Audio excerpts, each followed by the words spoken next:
Hello, I'm Peter Van Dusen, and this is a CPAC special presentation. Let's show you the scene at the Shaw Centre in downtown Ottawa as the Federal Conservative Party gets set to reveal its new leader. That's where it'll happen in sometime in the next couple of hours. We'll know who is going to be leading the Conservative Party of Canada. Not what we are used to seeing for big political events. No cheering supporters jammed into a convention hall. You won't see that tonight. The campaign music, you might hear some of it, but not as much as we would normally hear. The energy generated by hundreds of supporters, none of that tonight as well. Instead, a small group of party officials, some journalists in a nearby room operating under the restrictions of the COVID-19 pandemic, and no candidates in the room either. Where will they be? Well, they'll be in separate rooms at a nearby hotel. Such is a leadership race run during a pandemic, a first in Canada.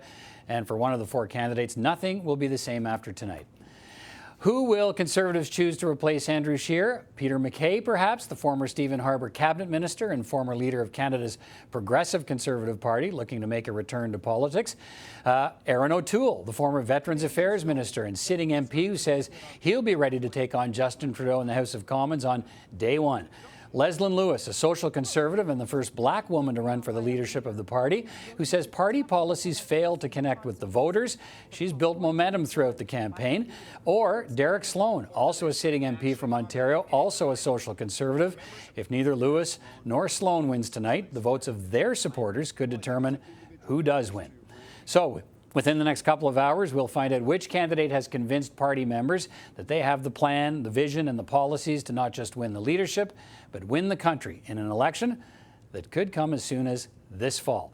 With me for our coverage this evening, Conservative commentator Tim Powers. He is with me in our studios here in Ottawa. Liberal commentator Susan Smith and NDP commentator Robin McLaughlin. They join us virtually tonight. It is so good to see you all again, and thanks for taking time to be with me tonight. We're going to get back to all of you in just a moment, so stand by. But first, let's take you down to Martin Stringer, CPAC's Martin Stringer. He's on site at the Westin Hotel next to the Shaw Centre, where the journalists are gathered this evening. Martin, this is a very different leadership convention. What's it like there tonight? Well, Peter, as you mentioned, it's a very different atmosphere in the sense that we, the journalists, are in this one room and we're separated. We're in one hotel. The actual what most of our viewers are going to see is going to come from the Shaw Convention Centre, which is across the road from here. And then there's a third venue, and that is, of course, PC headquarters and a secure room where all day long many party workers have been counting those almost 175,000 ballots, which were all submitted by Friday. So basically, it's a really interesting thing where you have three venues. But what we're waiting for, obviously, is in half an hour's time when the official program gets underway, and we're going to see it's going to start with some speeches by party officials, including the acting executive director and also Steve Lamb, who's the president of the party. He's going to introduce Andrew Scheer, and Andrew Scheer has a speech that is going to be broadcast to the people here. And then we're going to hear from the returning officers, the chief returning officer of the party, who will describe how the whole process is going to go on, and then they will start to reveal the results of the vote. And the big reveal, as they call it, will be done across the country. All right. There were some 270,000 eligible voters for this leadership race. Just under 175,000 actually cast votes. So I guess that's the equivalent as voter turnout of about 65%. So explain how the ranked ballot works and how the winner will be chosen this evening. What are we watching for tonight? Well, basically, as our viewers may know, the ballots are preferential ballots, as you say, ranked ballots. So every voter has already cast his or her vote. He's chosen his first choice or her first choice, and they are also free to choose other choices after that, second, third, or fourth, but they don't have to. The ballots are then tabulated. Each riding has 100 points. So each riding, even those with thousands of members compared to those with a dozen members, all have an equal weighting of 100 points. So if a candidate ends up getting 60% of the support in that riding then, that translates for that candidate to 60 points. If another candidate gets 15% of the vote in that riding, then they get 15 points from that riding. All the results are put together, and what we are going to see here is an announcement ballot by ballot. If there's only one ballot, that will be it. But if there's subsequent ballots, they're going to go one at a time. And in addition, they're going to be announcing across the country. So we're going to see the provincial results. And just as an example, it's going to start in BC. Then it's going to go to Newfoundland. Then it's going to be Alberta. Then it's going to be Nova Scotia. Then it's going to finish in Vote-Rich, Ontario. All right. So we'll go ahead.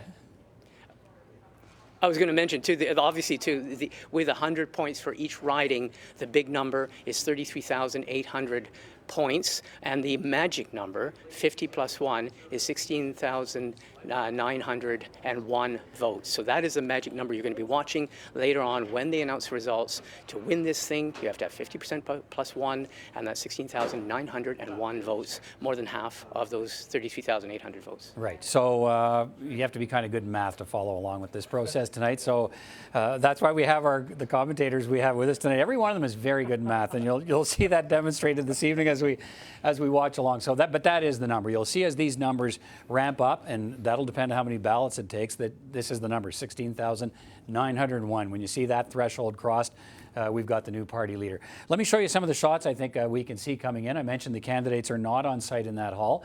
They're in separate rooms. I think we've seen a couple of shots now where we can see family members gathered. They're at the Westin Hotel, which, if you know downtown Ottawa, is sort of attached to the Shaw Convention Centre. So there are different rooms. There's the O'Toole room. So we'll be seeing different shots throughout the evening of the candidates and their supporters and family members and workers, and a glass of white wine. They'll be gathered to watch these results from next door to the convention center, all because of COVID-19 and the distancing policies. And wow, there's been no other convention run like this. Let's bring in the panel of party commentators. It's a Conservative Party leadership reveal, but the other parties, of course, paying close attention to what happens here tonight. Let me bring them back in. Tim Powers, a Conservative commentator, with me in our studio. Susan Smith, Liberal commentator, and Robin McLaughlin, an NDP commentator, both joining us virtually tonight. And let me start, Tim, with you, and I'll work to our colleagues as well. What are you watching for in the result tonight? Let's start with you. Is this going to be over quickly or not? Yeah, that's the what is it? $175,000 question. Speaking of all the votes that have been cast. At the beginning of this, I would have thought that was possible, and it may still be possible. It's hard to get reliable data, Peter. So what I'm going to be looking for in that first ballot, if Peter MacKay hasn't won in that first ballot, which was always a possibility, how far along is he in terms of support? If he's in the low to mid 40s, he potentially wins on the second ballot. If he's lower than that, then it's probably going to be a longer night.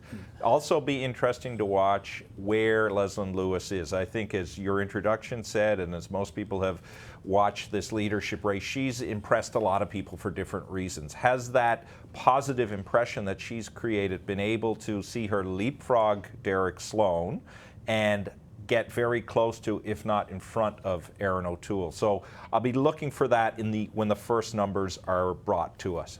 All right, Susan Smith, what are you watching for in this race tonight? I'm also watching for Leslyn Lewis. I think it's going to be very interesting. People obviously expect Peter MacKay and Erin O'Toole to be in the 1-2 position, 1-2, which one, who's there. But seeing how well Leslyn Lewis has done, this longer contest has actually benefited her. It's enabled her to raise more money. She's raised nearly $2 million. It's enabled her to get in front of more people, not in front of more people, but be heard and be known and be seen by more people. And in the middle of it all, we've had Black Lives Matter. And we have an articulate, extremely well-educated, highly polished, smart woman of color, a Black woman from Canada, first time ever to run for the leadership of the Conservative Party. And so what I'm watching for is to see how well she does, because it will tell me how much this party wants to change. I don't know how much, if they end up with Peter or they end up with Erin, it's kind of same old. Derek Sloan, I think, is where his votes go matter. But that's the thing I'm going to be watching with the most interest. The rest of them, I'm not so excited about. All right, Robin McLaughlin, what are you watching for tonight? What I'll be watching for is kind of how much do social conservatives still drive the agenda of the Conservative Party? They're the challenge Conservatives have when they go to Canadians during an election. Even Peter MacKay himself called Andrew Scheer's social conservative views kind of an albatross around his neck. And if you recall, that leadership race that Andrew Scheer eventually won had Maxime Bernier leading on every ballot with the last one. And it was, as most have noted, it was largely the support of social conservatives that pushed Andrew Scheer over the edge. So I think Leslyn Lewis is absolutely the story. Her candidacy is the story of this race. I think she's a very interesting candidate, a very strong candidate, but she's also a social conservative. And I think, as Tim noted, where the candidates are in that first ballot and how, if Peter MacKay is ahead, how much is he ahead really matters, because Derek Sloan is likely going to be the first one to drop. He's a social conservative, a very bizarre candidate in many ways, but his support is likely going to go to another social conservative candidates, perhaps Leslyn Lewis. But how much can either O'Toole or MacKay draw from the first candidate who drops off? All right, we're going to drill down on the candidates in a moment, but let me move to, let's put this moment in context, Tim. A new leader takes over as the governing Liberals look to hit the reset button, rather, with a speech from the throne September 23rd, proroguing Parliament in the midst of the WE controversy. The Finance Minister, Bill Morneau's out. We have a new Finance Minister, Chrystia Freeland. What's the likelihood that a new Conservative Party leader will want to try to defeat the government on a vote of confidence that could come as soon as this fall? Well, I think a new Conservative leader may want to vote against the government, but not necessarily see them defeat it. Look, it'd be, unless there is a precipitous... It's hard to see any scenario where a Conservative leader, given what we've seen and what we've heard, could support a speech from the throne. Correct, but there's ways for people to be absent, parliamentary flu, and if there is a deal with the NDP, the Conservatives can foment about that and rage and do all that is necessary. Knowing they can vote against it, but knowing the government they can survives. vote against it. But look, that's less, it's a month from today. Today's the 23rd of August. That's the 23rd of September. Unless there is a precipitous drop in the polls for the Liberals, and there's no evidence yet that that's about to happen. In fact, they've rebounded a little bit. A Conservative leader, I think, would be wise to find a way to get through the speech from the throne and focus on bringing the might of opposition to the federal budget whenever that comes. And isn't the challenge that whoever wins, given that short time frame, the party has to do more than oppose the government. The party has to show what the alternative is for Canadians. This can't be a repeat of the 2011, 2015, and 2019 campaign, the Stephen Harper approach. And that's not to be critical of the former Prime Minister, but I think candidates have been too reliant on that model. This party has to be bold, it has to be brave, and it has to speak to voters that have moved away from the party, that are no longer comfortable there. And that, that's where, again, as Susan rightly pointed out, someone like Leslyn Lewis has created this new strategic asset for the Conservatives that if she doesn't win, whoever does would be wise to bring her very close to them as they go forward. Susan, what about the context of this, the timing of this leadership vote in the context of the rest of the political story in this country? What are your observations on that? Well, I think the party isn't really going to benefit from the bump that they would normally have after a leadership convention. There may be a slight blip, but I wouldn't suggest that there's a big bump coming. I don't think a whole lot of people have been paying attention. They're focused on COVID, they're focused on their families, they're focused on, can we get my kids back to school? What kind of classroom scenario? Am I getting back to work? Am I keeping my job? And so the Conservative leadership race, I think, is largely slid or flown under the radar screen. I think I agree with Tim, actually, that the Conservatives can't present the same kind of party that they did in 2011, 2015, and 2019. And here's the danger. They may just elect Peter MacKay or Erin O'Toole as a new leader, and they were part at least of the 2011 and some part of the 2015 campaigns. And Erin O'Toole was part of the 2019 campaign. So they signed on to this old way of doing things, and they will have to largely repudiate what they did the old way in order to convince new people to come forward. So timing allows a new leader to make amends in caucus, get to know the party, start to regroup and figure out what the platform's going to be. So I think there's some benefit to them with the throne speech this fall, and I agree with Tim. I don't think anybody will be triggering the Conservatives won't be triggering an early election, though they definitely won't be voting in favor of the throne speech. Robin McLaughlin, what do you think, where's the NDP on this when it comes to a speech from the throne and whether it's prepared to pull the plug? Well, I mean, the NDP, I think, was wise to kind of strengthen their negotiating position with the Liberals by demonstrating that almost paid off all their campaign debt, fundraising is going well, and the NDP is prepared for an election, as any, I think, smart party would be in a minority situation. In doing so, like, as in just kind of signaling, don't count on us to support the government. We're ready to go to the polls if we need to, but that's not what Canadians want right now. They're looking to their government to support them. They're looking to their government to chart a path forward, and I think you'll see the NDP negotiating with the Liberals to ensure that Parliament works for Canadians at this kind of anxious time. So that puts the Conservatives in a difficult spot, as Tim noted, and I think Susan noted this as well, that they can't vote for this government after demanding everybody resign, but they certainly don't want to go to the polls before their new leader has built their brand and charted some kind of a vision for what they're for, not just what they're against. All right, let's take a closer look at the candidates, because not everybody watching will necessarily be plugged into the Conservative Party and what it's been doing. So to a wider audience, who are these people we're talking about? So let's talk about Leslyn Lewis. Here's what you need to know. She's 49 years old. She's a lawyer with degrees in law, environmental studies, international law as well. A former 2015 Conservative Party candidate in Ontario in the riding of Scarborough-Rouge River. Dropped in at the last moment when the candidate who had been on the ballot had been planning to run, had to leave that race. She's a former vice chair of the Ontario Trillium Foundation. Describes herself as pro-life and social conservative, says the Conservative Party should have no hidden agenda. She's in favor of free votes on issues of social conscience, and she's hoping to broaden the party's support among women and racialized minorities. Here's part of the pitch she's been making to voters in the party.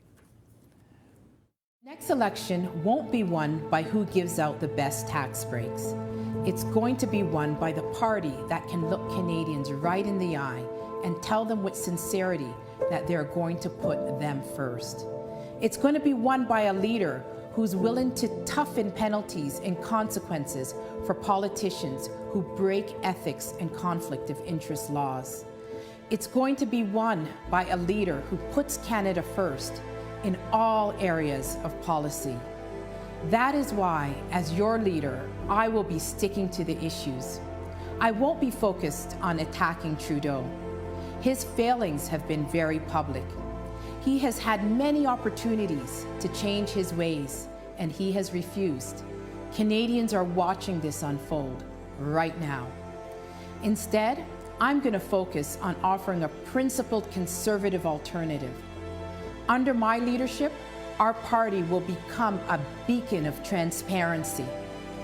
We will show Canadians what it means to build a culture of accountability, where your leaders answer the questions and not just with mere talking points.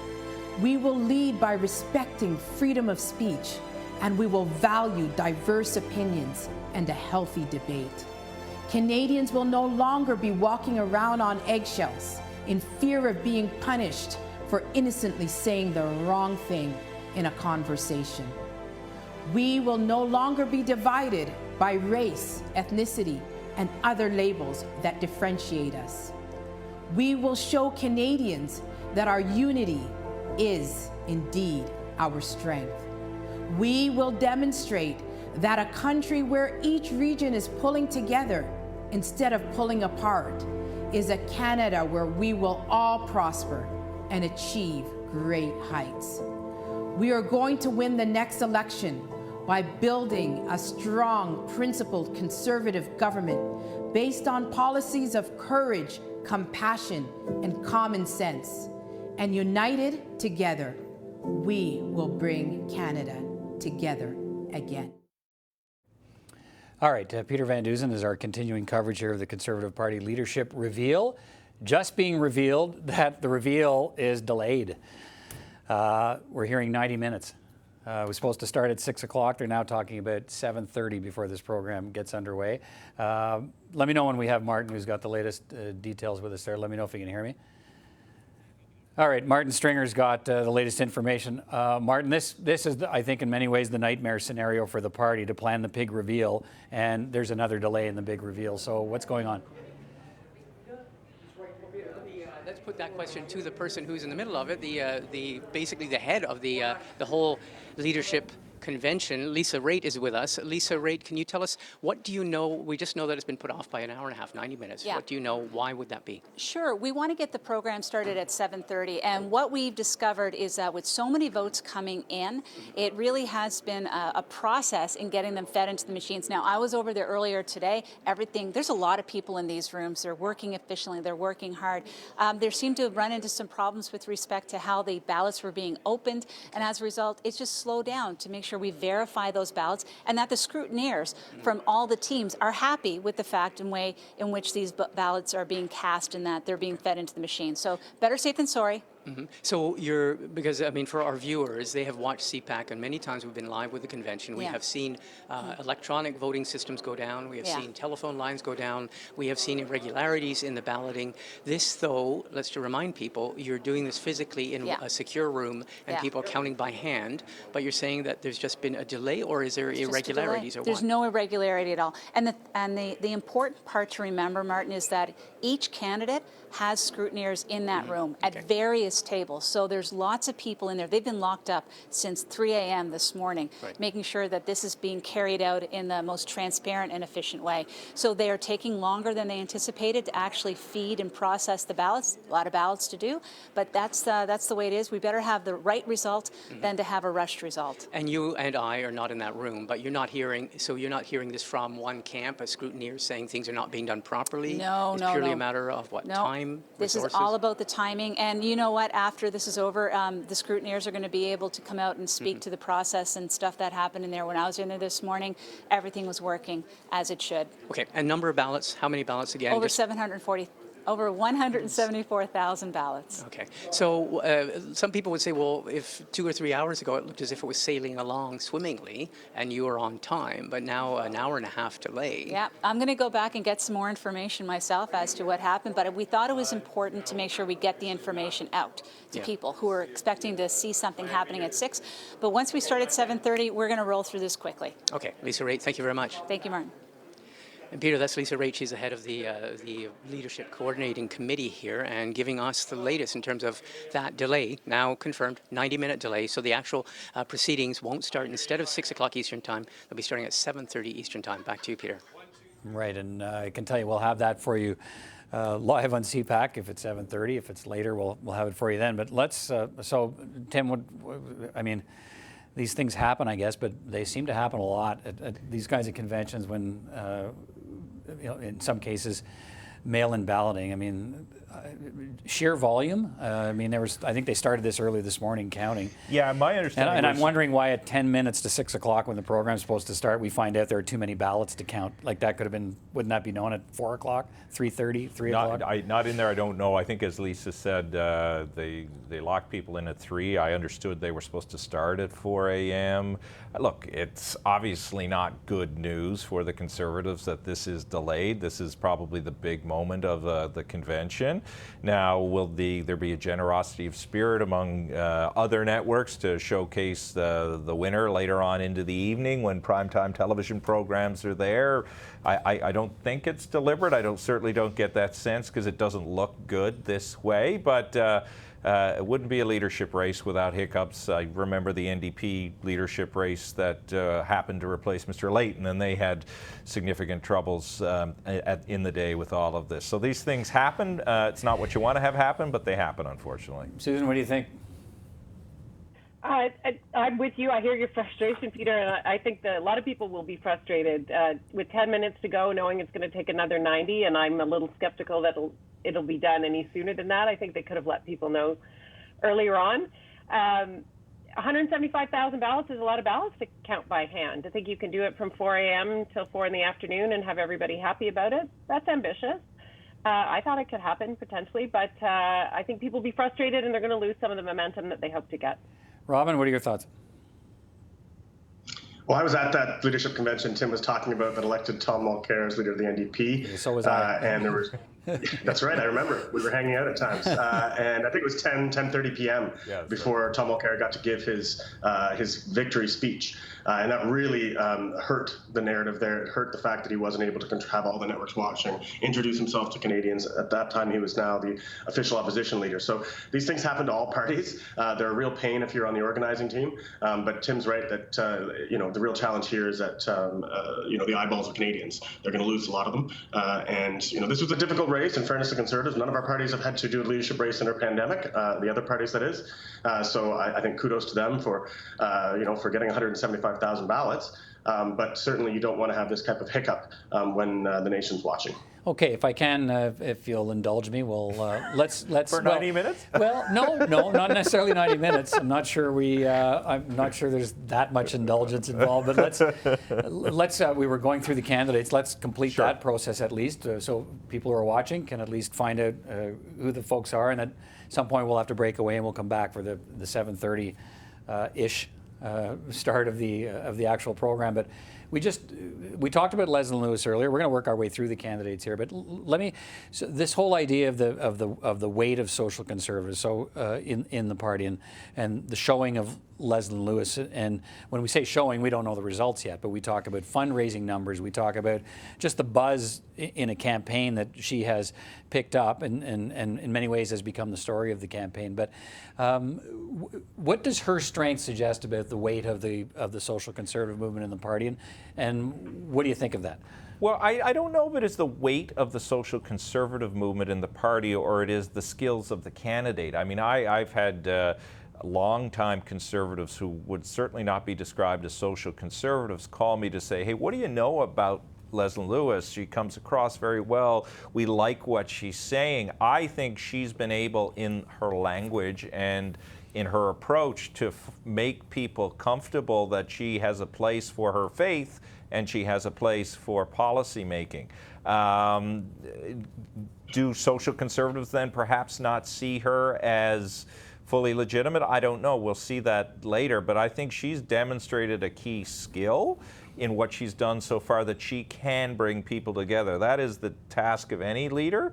And certainly, I think she's so different from Andrew Scheer on so many levels that Andrew Scheer certainly had social conservative leanings, but here you have a highly successful woman who's had a career elsewhere, who's a mother and is able to speak to people in a comfortable, engaging manner, something Scheer couldn't do. So that may have alleviated some concerns that some people may have about where she would register her social conservative perspective.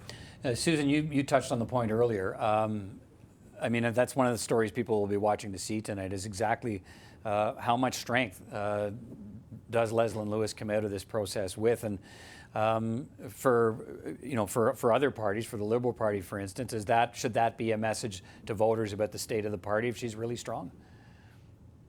It could be. It could be that the Conservative Party is starting to change, or that they're drawing additional support. I mean, traditionally, you wouldn't expect Leslyn Lewis to be elected by the Conservative Party. Her social conservative credentials, she's a downtown Toronto lawyer. That's not typically who the Conservative Party elects these days, right? Especially when you have the social conservative base. That's not what has appealed to them particularly. So it'll be interesting to see if she's broadened that appeal. I'm curious, but I think there'll be a few people tire kicking. They've just heard of her. She's just brand new. I don't know whether or not they'll commit their vote to her entirely. She didn't run in the last election campaign. So if she's got such conviction to lead the party in the country, why didn't she step forward in 2019? I think that's an interesting question for people to see. But if she breaks through and if she takes the leadership helm, I think that's a signal to the other parties that they should look out in urban Canada, because the conservative base, the social conservative base, will always vote Conservative. There's nowhere else for them to go. But if a breakthrough candidate like Leslyn Lewis comes forward in urban Canada, that will cause other people to stand up and take notice. Robin, what do you think? Yeah, I'd agree with Susan on that. I mean, I think it's important that the Conservatives can demonstrate that they can appeal to Canada's, urban centres like Toronto, and not just focusing on kind of suburban Canada. And I think Leslyn Lewis has an opportunity to help the Conservatives with that. I also think Tim's right that certainly she's a social conservative candidate. She's quite open about that and her social conservative values. But she's also very articulate at explaining her politics and her social conservative values. And I think that's somewhere that Andrew Scheer struggled a bit during the election campaign. He knew he didn't want to be talking about it because it wasn't good for the Conservatives in the polls, but he wasn't able to talk about it in a way that sounded authentic. And I think that that's really important, is that people look for authenticity in politics as much as they look for things like actual, political principles and those values. They want to see that they want to know that they can trust somebody. And I think Lewis has demonstrated that she's a very authentic and able communicator.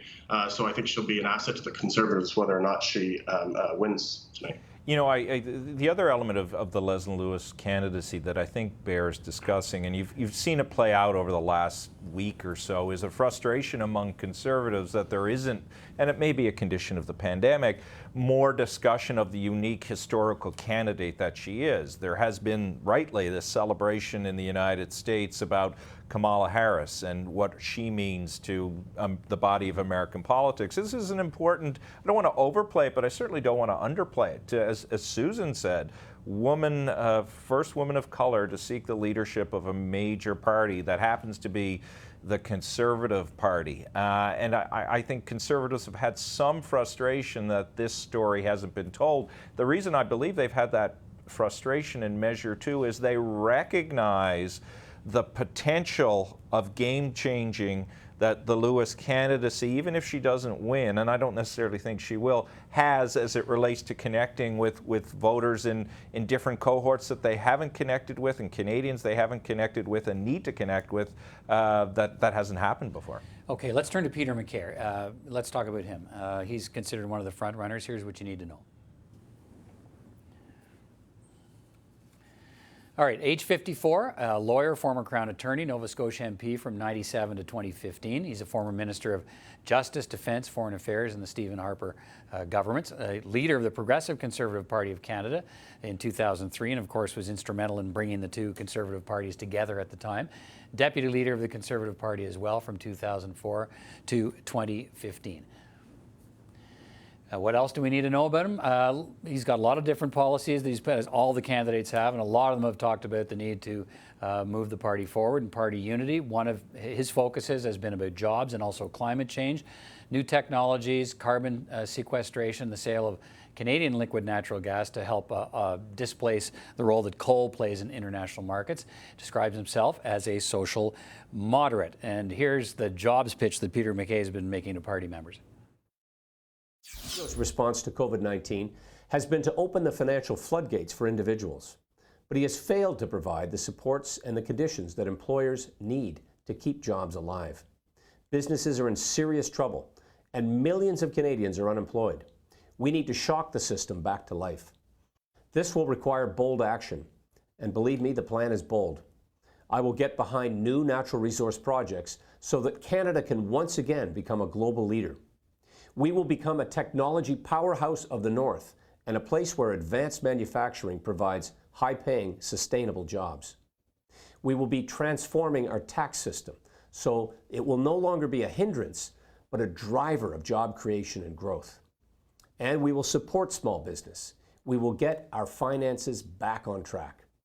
Our trade policies will be fair and will support jobs here in Canada. My 8-point jobs plan for Canada will help us to come out of COVID-19 stronger than ever. All right, if you're just tuning in by chance to watch the Conservative Leadership Party reveal, we should let you know they're running 90 minutes behind because of a challenge in counting up the 175,000 ballots they have received, mailed in from across the country over the last number of weeks. The program was supposed to be underway now. It's now, we're now being told sometime around 7:30. The reveal process will actually begin. Susan, let me start with you on this conversation with Peter MacKay. What do you think he has going for him? What do you think he has working against him? Oh, big sigh. I almost want to stifle a bit of a yawn. What does Peter MacKay have going for him? Name recognition. He was an MP for 18 years. People know him. He was deputy leader of the party. People may remember that he was the guy who famously told David Orchard he would not sell out the Conservative Party of Canada, and he did. That's one of the things that is going against Peter MacKay. Peter MacKay has been chameleon-like throughout his political career. He has blown with the wind, and this is, I think, a strike against him. But he is the name that people know. He was an integral part of the Harper government, and if the Conservative Party is looking to show that they're different from the Harper years, I'm not sure you get anything different if you get Peter MacKay.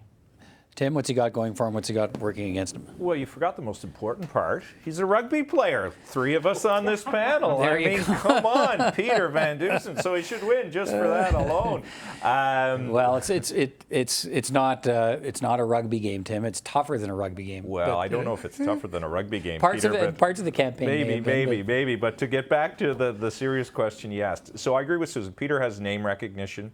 He has senior leadership experience. I think he and O'Toole have been fighting over this, that Peter obviously served in cabinet longer than Erin did. He's been a party leader.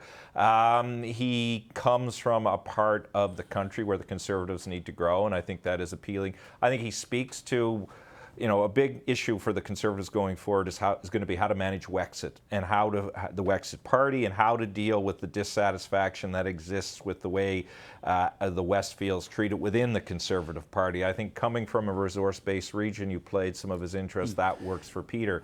Peter's weakness is, like any political leader, he has a couple that sometimes he is not as consistent in approach. I think the Peter you meet in private, and I think Robin would attest to this, is a warm and engaging and lovely fellow. The Peter, you don't always see that on the campaign trail, which I think would build some support. I do think he probably started as the prohibitive front runner. He had some bumps along the road. There were some mistakes that were made there. I think he's still the front runner. And we'll see how good his ground game was to get him home. Right, he comes from Robin McLaughlin's neck of the woods, Nova Scotia. So, Robin, what's he got? Interesting to point out, because Tim touched on it. It's kind of for the first time since the new Conservative Party was created. The leader will not be from the West after tonight. Somebody from either Ontario or from Atlantic Canada. Not since Peter MacKay led the PC. Not since the Progressive Conservatives under Peter MacKay. Robin, let me throw that question to you. What's he got working for him? What's he got working against him? Well, rugby player in Nova Scotian is a good start, but so that's helps in my books. But he's got experience. Tim touched on this, so did Susan. He's got a lot of experience around the cabinet table, in politics. He's an affable fella. He's likable, as Tim touched on. I don't think he can always project that as much in the air war of politics through the airwaves. But he is likable, and I think he's personable, and I think he can campaign well. He sometimes could be seen to be, I guess, a little gaffe prone, as I think the start of his leadership campaign showed. I think that might have been a bit more of an organizational challenge for the campaign.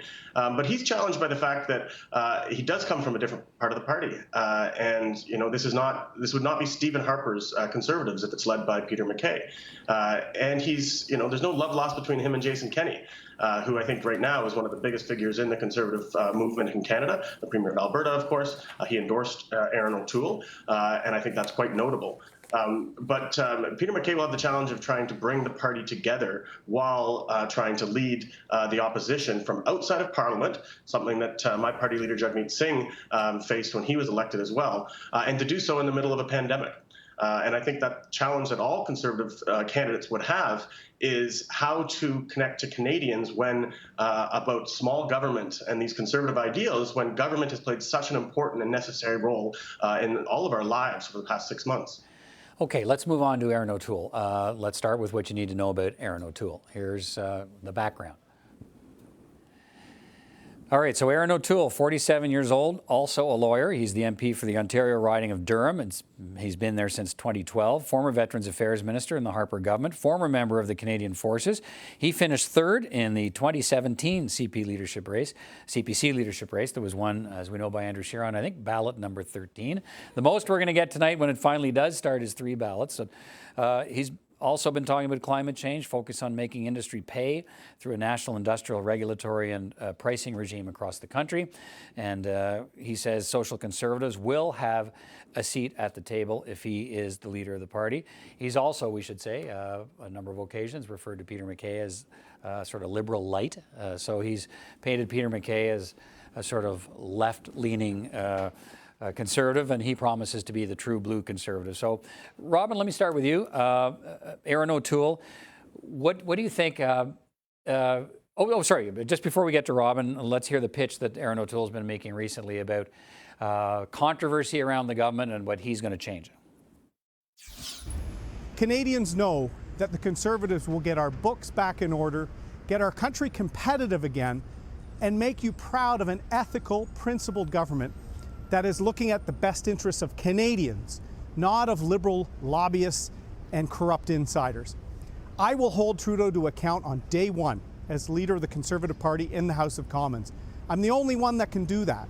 And from there, we will whittle down their credibility and defeat them in the election that will likely come in the next 6 months.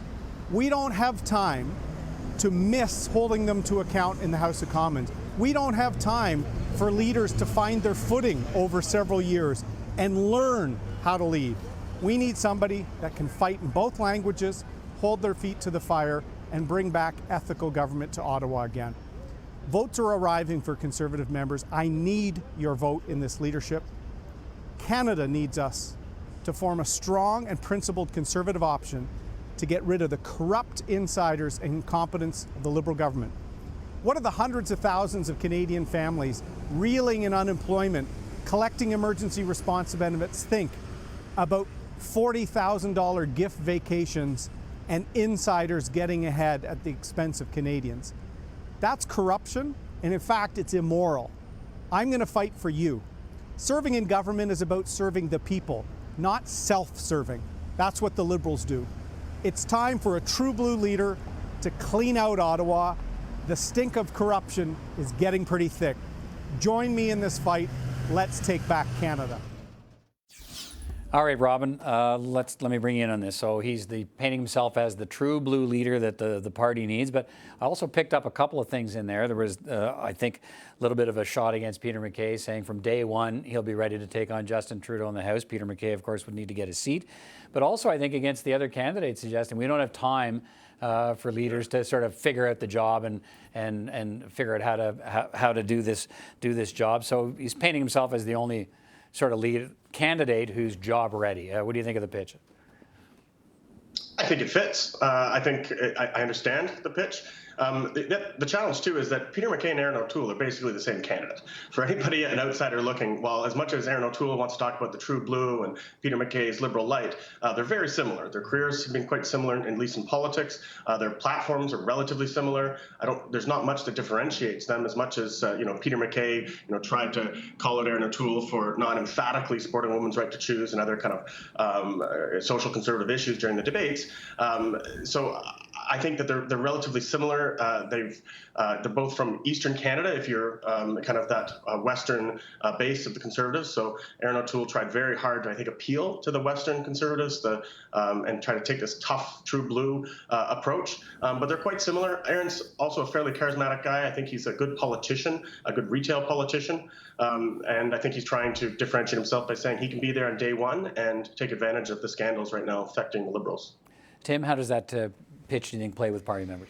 Well, I think he tried to be Jason Kenney without being, in fact, Jason Kenney. And he certainly got Premier Kenney's endorsement, and that means a lot in the Conservative Party, particularly in the western part of it all. I think Robin is right. People are trying to figure out within the party, is 2020 Erin the same as 2017 Erin, because their platforms would be a little bit different. I think he's well regarded in the party. I think he has had a pretty good campaign. As I say, the greatest challenge is the pitch believable, and particularly among second ballot support. So Erin is not going to likely have, unless they truly have surprised us, the first ballot support that Peter has. So a lot of his messaging has been about second ballot support, the accommodation of social conservatives. Will those voters, will the second choice O'Toole voters, can he garner enough of them? I think this conversation's, because if you jump forward to, okay, beyond a Conservative Party leadership race, we get to an election campaign, and I think how much do you wonder about the overtures that Erin O'Toole's made to social conservatives about a voice in the party starts to come back to hurt him in an election campaign, as we saw with Andrew Scheer? Well, listen, it's a fair comment on all of the candidates. Peter, towards the end, began a more broader message track about wanting to appeal to a greater number of Canadians. But the leadership race, as most Conservative leadership races have been, and there have been two now since Harper departed, have been about existing members. There wasn't a lot of tacking away from that. So it is a risk. That's why tonight, whenever this thing finally concludes, it will be interesting to see what the message track is to a broad spectrum of Canadians, because this is their first big opportunity to break away from leadership-specific messaging and get to a broader pan-Canadian message. Susan, what do you think? And I suppose one of the things I'm wondering is we saw in the last election campaign, when the new leader gets questions, which they're going to get from reporters, what's your stand on a woman's right to choose? Are you going to allow the abortion debate to be reopened within the party? Does that become a challenge, perhaps for Erin O'Toole, because of some of the overtures he's made to social conservatives? It does, because if he's fair and he's an honest guy, he'll dance with the ones that brought him. And so he has been reaching out.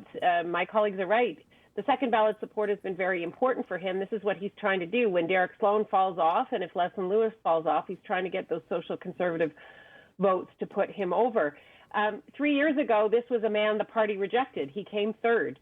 So he's got to do something to get them to put him first. But Canada didn't want a socially conservative leader at the helm of its government. So he'll have to be careful about how honest he is in terms of saying yes to the social conservatives in the leadership side and then pivoting over to the rest of Canadians, women, young people who resoundingly rejected that as recently as October 2019. And so that will be a big challenge for Mr. O'Toole. I also saw in that video you played, Peter, a really angry Erin O'Toole. As a woman watching that, I was like, whoa, dial it back there, buddy. And that was kind of a page out of the Harper book. And so that's what we'll need to see as well. Is this guy different, or is he just, the 2020 version of a Stephen Harper cabinet minister? It was one of the debates, if I'm not mistaken, when Peter MacKay referred to him as angry men. Angry Erin. Yeah, and again, Robin said it earlier, those of us, and Susan wouldn't see him around here, he is a friendly, affable guy. Part of that was character, and I'm not sure it benefited him, because conservatives don't need to continue to be portrayed as middle-aged white men in poorly fitting suits who are angry all the time. That's not going to win over a large number of Canadians. Okay, let's talk about the fourth candidate. Just again, a reminder.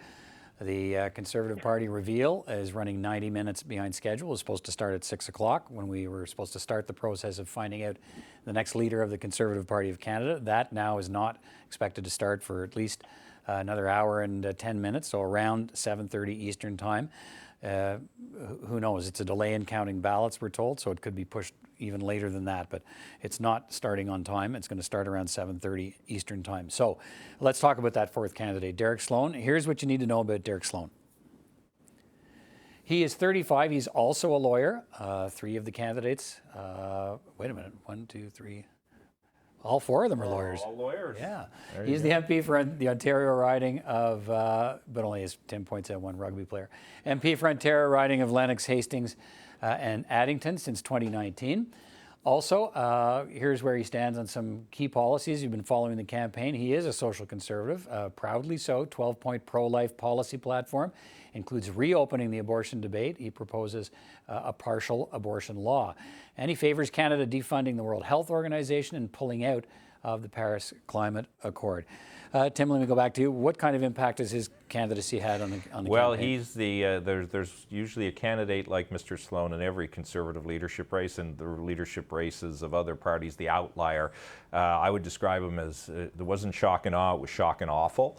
A lot of what he said. If Leslyn Lewis had a very comfortable way of having people understand a faith-based approach to politics from a personal and public policy making perspective, Sloan was the complete opposite. His verbal assault, if I can describe it that way, against Dr. Tam in the middle of the pandemic, at the beginning of the pandemic, was stupid. As you know, there was a lot of thought at that time that he'd be removed from caucus. I'll be fascinated to see what he actually does on the first ballot and where he sits. I don't know what his future is in the party. I guess the one positive you could say about Mr. Sloan and this leadership race is the Conservative Party harbors the opportunity for all to speak their voices, though Mr. Sloan's is not one I prefer. All right, let's come to your two colleagues in a second, but let's hear what he had to say. Give him a voice here for a little bit of time. Here's Derek Sloan's pitch to the voters. Well, I'm the only candidate that has been so clear on some of those 3 points that I mentioned earlier. I'm dead set against mandatory vaccinations for COVID or anything. I'm against mandatory masks. I'm against the Paris Agreement. I'm the only candidate who's been talking about this. I'm against these other UN agreements that we've signed on to. I've been the only candidate that says we need to defund the World Health Organization. I've been the only candidate that says we need to defund these radical green energy organizations. I've been dead set on being against green energy subsidies, and I will always put Canada first. Everybody knows that I'm upfront, and what you see is what you get, and I will never compromise on our conservative values. All right, Susan, let me go to you. That was the pitch, and start with a whole no masks, no vaccinations. What do you make of that candidacy? That's just embarrassing, Peter. That's just embarrassing that anybody with any kind of common sense would espouse those views, and especially anyone who would seek to hold higher public office and higher public office. It's completely irresponsible. I feel sorry for Tim and his Conservative friends and colleagues that this kind of person is standing forward and a spotlight is being shone on him. He looks like Donald Trump light north of the border. And I think I hope the party does to him what it should do to him in this voting and embarrass him for embarrassing them. Robin, what are your thoughts? Yeah, he's a pretty offensive candidate, and I think the platform. I mean, if your platform's anti-vaxxers, anti-mask, and anti-World Health Organization in the middle of a pandemic, I think you might be disconnecting with the views of the voters. And I think it's really harmful for the Conservatives, and I'm sure that they're very eager to get whatever time this leadership race is going to be over at done, because then Derek Sloan's off the stage. And I think more than what does interest me about Derek Sloan is what will the eventual leader do about Derek Sloan, because I think that's going to be an important pivot moment for the Conservative Party, is to kick him out of caucus, because he's going to be a new albatross around the neck of the next Conservative leader. And I think that it's going to be an important moment to demonstrating that that they're pivoting to the broader electorate and not a kind of scary part of their base, if that's who supports them. All right. So a reminder again: the reveal process has been delayed for another hour plus here, around 7:30 Eastern Time. We will have that for you when it begins and gets underway, but it's not ready to start yet. There's been a delay in counting the ballots. Some 175,000 of the 270,000 eligible voters in the campaign. So let me cover a couple of quick things before we break away from this part of our coverage. And what we'll do is, in between time here, we're going to let you see some of the debate between these candidates that took place earlier this summer, and give you a sense of the issues they were talking about that are important to Conservative Party members.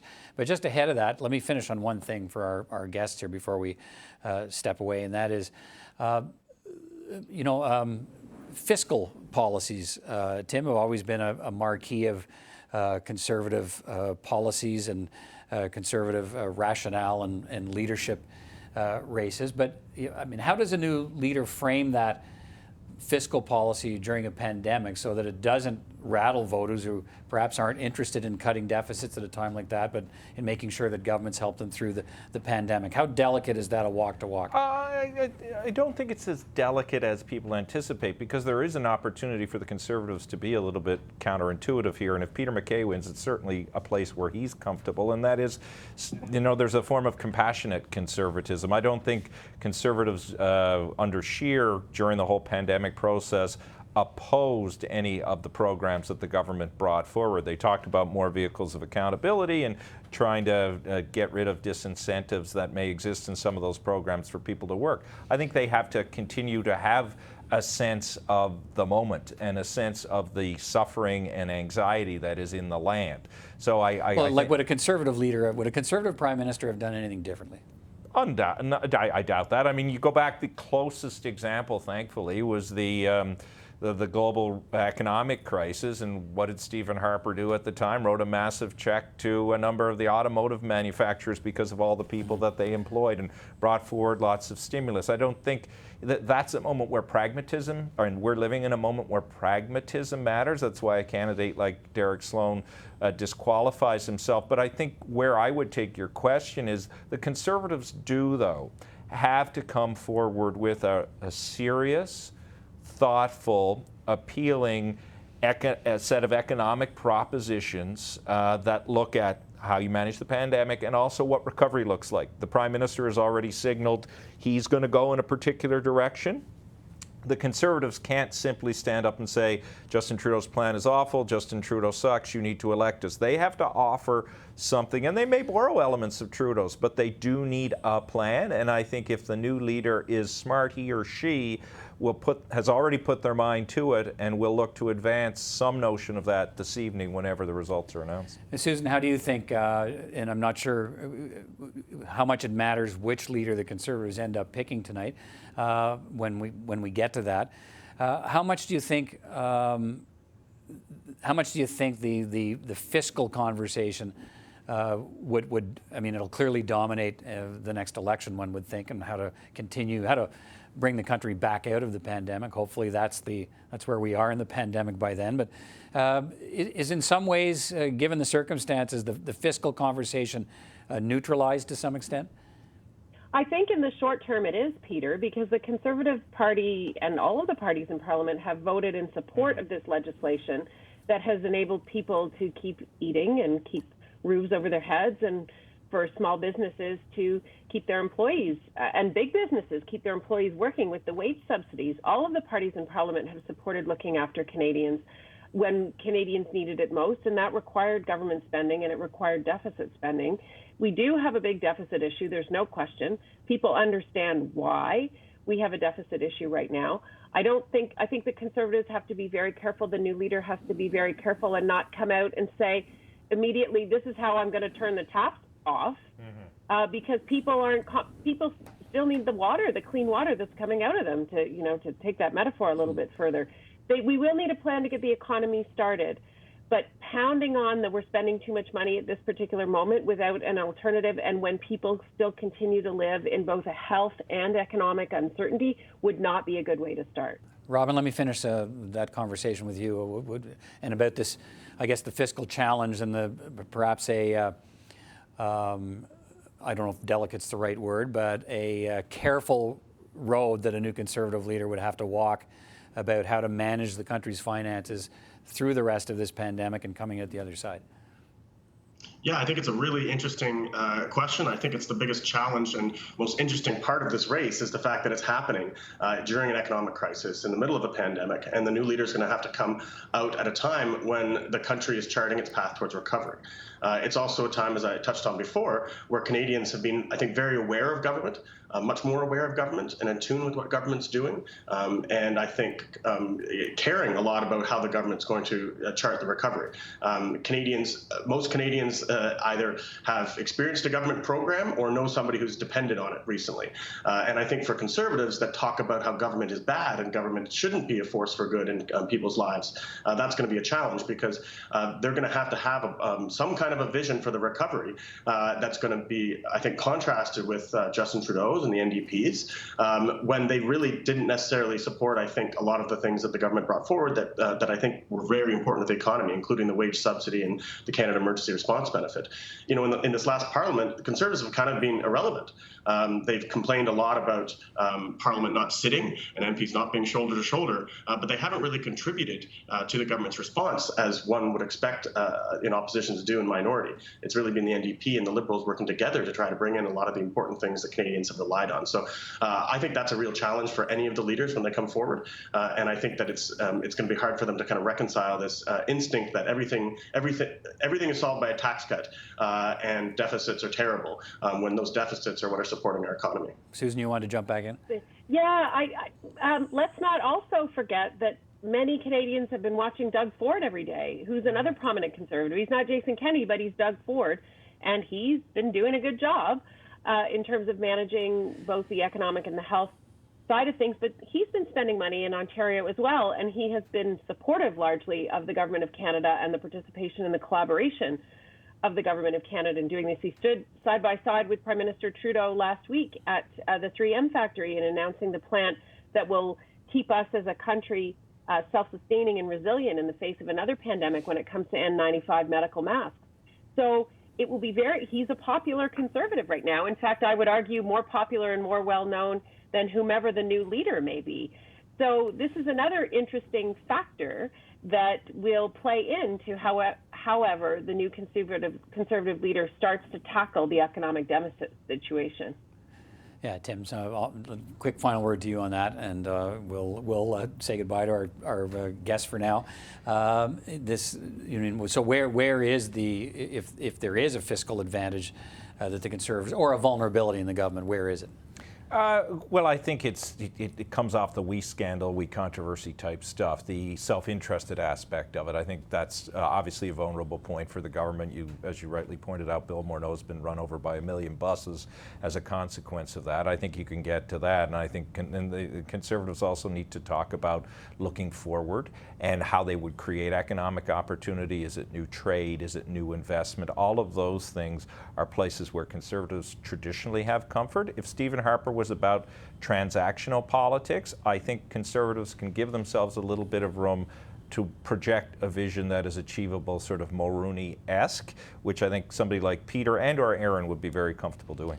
All right, Tim Powers, Susan Smith, Robin McLaughlin, thank you all for your time to now. We should have been well into the program by now, the official reveal program for the Conservatives tonight, but we are not. It's delayed till 7:30. But thank you for your time now. We'll regroup and may see you a little later in the evening. We'll see how things unfold here. But thank you for your time, all of you. Appreciate your input. And we'll wait for the program to get underway at 7:30. In the meantime, let's go down to my colleague Martin Stringer, who's down at the Media Center for this reveal tonight. And he's with someone who was in the race early, but not on the ballot tonight. Martin. Thanks, Peter. I'm joined now by Marilyn Gladu, and Marilyn Gladu, as you mentioned, was a candidate in this race at the very early days. She was, I think, the first or one of the first candidates in, and there's with much talk about Leslyn Lewis being the only woman in the race. Marilyn Gladu was the first woman in the race. But Marilyn, first of all, for people who don't remember, you dropped out of the race, or were forced to drop out of the race, and it was all connected to COVID-19, the pandemic, and fundraising? Yes, Martin. I mean, as people will remember, when the pandemic hit and everything was canceled, all the fundraisers were canceled. And so at that point, I'd only raised about $63,000, and I was unable to raise the amount to get the membership list, which is how you get on the ballot. So the National Council did recommend to suspend the race and keep all the existing candidates, even those that hadn't met the ballot criteria, in, but the leadership committee took a decision not to do that. So at this point, I'm here and excited to see who will the membership choose and support them. What has it been like to basically sit on the sidelines and watch the contest as it's gone on this summer? Well, I think, at the beginning of the summer, there may not have been the engagement that we were looking for, but now we see huge numbers of members that have signed up, and we see, a huge number of people voting, and a lot more engagement than was anticipated. I think every candidate has got advantages and opportunities, and I've been really impressed with Leslyn Lewis and how she's put herself forward in this race. I think that was unexpected, but she's been intelligent, eloquent, and, I think people are looking at her and expecting her to do better in this race than anticipated. As a former candidate, you had supporters, you had fundraised, as you mentioned. Did you endorse or encourage your supporters and your funders to get behind any candidate? You mentioned you were impressed with No, this. when the race was over for me, I really decided to let the grassroots members decide who they thought would be the best leader of the picks that were left. And so I look forward to tonight. I'm excited to see what the answer is, and I'll support whoever that is. Do you have any prediction? It's going to be really close. I think that, as I mentioned, Leslyn's performed much better than anticipated, and I think, Erin O'Toole has got maybe more second ballot support, but the question is really about Peter MacKay in the first ballot. So I'll be looking for the first ballot support and see how that goes. One of the interesting things is obviously you're a member of the caucus, you're a sitting MP representing Sarnia-Lambton in Southern Ontario.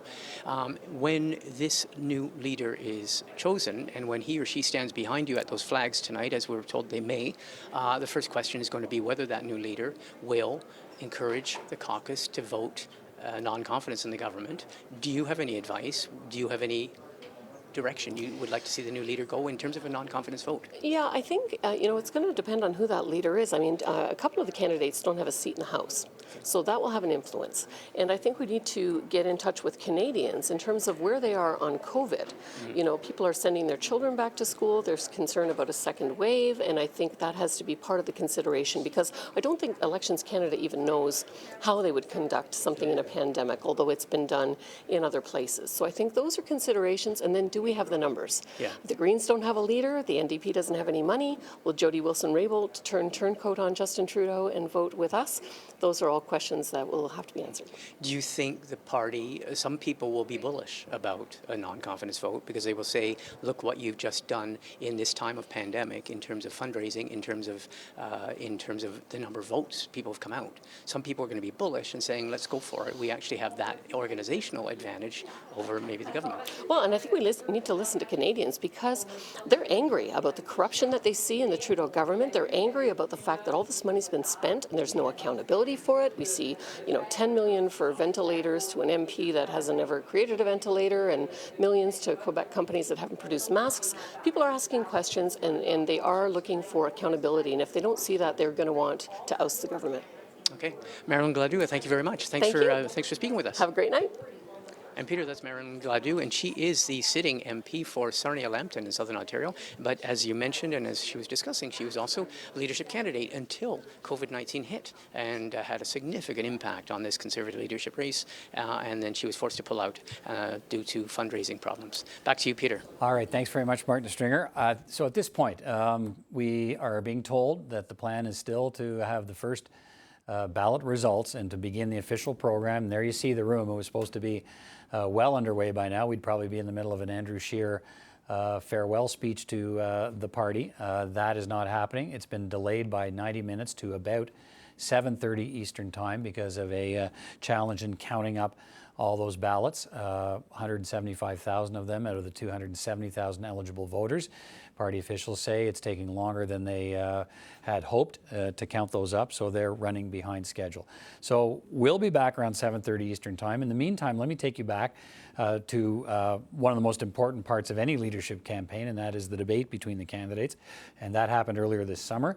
And so we'll show you some of that and how the candidates interacted with each other, what the issues were, what they've been during this campaign. And we'll see again here live around 7:30 when the official program for the Conservative Party leadership results gets underway.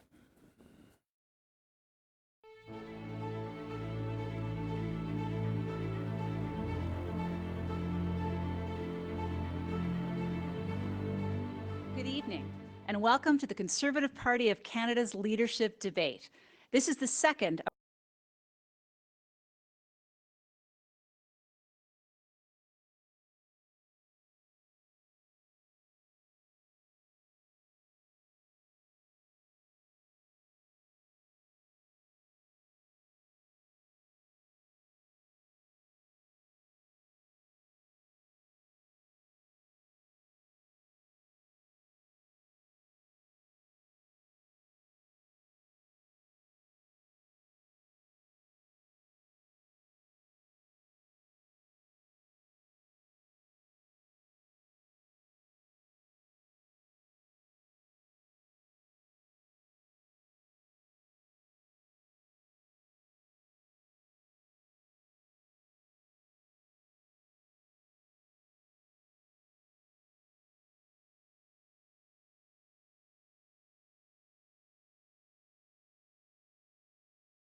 new leader. The delay caused by a problem with counting the mail-in ballots because some 4,000 ballots were damaged, could not be read by the electronic ballot reader.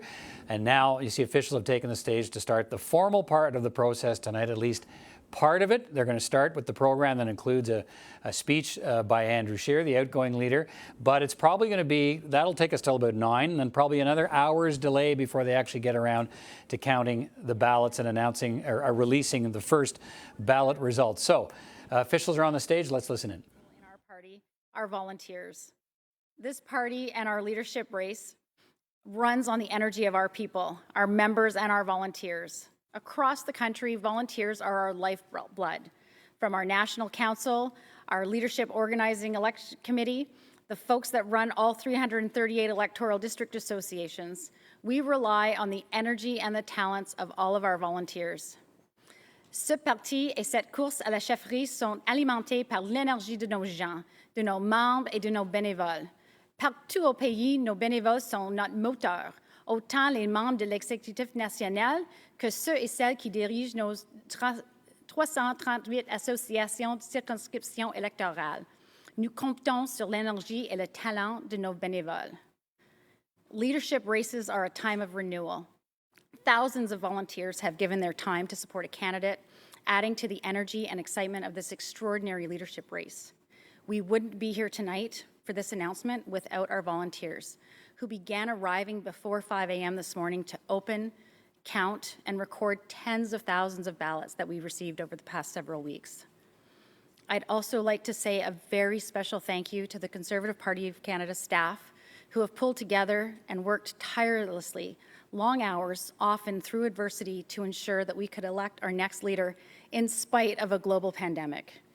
Your resourcefulness and dedication to the Conservative Party and its goals have carried us through the challenges of the past months, and we thank you. Je veux aussi remercier tout spécialement les membres du personnel du Parti conservateur qui ont uni leurs efforts et travaillé sans relâche de longues heures et souvent dans l'adversité pour faire en sorte que nous élisons notre prochain chef ou notre prochaine chef en dépit de la pandémie. Et nous vous remercions. Here's a little peek of how all of this came together.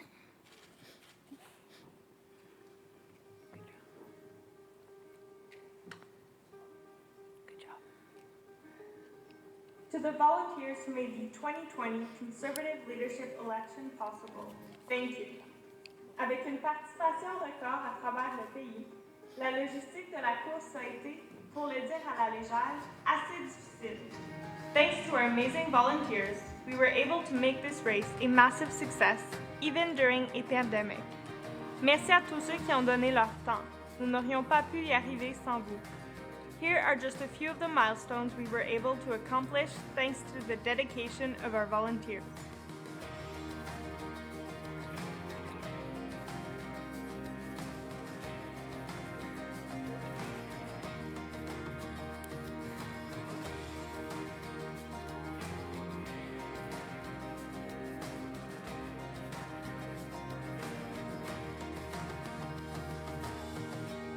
Merci à tous nos membres qui ont voté et ont fait de cette course à la chefferie la plus importante de l'histoire du Canada. And thank you to all of the campaigns and their volunteers for helping build Conservative momentum right across the country.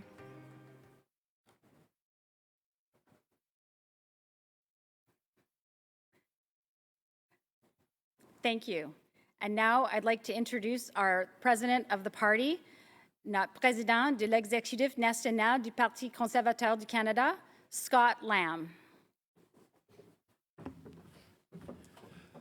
Thank you, Jamie. And I want to say, without Jamie Gerard stepping forward last December to take the role as our executive director, the success of this leadership race in setting a record for ballots and votes cast could not have occurred. You've done so much for our party, and we are in a debt of gratitude to you and your team. It is my honor to say thank you on behalf of the Conservative Party of Canada to our leader, Andrew Scheer, for his years of service to our party and our country. Au nom du Parti conservateur du Canada, j'ai l'honneur de récompenser Andrew Scheer pour ses ans de service à notre parti et à notre pays.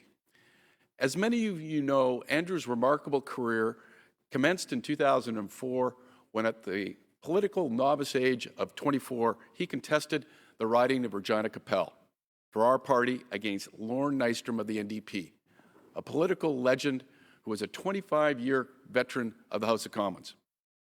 Not only did Andrew beat Lorne Nystrom in 2004, he went on with that seat to win it a further 5 consecutive times. Andrew served as the youngest ever Speaker of the House of Commons in the Harper government, securing his place as a great parliamentarian. When Stephen Harper stepped down as our leader in 2015, I often caution people, we are a relatively young party formed out of 2 predecessor parties. It was a little bit like a startup company with a very successful founding leader who suddenly exits the company. Often startup companies fail at this stage.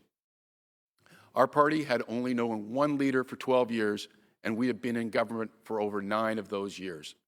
Like any startup company transitioning to a new leader, this was a daunting task to take on as the role of our new leader of our party. It required focus on party unity and moving our party back into contention to form government once again. On his election as leader, Andrew Scheer did just that. Andrew Scheer focused on fighting for all Canadians, and not just the favored few by the Liberals. You saw in Andrew Scheer's campaign against Trudeau's massive tax hike on small business, forcing the Liberal government to back down from many of their changes. Andrew Scheer kept the party unified. He has listened to and understood all points of view in our big Conservative tent. He built momentum to put our party into contention to win government again, winning key by-elections that we had not won in a generation, building our party's lead in fundraising, and welcoming Liberals to join our party, like Member of Parliament Leona Asalev, who crossed the floor of the House of Commons from the Liberals to join our party. In the 2019 election, Andrew Scheer took on Justin Trudeau's Liberals, who the media said after 2015 would hold majority governments not just for 4 years, but as much as 12 years. In that election, Andrew Scheer led our party to reducing the Trudeau Liberals to a minority government. Our party won the popular vote and formed the strongest official opposition in Canadian history with 121 Conservatives elected. Throughout his leadership and years as a parliamentarian, Andrew Scheer has always demonstrated fairness, decency, and intelligence. He's a dedicated family man and a friend to all. Andrew, you kept us united and focused on fighting for all Canadians. With you, we took a large step once again to forming a Conservative government. We thank you. We wish you and your family all the best, and we look for many years in the future of your service as a Member of Parliament for our party. Thank you. Honourable Leader of the Opposition. So gross and disgusting that this Prime Minister keeps using the pandemic as an excuse for his corruption. They will stop and take the time to reward their friends. That is the essence of this Liberal Party. It's just disgusting. Justin Trudeau only pretends to stand up for Canada. Mr. Trudeau, you are a phony and you are a fraud and you do not deserve to govern this country. That was the weakest response to a national crisis in Canadian history. Now, I listened to the Prime Minister's word salad. The actions of these radical activists are illegal. Put an end to the illegal blockades and get our economy back on track. But I don't blame the Prime Minister for not getting up off the mat. And we know that he'd rather be sitting there signing autographs. If he likes to sign his name so much, maybe he can take out his checkbook and sign a check paying back taxpayers for the money he costs. He told Donald Trump that if he didn't get rid of tariffs, there'd be no photo op. Well, the Donald called his bluff. He knew that the Prime Minister couldn't resist another photo being taken, and there he was signing along with the rest of the leaders. Now, for taking his picture with Donald Trump, did he get an end to the steel and aluminum tariffs? Even the Australians can't understand why we're buying their old planes. If the Prime Minister is so keen on buying fixer-uppers, will he come over? Because I've got an old minivan I'd love to show him. Meanwhile, families across the country are suffering because of their lack of action and their incompetence. When will the Prime Minister take responsibility for his decision and stop trying to blame other people? It is fashionable today to look down on the past. But that is a luxury that we enjoy from heights built by those who preceded us in this chamber. If you look back at our rich history, study the leading figures in its telling, and see only the blemishes, then you are missing out on the beautiful story of a country constantly bettering itself and consistently offering a refuge to so many. This country has bestowed such fortune and opportunity on my family that I stand before you running to be the next Prime Minister, one generation removed from having 9 kids in a 2-bedroom bungalow along a dirt road. That right there is Canada, ladies and gentlemen, and it's worth fighting to protect. Canada must be a place where no ambition is too big, where no dream is out of reach, and where no government will stand in the way of people working hard to get ahead. Conservatives have put Justin Trudeau on notice. When your government falls, Conservatives will be ready and we will win. Tonight, we have accomplished what only 2 parties have ever done before by holding a first-term majority government to a minority. This is how it starts. This is the first step. And now we are heading back to Ottawa with a much bigger team, with more support from coast to coast, and with an endorsement from the Canadian people that we are the government in waiting.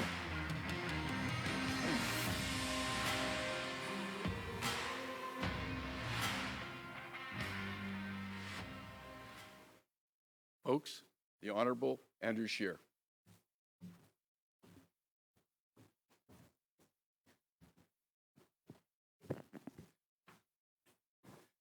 Well, thank you very much, Scott. Thanks, Lisa. Thanks, Dan. Bonsoir tout le monde. What an incredible 3 years. I have been so honored to serve as leader of the Conservative Party of Canada and as leader of the official opposition in the House of Commons, leading our amazing team. Je suis très honoré d'avoir été chef du parti et de l'opposition officielle à la Chambre des communes et diriger notre excellente équipe. Looking back on where we started in 2017 and all that we have accomplished together, I am struck by the determination, strength, and resilience of our party. In 2017, no one thought we could win the next election. The media establishment was predicting that Justin Trudeau would easily win 2 or maybe even 3 majority governments. He would be Prime Minister for as long as he wanted. But we rolled up our sleeves and reminded voters that Conservatives are the only party fighting for hardworking Canadians. The fact that anyone even considered the 2019 election winnable is because of the incredible success of our entire team. And while we didn't get the result we all would have liked, we did reduce the Trudeau government to a minority and formed the strongest opposition in Canadian history. There are so many people I would like to thank. First off, my House leadership, and shadow cabinet, and caucus teams. Merci pour vos conseils et votre soutien pendant mon mandat. One of the most frustrating parts of not forming government is stopping to think about what a great group of ministers we would have had if we had won. I know that Canadians would have been far better served during this pandemic had there been a Conservative government in power. And I look forward to the many great things that our next Conservative team will accomplish. J'aimerais aussi remercier Joan Bayliss, Hamish Marshall, Kenzie Potter, Marc-André Leclerc et toute l'équipe qui m'ont encouragé à me présenter comme chef et qui sont restés à mes côtés. Ça a parfois été difficile, mais je ne peux pas imaginer un meilleur groupe de personnes pour le faire. To the Office of the Leader of the Opposition and party headquarter teams, thank you for all your hard work over the past 3 years and throughout this leadership race. I know that the new leader will be in good hands with all of you. I'd also like to thank our entire Conservative caucus, National Council, Party President Scott Lamb, and all of our thousands and thousands of party members and volunteers. Each of you contribute so much to our movement and are vital to our success. But most of all, I would like to thank my incredible wife, Jill, for her love and support, without which none of this would have been possible. Jill, I love you so much. Thank you for all the sacrifice that you and the kids made over the past few years. I can honestly say that I have never been prouder to be a Conservative or to be a Canadian. La pandémie nous a mis au défi, mais elle a aussi montré le meilleur côté des Canadiens partout au pays. Les voisins s'aidant les uns et les autres, les entreprises trouvant des façons innovatrices de servir leurs clients, et les proches se réunissant pour célébrer des moments importants, même de façon virtuelle. Pendant cette épreuve, notre équipe conservatrice s'est concentrée sur l'aide aux Canadiens. We have improved the government's response to the pandemic and have never backed down in our fight to keep our parliament open during this crisis. As we look forward to the recovery, Canadians will be faced with a fundamental choice. You see, the left is offering the same failed policies that they always do. Bigger government, more government intervention, and less individual freedom. Mais un gouvernement plus gros et plus omniprésent nuit aux gens. The lie of the left is that the very people they claim they want to help are hurt the most by their policies. They pretend to be motivated by compassion, but there's nothing compassionate about big government intervention. Ever increasing intervention in the marketplace rewards big corporations who can afford expensive government relations experts. New rules and laws make labor costs so expensive that low-income workers and new entrants into the workforce lose their jobs first. And little by little, fundamental rights and freedoms are eroded. In the 1980s, the Soviet bloc and Eastern European countries all had the same rhetoric. Their policies were supposed to help the poor and promote equality. The exact same rhetoric that the left is using today. But all it caused was misery. Le défi pour les conservateurs aujourd'hui est que beaucoup de gens ne comprennent pas l'économie de libre marché, la liberté individuelle, un gouvernement limité et plus de choix individuels. Today's voters didn't grow up. Many of today's voters didn't grow up watching the wall come down or looking at the bread lines in East Berlin. So we, as a party, need to constantly be looking for new ways to make the case for the core conservative principles we all believe in: freedom, limited government, and unlimited potential. Our values and ideals have stood the test of time. For generations, they have guided Canadians through adversity, and they will once again. See, the Liberals are all candy before supper. They make superficial promises and hope you don't blame them for the consequences. Then, all you're left with is a stomachache and a serious case of buyer's remorse. Conservatives, on the other hand, we believe in a balanced meal. We look at the whole picture, and we see the harm and the misery that the policies of the left cause. The Liberals put all their faith in government. They believe that bigger government and more state intervention will somehow solve all of the world's problems. Conservatives fight for those who don't have powerful lobbyists getting insider deals. We fight for the men and women who don't have well-connected friends in Ottawa, who are too busy raising their families and working hard to attend the cocktail circuit. We are your voice.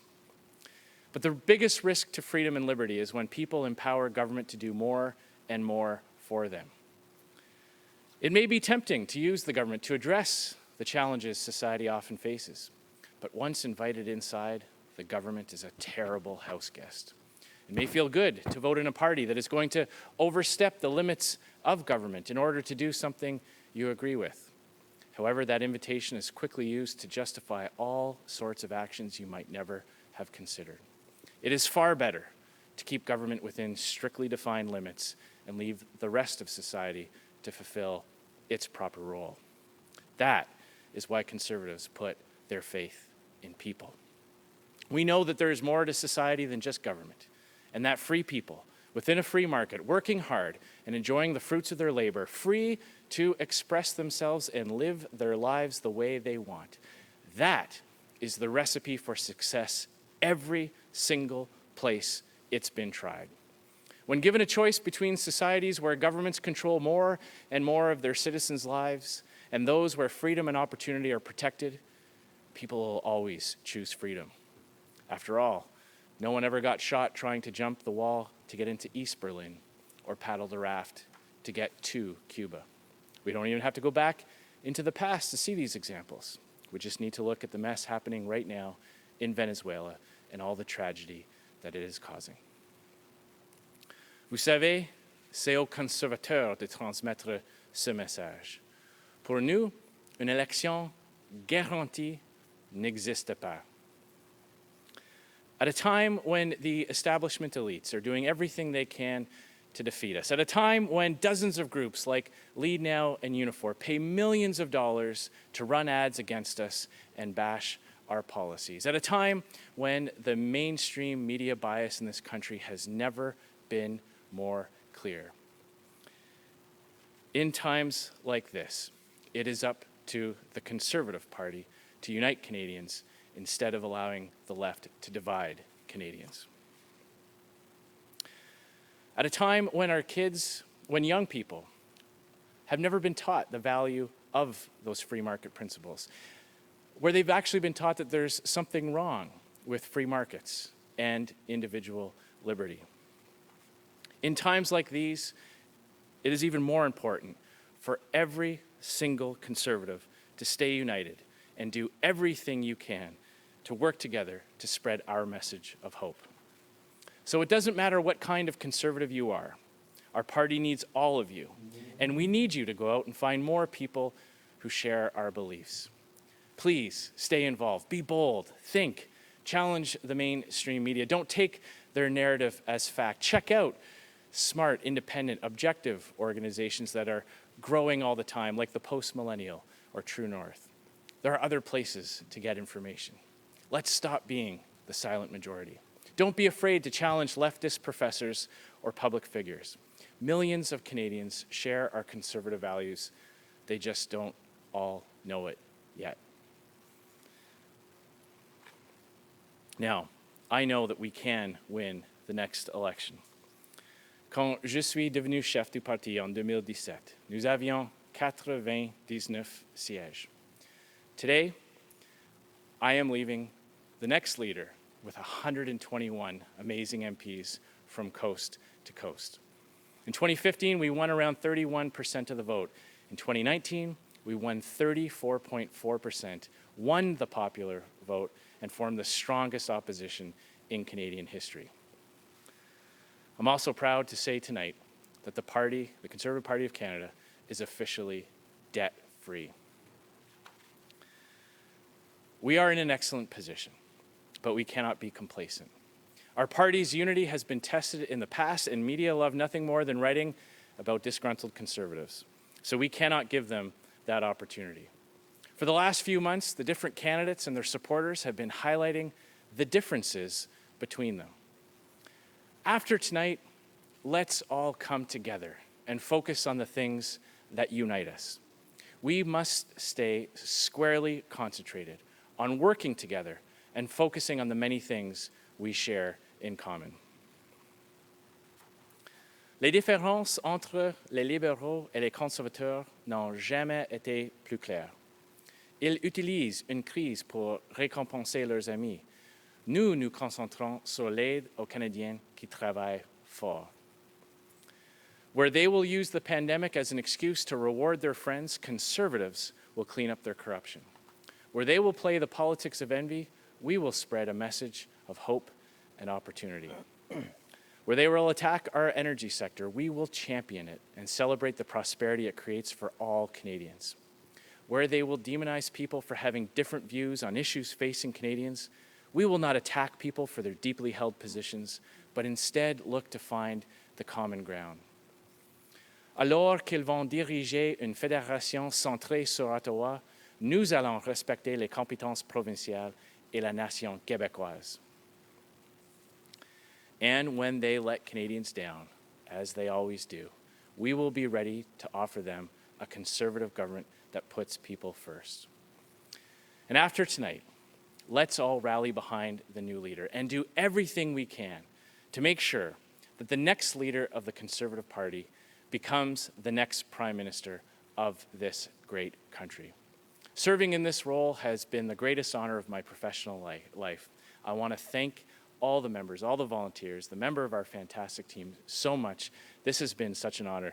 Thank you very much. Thank you so much for all the support that you've given to me and my family, and we will get them in the next election. Thank you very much. Merci beaucoup.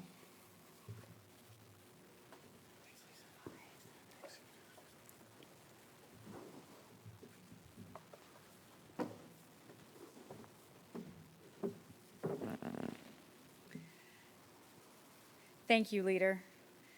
Okay, so I know that you are all anxious to hear the ballot results, and we're almost there. I am now pleased to turn things over to our co-chairs for this evening, the Honorable Lisa Raitt and Dan Nolan, for the news that I know everyone is waiting for. Thank you, Jamie. We'll start with a short explanation of the process that brought us here today. À la date limite de l'adhésion du 15 mai, notre Parti conservateur comptait un nombre record de 269 469 membres. Les bulletins de vote ont été envoyés par les entrepreneurs agréés par l'intermédiaire de Post Canada entre le 3 et le 13 juillet. Voting was by preferential ballot, and members could rank 1, 2, 3, or all 4 candidates in order. Members were required to return their ballots along with a signed declaration form and a copy of their identification to the offices of Deloitte here in Ottawa prior to 5 p.m. on Friday, August 21st. Starting back on July 20th, we began processing ballots as they were received, and over the last month, we succeeded in processing a record number of ballots for a Canadian leadership race. 174,849 ballots were verified. Once the validity of the memberships and the identification was confirmed, the ballots, which remained in their secrecy envelopes, were set aside in sealed bins. This morning, these bins were opened, and we counted the ballots using tabulators certified and supplied by Dominion Voting Services. From the tabulators, Dominion Voting Services will produce the first ballot results, which are then verified by Deloitte and then approved by the Chief Returning Officer. If subsequent ballots are required, the same process will be followed. Each of the 338 electoral districts or ridings are worth 100 points, and these points are allocated to candidates based on the percentage of valid votes in that riding.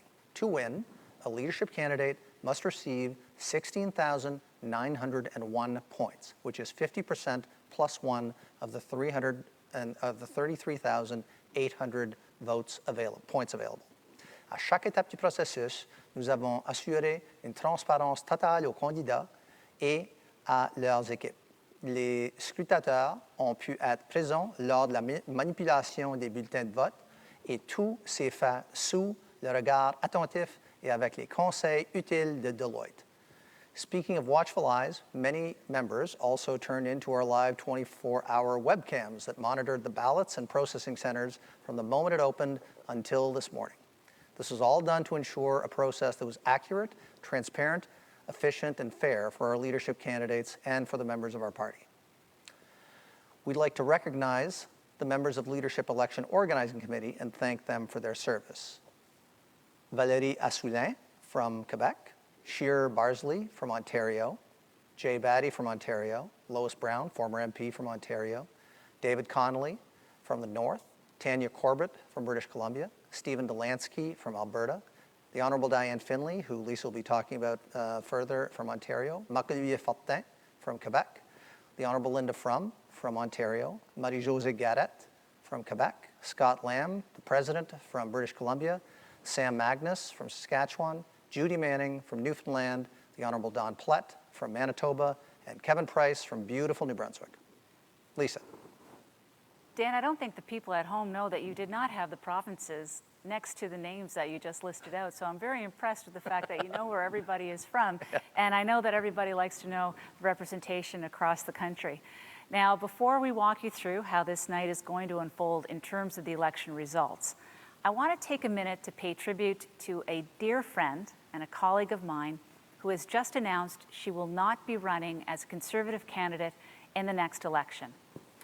The Honourable Diane Finley from Haldimand, Norfolk, who, as you just heard, is also on the Leadership Election Committee, has been our rock in the Conservative caucus since 2004. She's been a loyal friend to many, a strong mentor to caucus and staff alike, and she's always equipped with a dry, witty joke to brighten the mood.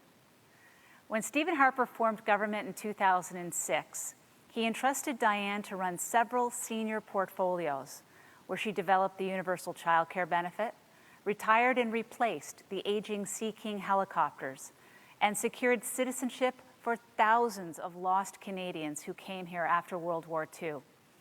I can tell you from experience that Diane was always well briefed and prepared at the cabinet table, and her staff and officials and some of my cabinet colleagues can tell you that briefing notes and memos always came back filled with commentary, further questions, and the occasional grammatical edit. Diane was also the first person to send a care package to every new female MP that was elected to our caucus, containing little practical items to help make the job easier.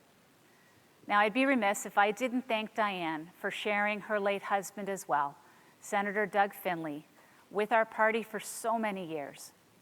Diane was Doug's rock, and he tirelessly planned and implemented victorious Conservative campaigns in 2006, 2008, and 2011. Diane applied some of the lessons that she learned from Doug over the last 5 years as she conducted election reviews across the country, served as our party caucus liaison, and was a vital member of the last 2 leadership election organization committees. Diane, thank you for your service to our country, to our party, and to Haldimand Norfolk. We're really going to miss you in Parliament. Yes, thank you, Diane, from our part as well. Okay, so we've lined up an impressive group of high-profile Canadian Conservatives from across the country to help us make tonight's announcements. They'll be coming to us from their home provinces, and we'll read out the unofficial ballot results by province for each candidate in ballot order. Nous avons réuni une brochette impressionnante de conservateurs bien connus provenant de l'ensemble du pays afin d'annoncer les résultats ce soir. Ils sont chacun et chacune de leur province respective. Ils donneront les résultats non officiels du scrutin par province et dans l'ordre de parution des noms des candidats sur le bulletin de vote. Now, obviously, Dan, they're not going to be giving us the results right away because we're still going to be waiting for the last of the processing to happen for us in the votes. But when they are ready to give us the votes, they're going to be getting a call from the auditors at Deloitte, and those results will then be read out to the rest of us. Oui, c'est vrai. Ils vont recevoir un appel de Deloitte qui se trouve dans la salle dépouillement sur des suffrages, là où les résultats vont être affichés.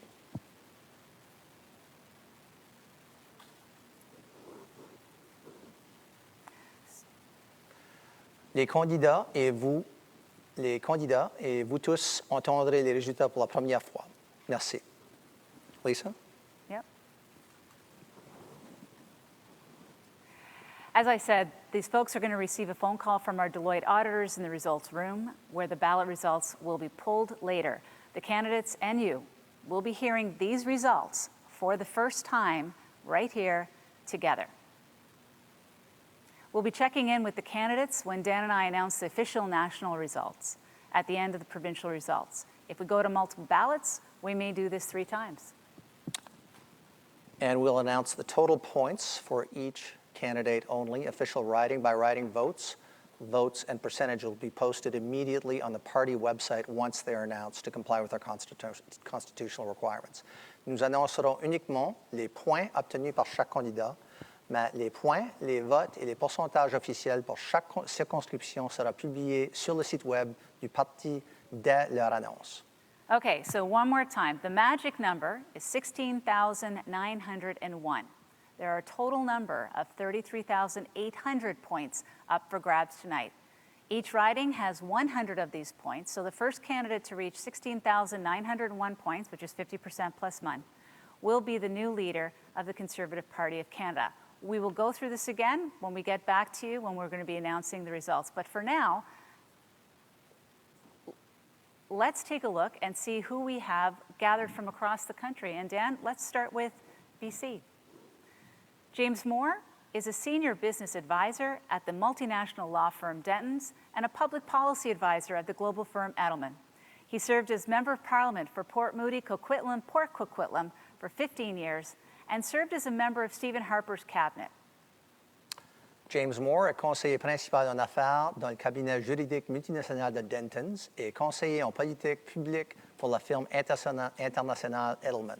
Il a été député de Port Moody Coquitlam et Port Coquitlam à la Chambre des communes pendant 15 ans et membre du cabinet de Stephen Harper. Joining James tonight is Cathy McLeod. Cathy McLeod has served as the Member of Parliament for the riding of Kamloops, Thompson, Caribou since 2008. She is the current Shadow Minister for Natural Resources, Forestry and Mining. Cathy McLeod est députée de Kamloops, Thompson, Caribou à la Chambre des communes depuis 2008. Elle occupe présentement le poste de ministre du cabinet fantôme pour les ressources naturelles. So let's Cathy? check in with you there, James and Cathy. How are you? So Lisa, Dan, it's certainly a delight to join you here tonight. And of course, we're in beautiful BC where we still are also enjoying some sunshine. So an advantage to have Pacific Standard Time today. And typically in an election night for British Columbians, we turn on the TV when our ballots have closed and the results are already over. I am so pleased tonight that British Columbia is going to get to go first, and so it won't be a fait accompli by the time we're announcing the results. So again, very pleased to join you tonight and looking forward to a great evening. It's great to be with you, Cathy, as well, and Dan and Lisa. Thank you for your leadership on this, like everybody else. Looking forward to the results. Autour du Canada, on est prêt pour les résultats du premier scrutin de vote pour notre course du leadership du Parti conservateur, parce qu'on est certain que le prochain chef va certainement devenir le Premier ministre du Canada. Alors, on y va, on attend les résultats et je suis très content d'être parmi vous aujourd'hui et ce soir. Thank you very much, Dan. Thank you very much, James. Sorry, I was going to talk to Dan next. Now, it's good to mention to everybody that out there in British Columbia, we hold 17 out of 42 of those seats. In fact, we're the largest federal party in British Columbia. And we're about to go to Newfoundland, which is 9 hours in the air away and 4.5 time zones. And interestingly, Flight Australia is only 15 hours, so it's a remarkably big country. Over in Newfoundland, we have Judy Manning. Judy Manning practices law in historic downtown St. John's, a founding partner of the Manning-Bradbury firm. She's a former Minister of Justice and Public Safety and the Attorney General for the province of Newfoundland and Labrador. Judy Manning est société fondatrice du cabinet Manning-Bradbury et pratique le droit dans le centre-ville historique de St. John's. Elle a été ministre de la Justice et de la Sécurité publique et procureure générale de la province de Terre-Neuve et Labrador. Sharon Vokey has served as the Executive Director of the Newfoundland and Labrador PC Party. She is currently President of the Bonavista Buren Trinity Federal Riding, where she is also the current Conservative candidate of record. Sharon Vokey a été directrice générale du Parti conservateur de Terre-Neuve et Labrador. Elle est présidente de la circonscription fédérale de Bonavista Buren Trinity et est également le candidat officiel du Parti conservateur. Welcome, Conservative friends, from Canada's youngest province, Newfoundland and Labrador, specifically St. John's, the far east of the Western world. Judy Manning here, and I am delighted to join you as we usher in our new Conservative leader to right this ship that is our great nation. It's been a privilege to serve on the Leadership Election Organizing Committee. Now I'm very eager to shed this neutrality and get back into campaign mode with our new leader at the helm. I am joined tonight by another ardent campaigner, my friend Sharon Vokey, from the village of Trinity on Newfoundland's northeast coast. During our last federal campaign, Sharon hopped aboard her RV, combing every corner of the riding of Bonavista Buren Trinity. In excess of 16,800 square kilometers, rallying enough votes to double our share of the vote. How's that RV fueled up and ready to go, Sharon? Thank you, Judy. And yes, I'm just waiting for the call. And I'm so pleased to have this opportunity to work with you again. And like you, I am absolutely thrilled to be a part of the 2020 Conservative leadership race. You know, from coast to coast to coast, all across our beautiful country, our Conservative family are all excited and united. There's a lot of work to be done, but we know, given the caliber of our 4 outstanding candidates, that the country is going to be in good hands. And I'm just very pleased to be a part of all of this evening. Well, thank you very much. Appreciate that. Thanks, Sharon. Thanks, Judy. So just as a reminder to folks when we're getting into the results, as we are putting up the provincial results, we're not going to actually be providing the tally. That's for you and I to disclose at the very end of hearing what's happening across in the provinces. Yep, so everybody's going to need to get their pens and paper and calculators out just to keep track of what's going on. But absolutely, we will have the results hopefully soon. That's right. We're going to move now to Alberta. Much like Newfoundland does go to Alberta an awful lot, that's exactly what we're going to follow in this one. We're so delighted to have Minister Sonia Savage. Sonia Savage was elected as the MLA for Calgary Northwest in 2019 for the United Conservative Party. She has lived in Alberta all her life and been involved in the Conservative movement for over 30 years. And as I said, she is currently the Minister of Energy of Alberta. Sonia Savage a été élue députée du United Conservative Party dans Calgary Northwest en 2019. Elle a vécu en Alberta toute sa vie et elle est active dans le mouvement conservateur depuis plus de 30 ans. Sonia occupe présentement la fonction de ministre de l'Énergie de l'Alberta. Dustin Van Voot is a longtime Conservative activist and the current Executive Director of the United Conservative Party of Alberta. Mon ami Dustin Van Voot est un employé de longue date des conservateurs présentement et le directeur général du United Conservative Party de l'Alberta. Over to you guys. Well, hello there, and hello from Alberta, the land of the strong and free. I'm Sonia Savage, the MLA for the Great Riding of Calgary Northwest, and I'm joined here today by Dustin. Hey folks, Dustin Van Voot here. You may remember me as the guy who sent you all those emails. While we may not have any teams left in the NHL playoffs, we've got lots to celebrate. Well, there certainly is lots to celebrate. A record-setting 39,600 Albertans signed up to participate in the leadership race. And this race is about more than just the future of the Conservative Party. It's about the future of Canada. And for Alberta, it's ensuring that our next government won't leave our province behind, and especially our energy sector. We also did win 33 of the 34 seats here in Alberta, so hopefully this next leader is going to spend some time here in Alberta and do a little better next time. I know we're still waiting for the results, but I actually just heard from the inside of the room that they're actually working on the balloons as well, so that that actually may be slowing us down as the balloon drop. Well, that's great, Dustin. I could stay here and talk about how great Alberta is for a very long time, but I think we should just turn it back so we can get to the results as soon as possible. Thanks very much, Sonia, and thanks, Dustin, for promising a balloon drop. That probably isn't going to be happening because of socially distancing rules tonight, but that's okay.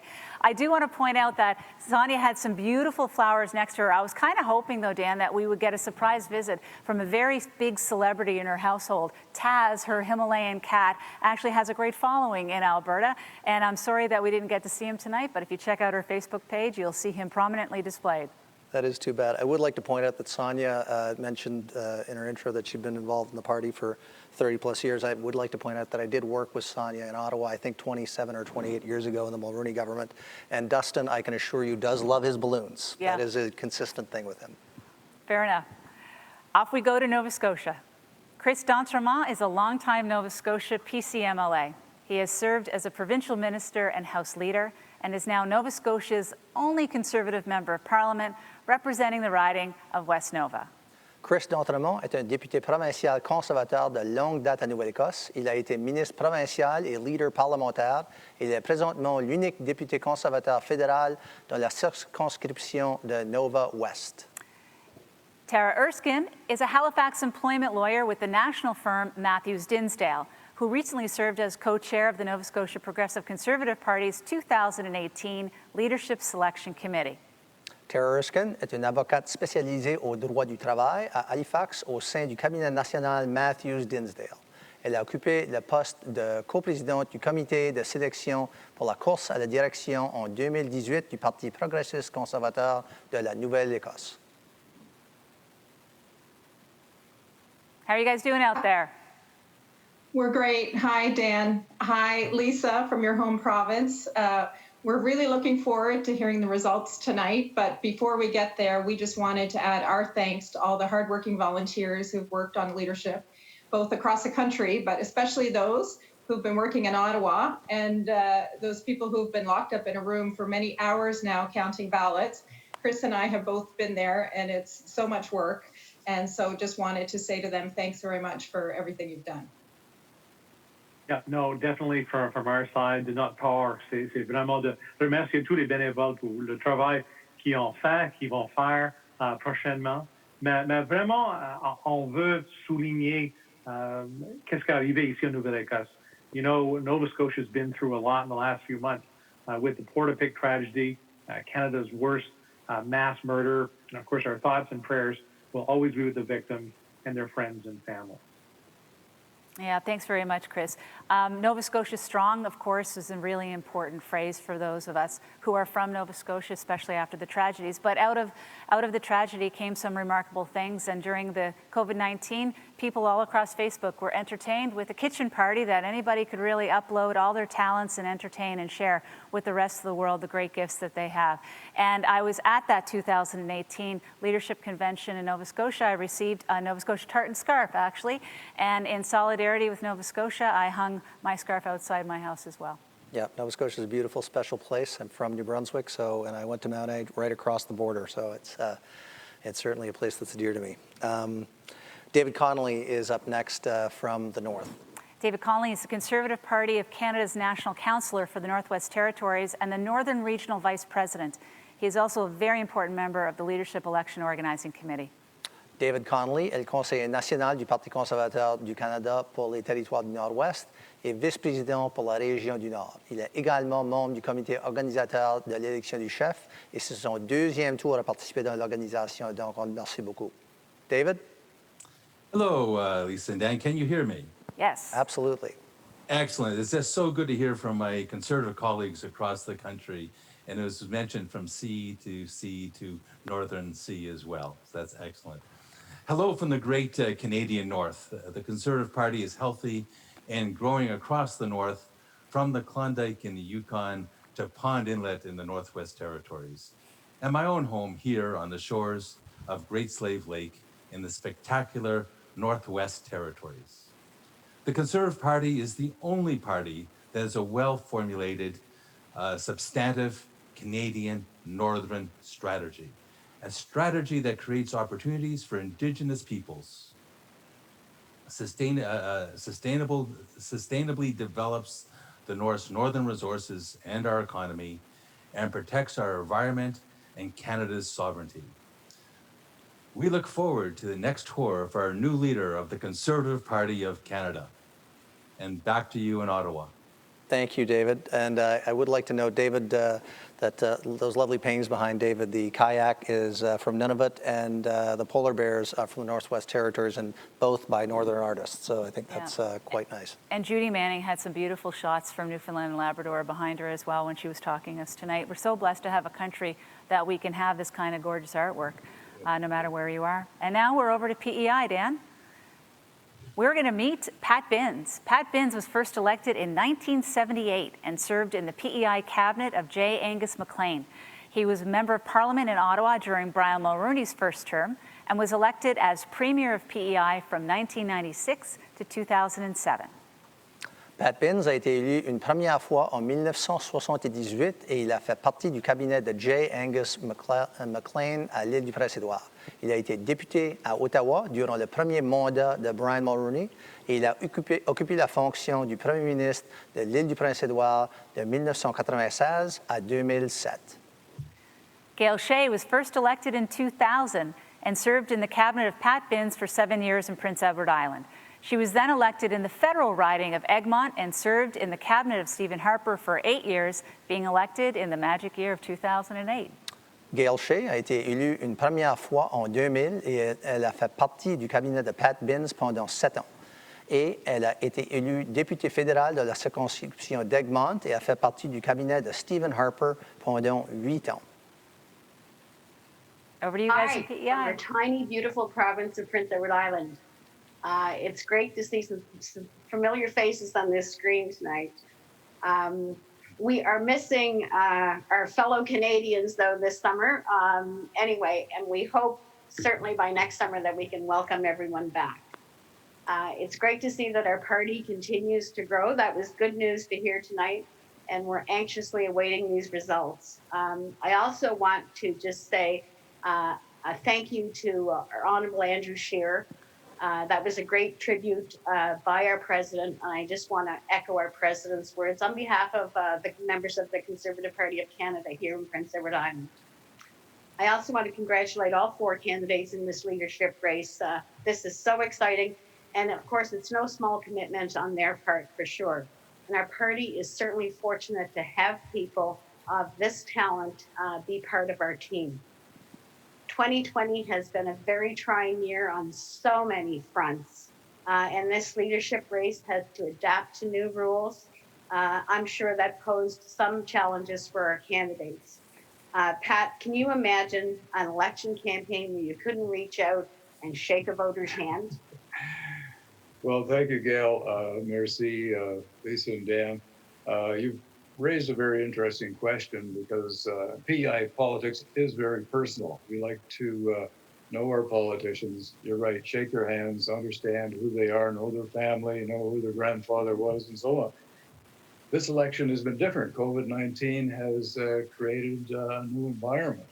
And so the 4 candidates, Peter, Erin, Leslyn, and Derek, have not been able to shake those hands and stop on the doorsteps the way we've seen in the past. And because politics is personal here, I think there's an edge for those who have some long-standing connections with PEI. Certainly, both Peter and Erin, to a degree, have that. Peter, of course, is a next-door neighbor from Nova Scotia. He understands our issues, whether in the fishery or agriculture, tourism, building bridges, Confederation Bridge, ferries, etc. And Erin was Minister of Veterans Affairs right here in Charlottetown, PEI, and also had many opportunities to, well, he ran the leadership race, and so he shook those hands. Leslyn and Derek have not had that same emotional connection, but they've had a technological connection, and they've done a great job of it. So it's going to be interesting to see how those results play out. The only thing I can say is, for those who don't win, well, we probably don't know you well enough yet. Well, whoever wins this leadership race, we're looking forward to working with them because we need to elect some Conservatives on Prince Edward Island next time around. Thanks very much, Gail. Thank you very much, Premier. Really appreciate that. We're going to head right over to Saskatchewan. Kelly Block was elected in 2008 as a federal MP. She represented the constituents in both Saskatoon-Rosetown-Biggar and Carleton Trail-Eagle Creek in the beautiful province of Saskatchewan. She's currently serving as the Shadow Minister of Public Services and Procurement Canada. Élue députée fédérale en 2008, Kelly Block a représenté la circonscription de Saskatoon-Rosetown-Biggar et celle de Carleton Trail-Eagle Creek dans la belle province de Saskatchewan. Présentement, elle est ministre du cabinet fantôme de Services publics et Approvisionnement Canada. Randy Hoback was also elected first in 2008 as the Member of Parliament for Prince Albert, the former riding of the great Prime Minister John Diefenbaker. He is presently Shadow Minister for International Trade. Randy Hoback a été élu la première fois à la Chambre des communes en 2008 comme député de Prince Albert, l'ancienne circonscription du grand Premier ministre John Diefenbaker. Présentement, il est ministre du cabinet fantôme en matière de commerce international. Well, thank you very much, Dan and Lisa. Thank you to everybody who has joined us here today.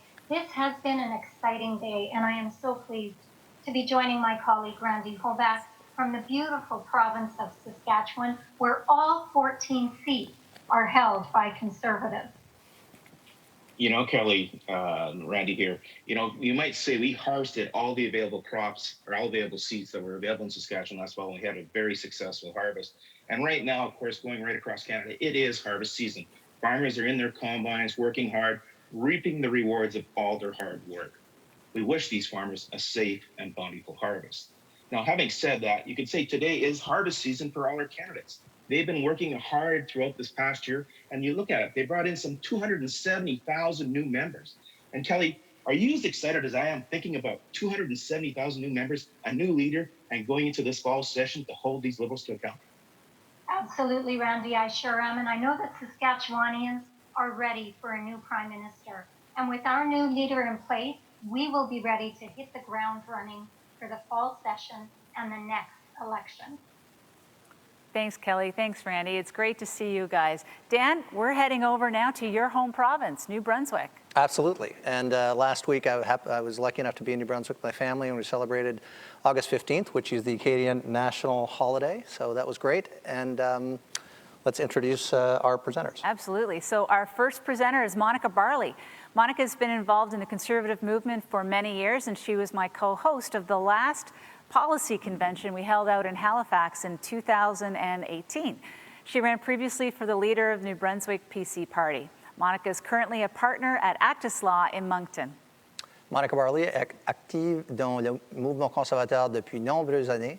Elle a déjà brigué le poste de chef du Parti conservateur du Nouveau-Brunswick. Monica est associée dans le cabinet d'avocats Actis à Moncton. Mel Norton was mayor of St. John from 2012 through 2016. He also ran in the New Brunswick PC leadership race, and he is currently a partner at Lawson Creamer in St. John. Mel Norton a été maire de Saint-Jean au Nouveau-Brunswick de 2012 à 2016. Il a aussi participé à la même course de chefferie que Monica pour la chefferie du Parti conservateur du Nouveau-Brunswick. Et présentement, il est associé dans le cabinet Lawson Creamer à St. John. Monica? Bonsoir, Dan et Lisa. Nous sommes dans la belle province du Nouveau-Brunswick, la seule province officiellement bilingue. Nous sommes dans une des provinces où vivent beaucoup d'Acadiens et Acadiennes. Et malgré la pandémie, nous avons quand même fêté la fête de l'Acadie le 15 août à chaque année. Nous sommes très contents d'être avec vous ce soir et nous avons très hâte de connaître notre nouveau leader conservateur qui va pouvoir devenir le Premier ministre du Canada. As Monica says, we have the privilege of being Canada's only officially bilingual province. And not only that, we are the home of the highest tides in the world. We are the home of the highest peak in the maritime provinces. And we are safe and sound inside the Atlantic bubble. And we're enjoying each other's company very much here on the East Coast. And thank you, Dan and Lisa, for all your work. Thank you to all the candidates who've spent all their time campaigning, and to all the volunteers and everyone joining us right across the country. Thanks very much, Mel. And I'm glad you brought up the Atlantic bubble, because hailing originally from Cape Breton Island, it's because of the Atlantic bubble that I can't make my way back home for a visit with my family this summer. But I will tell you, Dan, that when I drive out east every summer, when I get to New Brunswick, all I'm thinking about is stopping to make sure I get that piece of chocolate cake with boiled icing. I'm not sure if that's what New Brunswickers want to be recognized for. I think we'd rather be recognized for being the birthplace of Matt Stairs and the Rock Voisine. But there you go. Chocolate cake is pretty good, too. We're going to head out to Manitoba now. Candice Bergen was elected in 2008 as the Member of Parliament for Portage-Lisgar. She served as the Minister of State for Social Development under Prime Minister Stephen Harper and is currently the House Leader of Her Majesty's Loyal Opposition. Candice Bergen a été élue députée de la circonscription fédérale de Portage-Lisgar en 2008. Elle a été ministre de l'État au développement social dans le gouvernement de Stephen Harper. Et elle est présentement leader parlementaire de la loyale opposition de Sa Majesté. Heather Stephenson has spent the last 20 years as the Progressive Conservative member of the Legislative Assembly of Manitoba, representing the constituency of Tuxedo. She currently serves as Manitoba's Deputy Premier and Minister of Families, and previously served as the province's Minister of Justice and Attorney General. Depuis les 20 dernières années, Heather Stephenson est députée progressiste conservatrice à l'Assemblée législative du Manitoba, représentant la population de Tuxedo. Elle occupe présentement les fonctions de vice-premier ministre et de ministre de la Famille, et elle a été ministre de la Justice et procureure générale de la province. Hi, everyone, from friendly Manitoba, Canada's heartland, and from Portage-Lisgar, arguably the most entrepreneurial riding in the country. Good evening, everyone. I'm delighted to join you from the wonderful constituency of Tuxedo, right here in beautiful Winnipeg, Manitoba, home of the Grey Cup champions, of course, our very own Winnipeg Blue Bombers, who we're also proud of regardless of where we live in the province of Manitoba. Heather, what an exciting race this has turned out to be, and talk about suspense.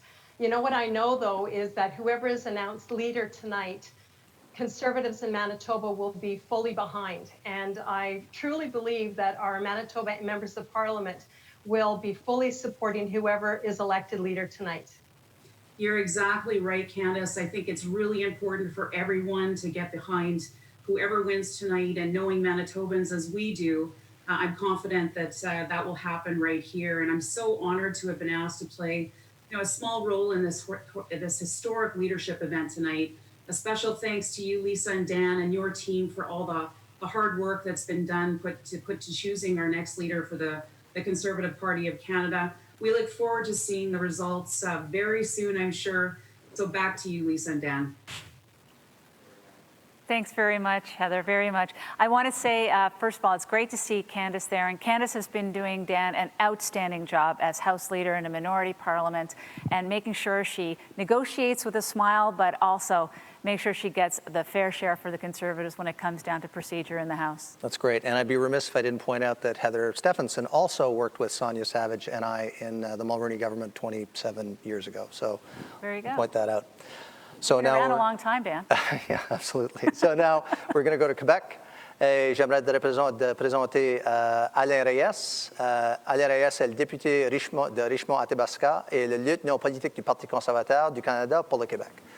Alan Reyes is the Member of Parliament for the constituency of Richmond-Athabasca and Conservative Party of Canada's political lieutenant for Quebec.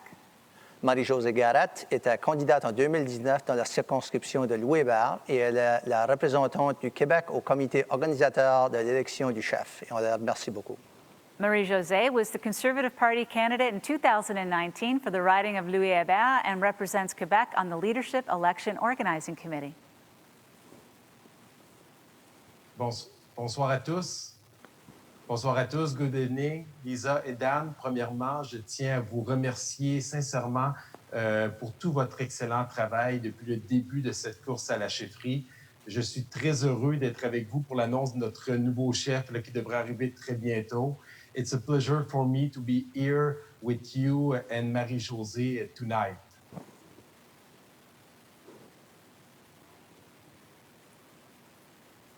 You there, Marie-Josée? Is this okay? Oui. Oui.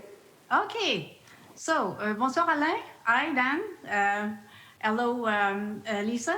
Bonsoir tout le monde. Hi everyone. It's a pleasure for me to be here with you tonight. C'est un plaisir pour moi d'être avec vous ce soir pour l'annonce des résultats de cette course qui prend fin ce soir. Nous attendons tous impatiemment le nom du nouveau chef du parti que nous accueillerons avec grand plaisir. À titre de membre du comité organisateur de la course à la chefferie, j'en profite ce soir pour remercier tous les collègues à travers le Canada qui ont investi du temps au cours des derniers mois pour organiser la course et puis arriver à ce cheminement qu'on connaît ce soir. Alors, merci à tous. Ce n'était pas un exercice évident dans un contexte de pandémie. Alors, il faut les saluer leurs efforts. Nous tenons à remercier les 4 candidats et leur équipe de bénévoles qui, grâce à leur travail acharné, ont permis de tripler le membership au Québec. We have tripled our membership in Quebec. It's amazing for us. Tout simplement, c'était fantastique. Et je nous souhaite à tous une belle fin de soirée et très heureux de pouvoir entendre le nouveau chef se joindre parmi nous ce soir. Okay. Excellent. Thank Merci. you very much. Merci, Alain. Merci, Marie-Josée. Marie-Josée. Dan, tripling the membership in Quebec is a pretty big deal. Yeah, it's amazing. I mean, that's one thing we're very happy about is the candidates have done a great job in recruiting new members, so getting to almost 270,000 members. And the members have been so engaged that we actually received a record number of ballots at 175,000 ballots, which is also remarkable. So that's something to be very proud of. And now we're going to move to Ontario. Caroline Mulroney was first elected as the Member of Provincial Parliament for York Simcoe in 2018. Before entering politics, she had a successful career in the private sector spanning both business and law, and she is currently the Minister of Transportation and the Minister of Francophone Affairs for Ontario. Caroline Mulroney a été élue députée provinciale de York Simcoe pour la première fois en 2018. Pendant son entrée en politique, précédant son entrée en politique, elle avait une brillante carrière dans le secteur privé, dans les domaines des affaires et du droit. Elle est actuellement ministre des Transports et ministre des Affaires francophones de l'Ontario. Now, Gary Clement will be joining us as well, but currently he is doing the tabulating in another room and another building. And as a result, we won't be able to have him speak with us right now, but he'll be around for when we're actually putting out the results fairly soon. But I'll let you know that Gary Clement is originally from Ottawa, but now resides in Toronto. He was a member of the Leadership Election Organizing Committee from 2017 and returns to help once again on this leadership vote. Gary Clement est originaire d'Ottawa, mais il vit présentement à Toronto. Il est membre du comité organisateur de l'élection du chef en 2017 et celui-ci.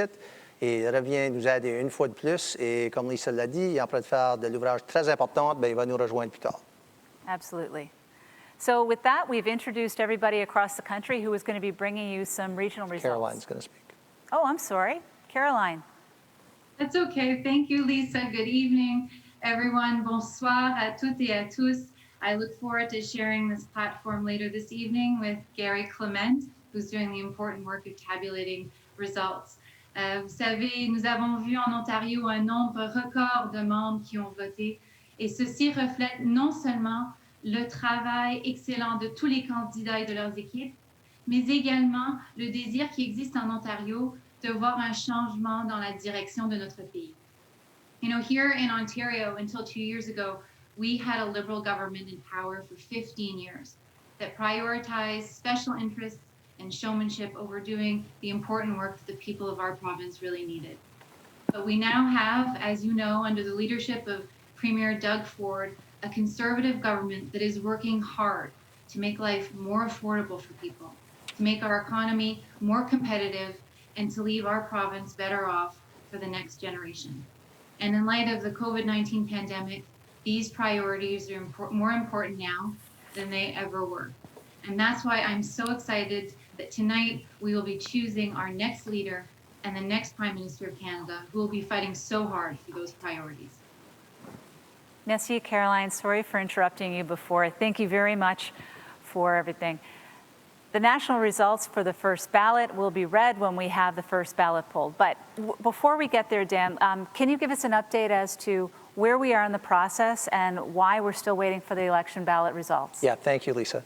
So let me take just a couple of seconds to explain where we are. So we have a few thousand ballots left. So that would mean that we've tabulated 98+% of the ballots out there, which is great news. However, there are a few thousand ballots remaining that we need to be tabulated. And what happened with those ballots is that some of the those ballots were still in envelopes, as I mentioned at the beginning, in security envelopes.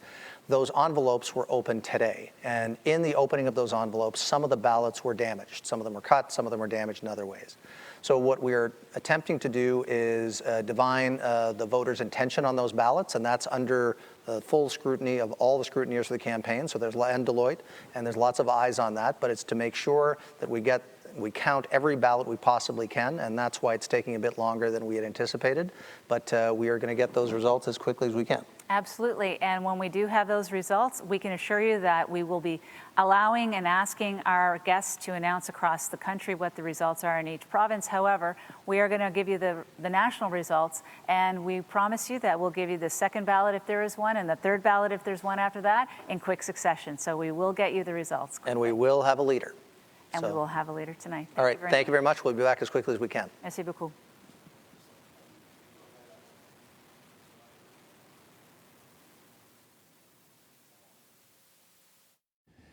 Hello again. I'm Peter Van Dusen. We have been listening to the opening portion of the Conservative Party of Canada's big leadership reveal.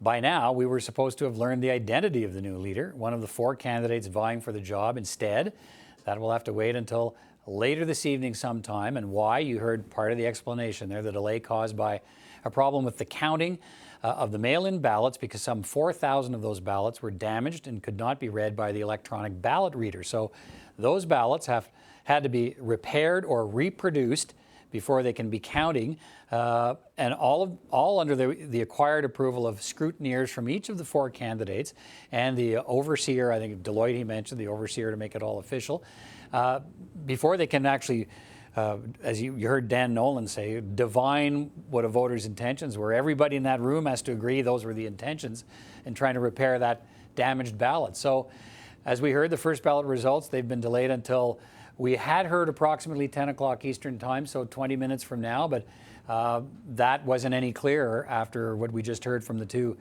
members of the leadership, the 2 co-chairs of the leadership organizing committee. So if it goes 3 rounds in a preferential ballot election, as many people think it will or might, well, we could be closer to midnight, I think, before we know who the leader of the Conservative Party is, the new leader, and we hear from that leader. Not what the party wanted. Delays in a shrinking audience, you would think by now. The later this goes into the evening, that's not what the party wanted to hear. And we did also hear from Andrew Scheer a little earlier in a room absent of supporters and convention fans. That was a little bit different, obviously, and you heard what he had to say, talking up not so much the failures, which have been well documented of his 3 years as leader, but instead talking about the challenges for the party ahead, the need to stay united, the need to challenge people who object to Conservative Party views, whether that's the mainstream media or whether that's university professors. Andrew Scheer says you have to stand up for your beliefs and your values, and that's how the party can grow the number of members it has. Tim Powers, Conservative commentator, has been watching along with me. What do you make of all this in what we've watched unfold this evening in a delay I'm sure the party didn't want to see, but it's happened. How are they dealing with it? Do you serve breakfast here, first of all? Or are we going to get breakfast I thought you were going to ask about lunch. I'm just aiming for breakfast. Look, as you said, look, the party is clearly very frustrated that this error has happened. They did want the big audience that they were going to get tonight. They'd hoped they'd get tonight. They're not going to get that. The trade-off, and I think Dan Nolan and Lisa Raitt are trying to make this point, is look, the integrity of the process matters. And that will matter to 99% of Conservative voters. Sure. So they'll trade that off for the loss of the spotlight tonight, particularly if they're about to launch, the new leader and others launch a campaign challenging the integrity of the Prime Minister and his government. So what they lose in TV, they'll protect, they think, in the integrity of the party. And 4,000 ballots out of 170.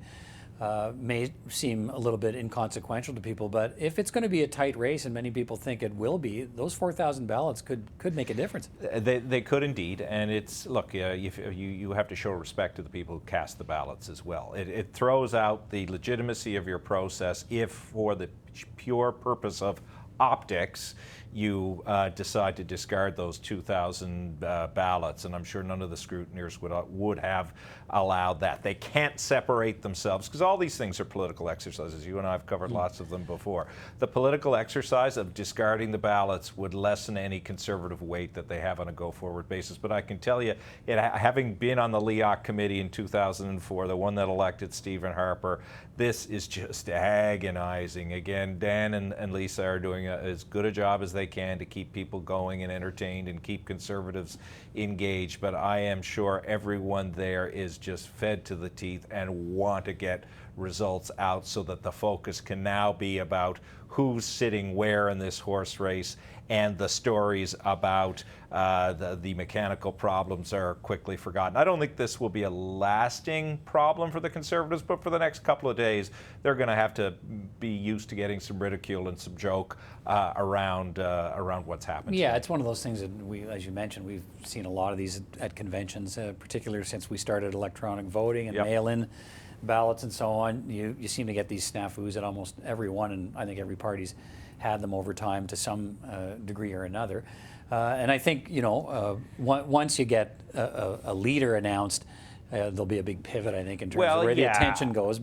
And you have the pandemic. And look, I think there's probably a little bit more tolerance among the broader public for all of this. Regardless, at some point tonight or early tomorrow morning, as Dan Nolan alluded to, the Conservatives will have a leader, and that person will be the focus of discussion, not the process. We talked about Dan Nolan. You heard him explain to some degree what had happened, but he was able to give us more detail. We spoke to him a little while ago. He spoke with CPAC's Martin Stringer down at the virtual leadership reveal site down at the Shaw Convention Centre, and next door reporters are gathered at the Westin Hotel, and he spoke with our Martin Stringer there to give us a better idea of exactly what has happened here tonight. Let's listen. Well, Peter, for the latest update on the situation with the ballots and the ballot counting, I'm now joined by the convention co-chair, Dan Nolan. Mr. Nolan, what is the latest? How many ballots remain to be counted, and why the delay? Well, the last number I heard was somewhere between 3,000 and 4,000 ballots were remaining to be processed. So that would mean we've processed 98% of our ballots. So that's what's remaining. What has been the delay? Because we were speaking with Lisa Raitt, yep. co-chair as well. That was about an hour and a half. Well, actually, almost about 2 hours ago. Yep. There was a delay. Was started then. She said it's just because people became aware that they weren't going to get it all done in time. Yep.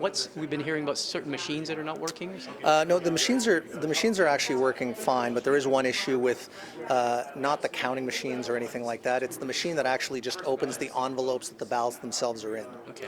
So. And there's a couple of reasons for that, and I can go into the details. But basically, some of the ballots have been damaged or cut by that machine that's been opening the envelopes. Okay. And if the ballot is damaged, it might not be able to be counted by the machine right away. So they might need to go to an additional process. And that additional process could be that the ballot's repaired and put into the machine to count, or it could be that it needs to be redone, and that's all done under the watchful eye of all the scrutineers for all the campaigns. But that's not causing spoiled ballots. That's not causing something that could be an irregularity and cause contest in terms of the results. So 3,000 to 4,000 ballots still to go. How long might that take? We're talking now at about 8. Well, just a little after 8:15. We're just getting ready. I can't give you a good estimate of that. What I can say is we're going to start our program before announcing the results at about 8:30.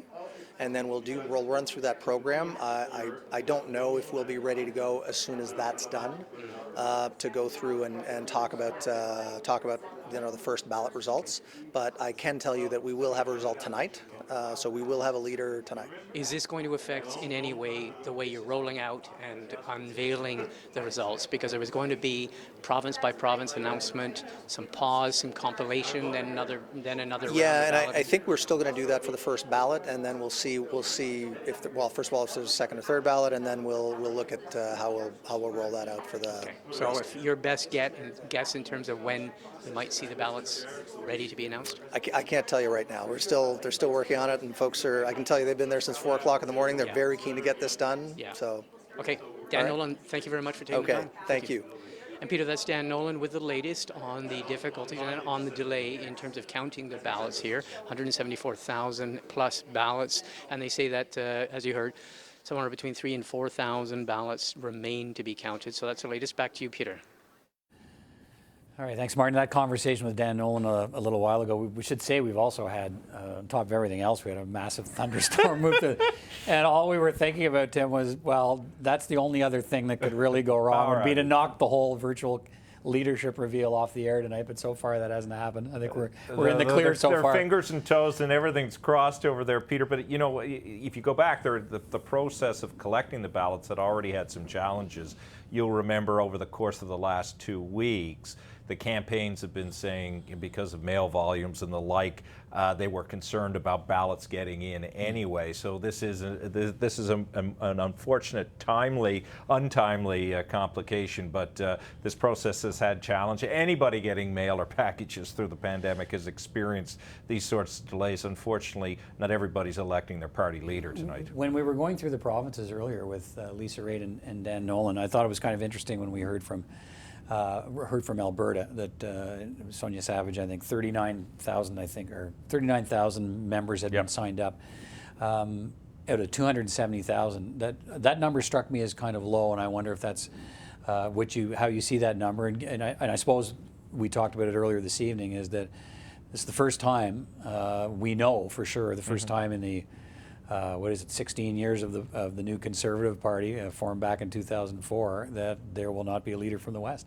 Yeah, that's right. And look, I don't know if that was an influence or if the rising threat of Wexit, which is real, I think, and many of our conservative MPs are concerned about that, was brought to bear on this. There may have been a little bit of complacency too, because it's assumed in Alberta that the Conservatives have it in a lock. So getting the 100 points from the riding and active ridings is not as difficult to do if they're already stacked and have membership. Could be any number of factors, but it is something, if you're the leader, when you become the leader, when a leader is elected tonight, you want to look into, because I do think one of the caucus challenges is going to be finding common ground with these Western MPs, particularly if you're Peter MacKay and you haven't been in caucus in 5 years, and many of these people are new. A lot of the people that Peter was in caucus with, who we became good friends with, the Monty Solbergs, the Chuck Stralls, They're gone now. are all gone now. And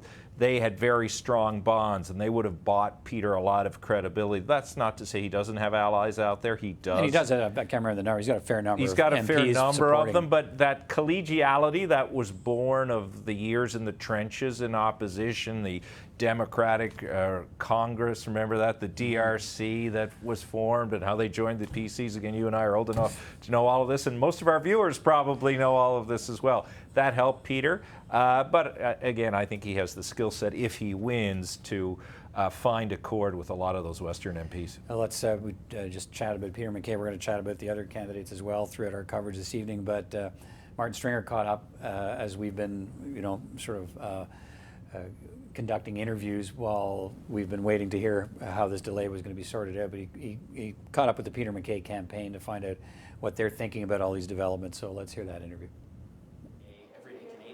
Peter, I'm joined now by Alex Nuttall, and he is a former MP, retired, but he is also, these days, campaign manager for Peter MacKay.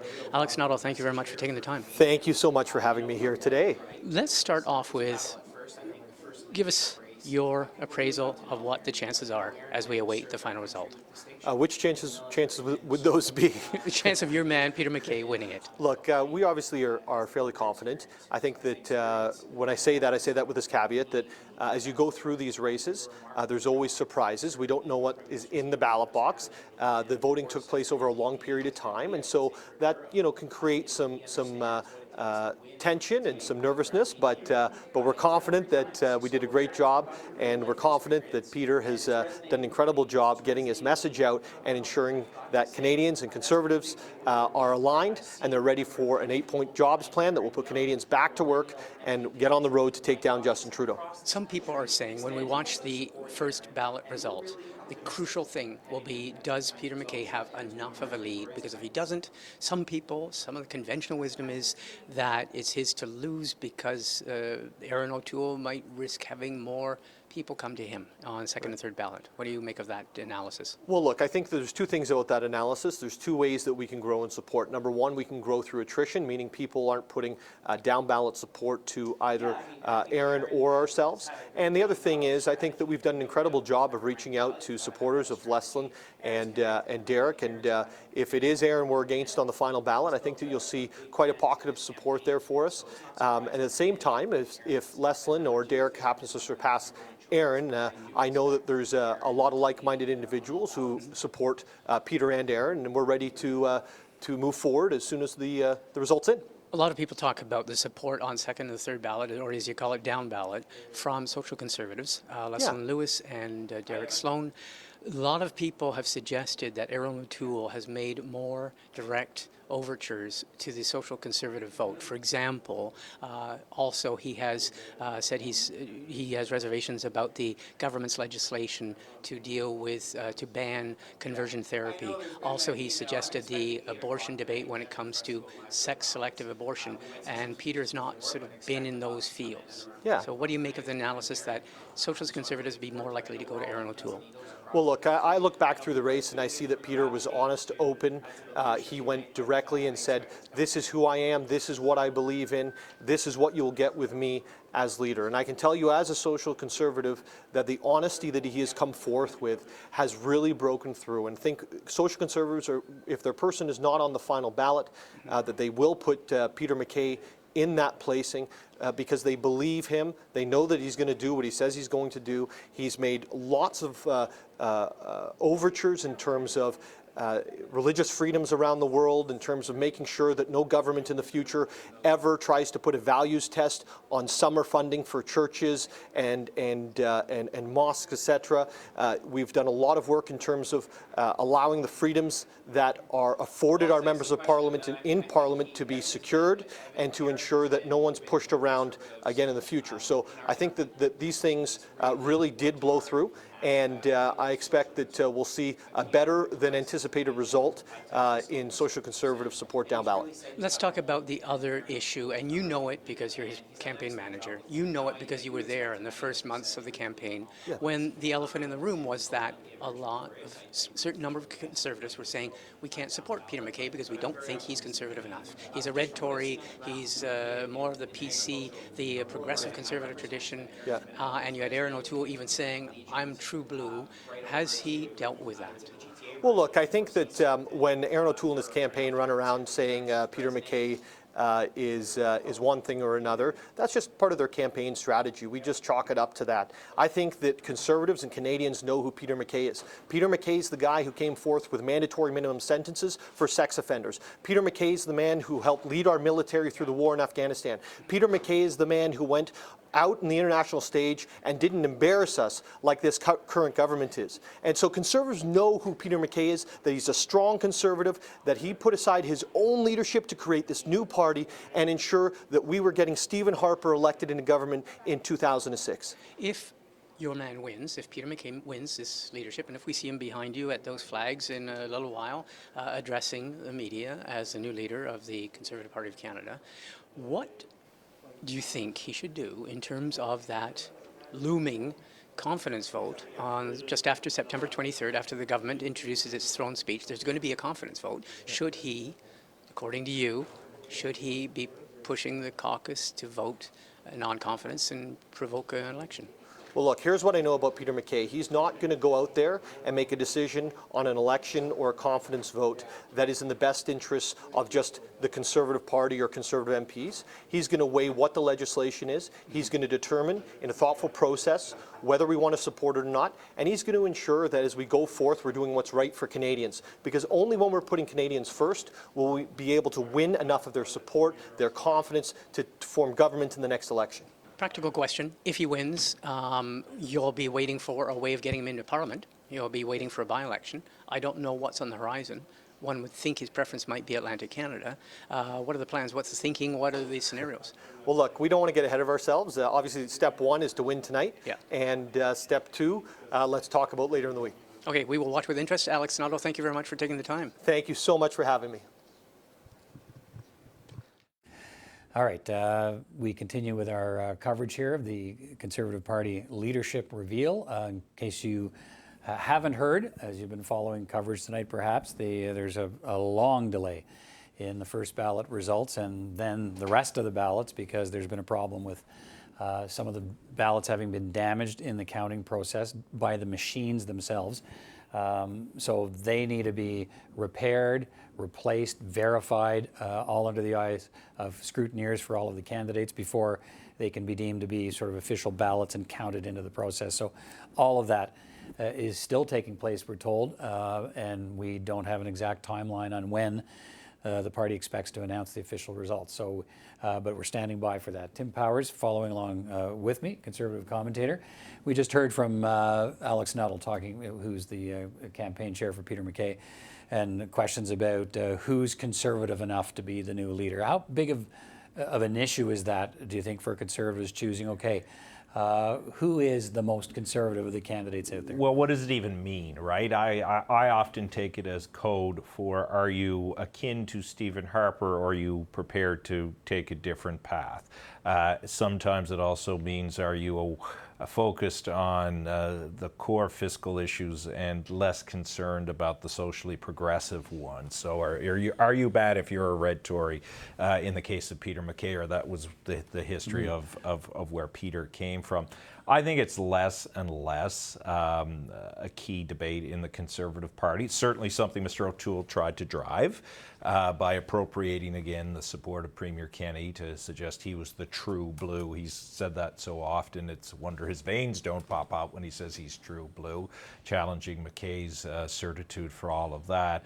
I think in the end, you know, it will influence some of the voting that happens tonight, but ultimately the vast majority of Conservatives do find a common ground on any number of issues, and one of those common ground items is who is best able to change the current government, and that will probably be what separates MacKay and O'Toole, determination between them on that. The other issue, I guess, is to what extent does someone's Conservative credentials cause you to go to the ballot box or not go to the ballot box. So if you're a social Conservative and you don't necessarily, Peter MacKay is not your choice, but Peter MacKay wins. Where do you go? Exactly, and you know, it's maybe you look Wexit this time. I don't know. I don't think that's necessarily the case, but. Again, there aren't many options on the other side. That isn't to suggest you should take that for granted if you're Peter MacKay. I think Peter MacKay has spoken a lot about respect and welcoming. He certainly will know the party that his father was part of in its early days, the Progressive Conservative Party, in the first years of Brian Mulroney's prime ministership, did have a very, you know, a coalition together there as well that did have people who would now be described as socially conservative in it. So it's not a configuration. It's not a foreign thing to him to have configurations with social conservatives in it. But ultimately, Peter MacKay is going to win.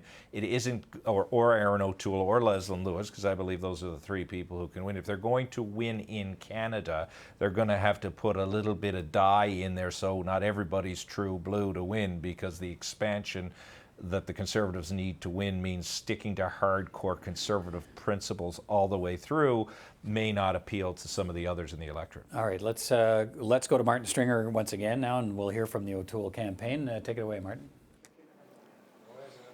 Thanks, Peter. We're going to now join the national campaign chair of the O'Toole campaign, Fred Delory. Fred Delory, first of all, let's just start by what you've heard, the latest. Obviously, all of your scrutineers are watching with great interest, the latest on the ballot situation. So what we're hearing is there was an issue when they opened some of the ballots. There's a machine that you know, they're in a sealed envelope, and there's a machine that's supposed to slice them and cut them a certain way, and some got destroyed in the process. And fortunately, you're able to tell who these people voted for, and you can find out what riding they're from. So the party has to print off new ballots and just remark them. So there's teams doing that. There's all the campaigns have scrutineers doing it, overseeing it to make sure it's going well. But a lot of people are asking, because I spoke with Dan Nolan, one of the co-chairs, about an hour and a half ago. A lot of people are asking, what's taking so long?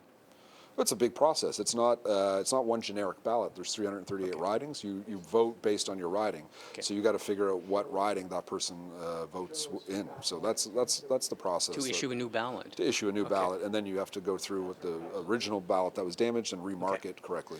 Okay, so that's my understanding of it. Let's talk about what you think where you think your man is at, Erin O'Toole. Where do you think his strengths are, and what are you looking for on the first ballot? We believe we're going to be first place on the first ballot, and because we have the most second ballot support, if we're first on the first ballot, we're going to win this. So if you see that come up, the race is over.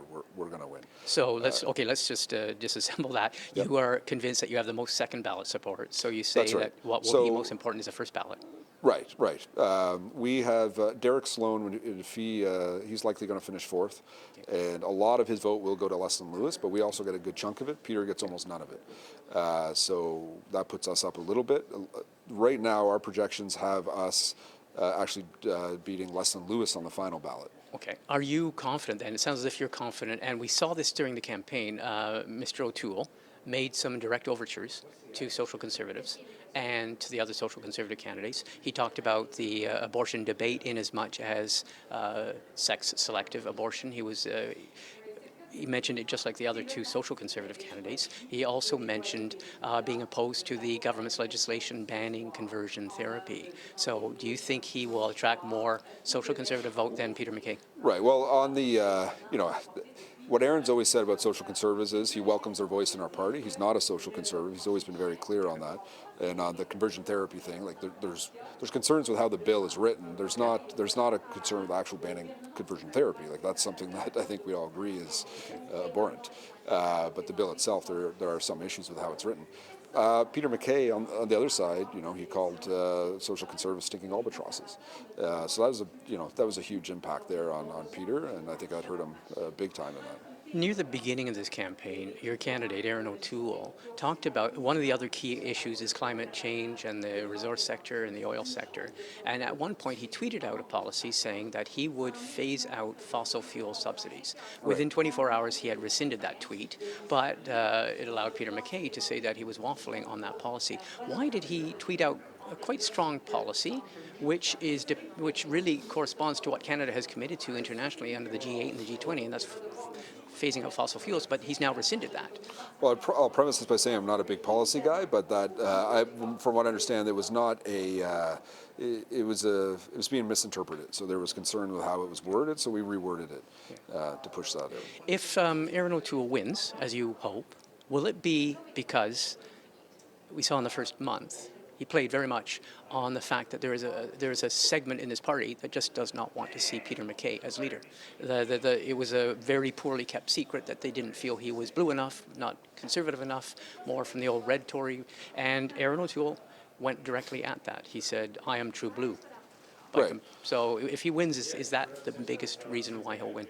Yeah, look, I think Erin effectively communicated his message throughout this campaign, and I think members see him as the person, the best chance to beat Justin Trudeau in the next election. I think that's ultimately what this will come down to. He's also campaigned on the fact that he's a sitting MP, whereas Mr. MacKay is not. Right. And he's one in the GTA. This is a tough battleground area that Conservatives do not win in generally. Yeah. He's won 3 elections in a row in that area. Okay. So this is an opportunity for us to. If he wins, and if we see him behind us at those flags, giving the victory speech for the new leader, if he wins and he has campaigned on "I am battle ready," would his approach be let's rumble, let's go to the. We know there's going to be a confidence vote. Would he be keen to see the government defeated on that confidence vote right after the throne speech? My job's to get him elected leader, and then we'll see what he says tonight once he's in that position. I'm not going to reveal exactly what he's going to say, but. You've been involved in national campaigns a lot. You know this beast. Is it too early for the party? In terms of organization, in terms of recruiting candidates, in terms of fundraising? The party's very strong. We're in a very sound base. We've paid off the debt, I'm told, from the last leadership, or from the last general election. Mm-hmm. I think, we have a very strong organization and amazing volunteers. We've seen this in this leadership race. Look at the candidates. The 4 candidates have raised an incredible amount of money. We have so many donors. Look at the membership. Like, we crushed records. Like Justin Trudeau, when he ran for leader of the Liberal Party, it was a free, you could join the Liberal Party for free. The Conservative Party crushed those numbers during a pandemic in the middle of summer. So I think our party is very strong. You say you're very confident of your candidate's strengths on second ballot. You say you're very strongly confident in Erin O'Toole's strength in Ontario, or his winnability in Ontario. How are things going in Quebec? Because a lot of people are looking at Quebec, and it's been quite an open Donnybrook. It's been quite an open fight. We're going to win Quebec. We're going to win Ontario, Quebec, British Columbia, and Alberta will be first place, and I think Manitoba as well. Why is Erin O'Toole going to win Quebec? His message has resonated there. He's speaking directly to Quebecers. He went out there. He speaks very good French. He's got a platform that speaks to them. Okay. Well, we will watch this with great interest. Fred Delory, thank you very much for speaking with us. Thank you. And Peter, that's National Campaign Chair for Erin O'Toole, Fred Delory, speaking with us about what we're waiting very, very impatiently, but we're waiting with bated breath to see the results tonight. Back to you, Peter. Thanks very much, Martin. And hearing perhaps in the next 20 minutes or so, we might see the process towards the first ballot results because of this problem with some 4,000 ballots and being chewed up by the electronic counting, not the counting machine, but the machine that opens the ballots, damaged some of them, and they have to be essentially redone and I guess sort of re-bonified to make sure that that everybody and the scrutineers from the different candidates all agree that what appears to be the way that Conservative Party member wanted to vote in that ballot damaged by the machine is actually the way they wanted to vote, and everybody has to agree on that. Tim Powers watching along with me as our coverage continues. Very candid and confident Fred Delory. But just before we get to that and some of the things he was saying, politics can be interesting that way. Fred Delory, who's the campaign chair for Erin O'Toole, viewed as the chief rival to Peter MacKay, actually ran to replace Peter MacKay in MacKay's seat in Nova Scotia.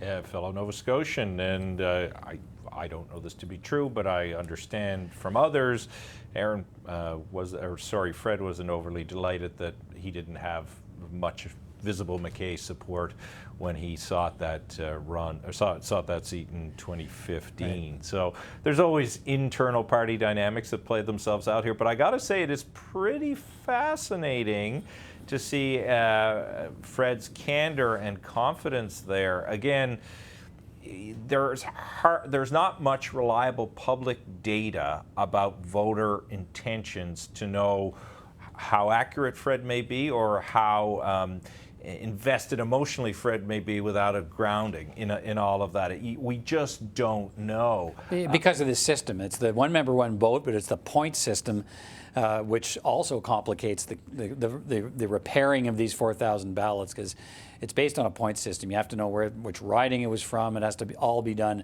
properly. But you're right, it makes it very difficult than different other kinds of races to calculate where people are heading into the results. Now the O'Toole campaign ran a selected exit poll Thursday or Friday of this past week.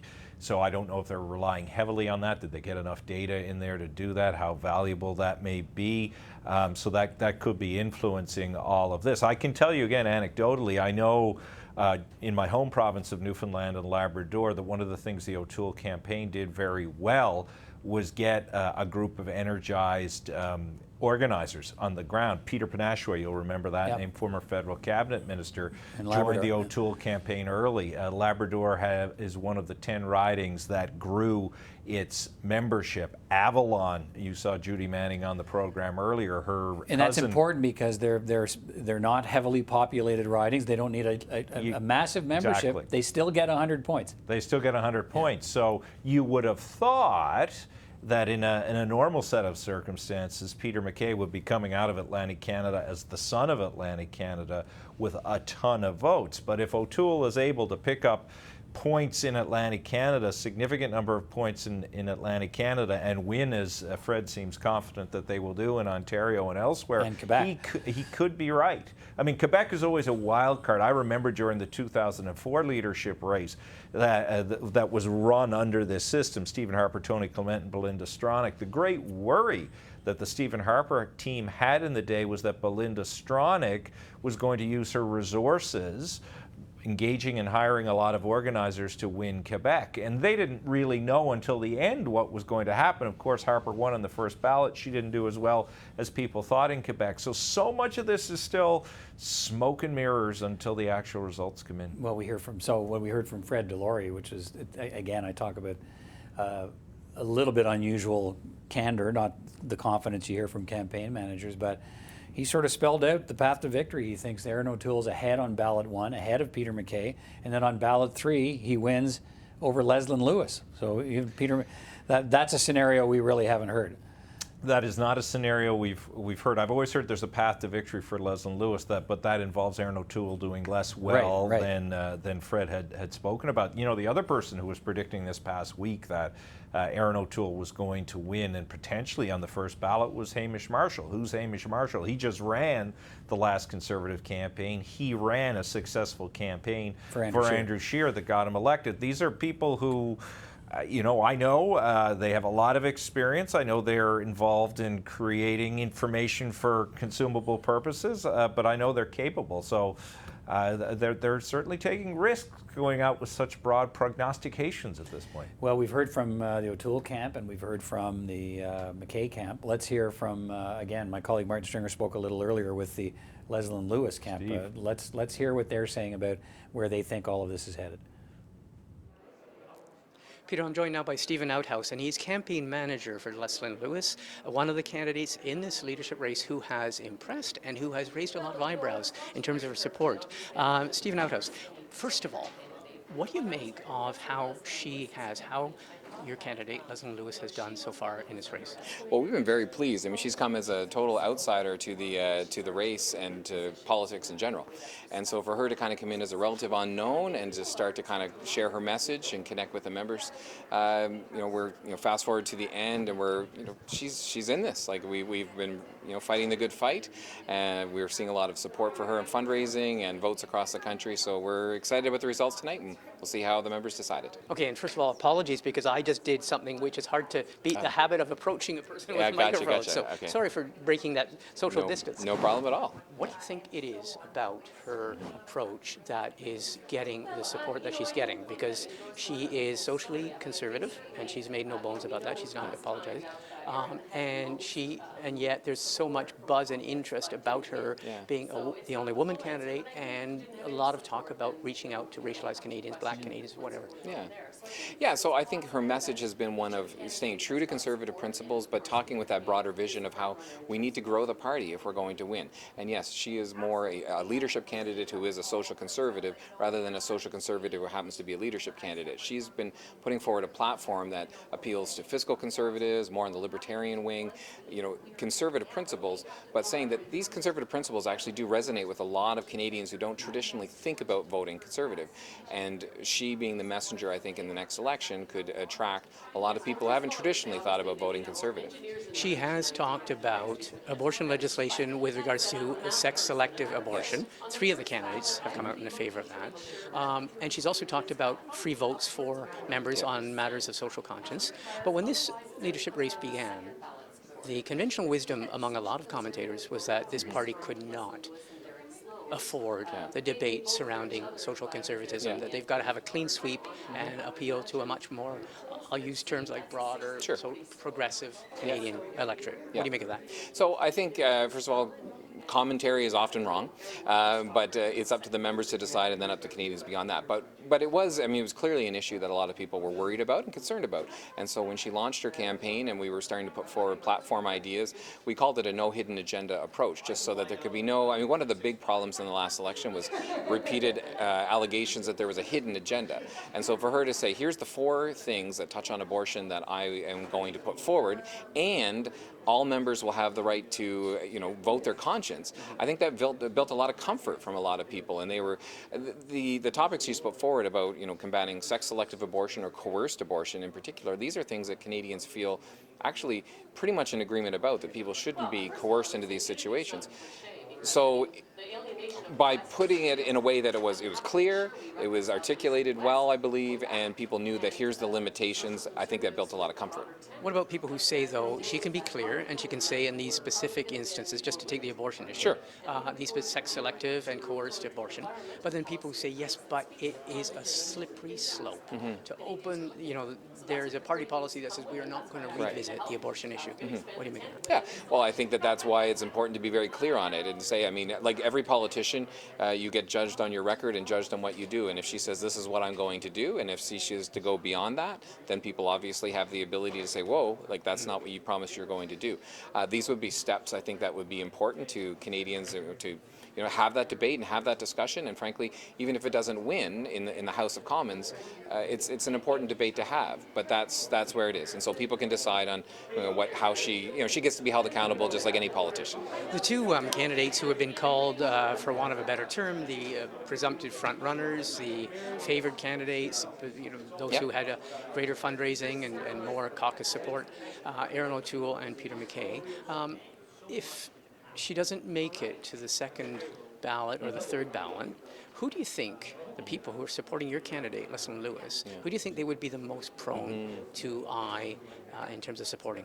Yeah, so the interesting thing about Dr. Lewis's support base is that it grew from the beginning. There was a lot of social conservatives that were there, and so obviously there would be a lot of crossover between she and Derek Sloan in certain ways. But as it's gone on and she's presented a broader agenda, there's people, like we have a lot of people who are now would be number 2 Peters or number 2 Aaron's. So it's not as nice and neat and tidy as it might have been, people thought at the beginning. And so I think it'd be very interesting if not to speculate what's going to happen, because we're obviously in this to win it, but should she not, it'd be very interesting to see how that vote would break down, because I think that there's different people who see different things in different candidates that they like. Last question. Obviously, the big question which will be asked of whoever is the leader and whoever decides maybe or maybe not to go to those flags behind us and talk after she is chosen. If your candidate wins, Leslyn Lewis, I would imagine that would not really speak to a snap election on a confidence vote because she's not sitting in the House of Commons. Your advice to her as campaign manager? Yeah. Well, we're going to look at what happens in terms of how she'll run or where she'll run or when she'll run after the leadership. That's my advice to her, first of all. But then after that, it'll be an interesting discussion as to what approach to do it. She has put forward a plan in the House. Obviously it was an issue that came up during the leadership of how will you hold the government to account without having a seat in the House, how will you do question period. And MPs Pierre Poilievre and Candice Bergen are able to step up and fill that role and hold the government to account on her behalf. Last question. I don't know if I should know this, but has Leslyn Lewis committed to running for a seat if she should not win this leadership? Yes, she has. She said no matter what the outcome of tonight's vote, she will be running in the next election. Okay. Stephen Outhouse, thank you very much. I know you've been around in Conservative politics in many different guises and many different responsibilities. Thanks for speaking with us. Thanks for having me. And Peter, that's Stephen Outhouse, and he is campaign manager for Leslyn Lewis, one of the 4 candidates in this race tonight. All right, thanks again, Martin Stringer. Let me show you the room down at the Shaw Convention Centre here in downtown Ottawa. This is where we're standing by. Hearing possibly in the next 10 to 15, 20 minutes, we might start the process of the first ballot results, which would, let's see, put us at 10:30 Eastern Time, which would be, I would say, roughly 3 hours behind schedule from when we were supposed to hear the first ballot results because of this problem with the machines unsealing ballots and so on. They're working through those damaged ballots, getting that sorted out, some 4,000 of them, and then they'll start the process of unveiling the results that will lead to the leader of the next leader of the Conservative Party of Canada. Now, while we stand by for that, we just talked about Leslyn Lewis. We take an opportunity here to show you a part of our conversation earlier this evening with not just Tim Powers, but Susan Smith and Robin McLaughlin, 2 other party commentators from 2 other parties, connected to 2 other parties, supporters of 2 other parties, who joined us for a conversation about the candidates and the challenges they face during the campaign and what's ahead for the winner and some of the policy ideas they have. So let me show you that, and we started our conversation about Leslyn Lewis. Let's watch it. Who are these people we're talking about? So let's talk about Leslyn Lewis. Here's what you need to know.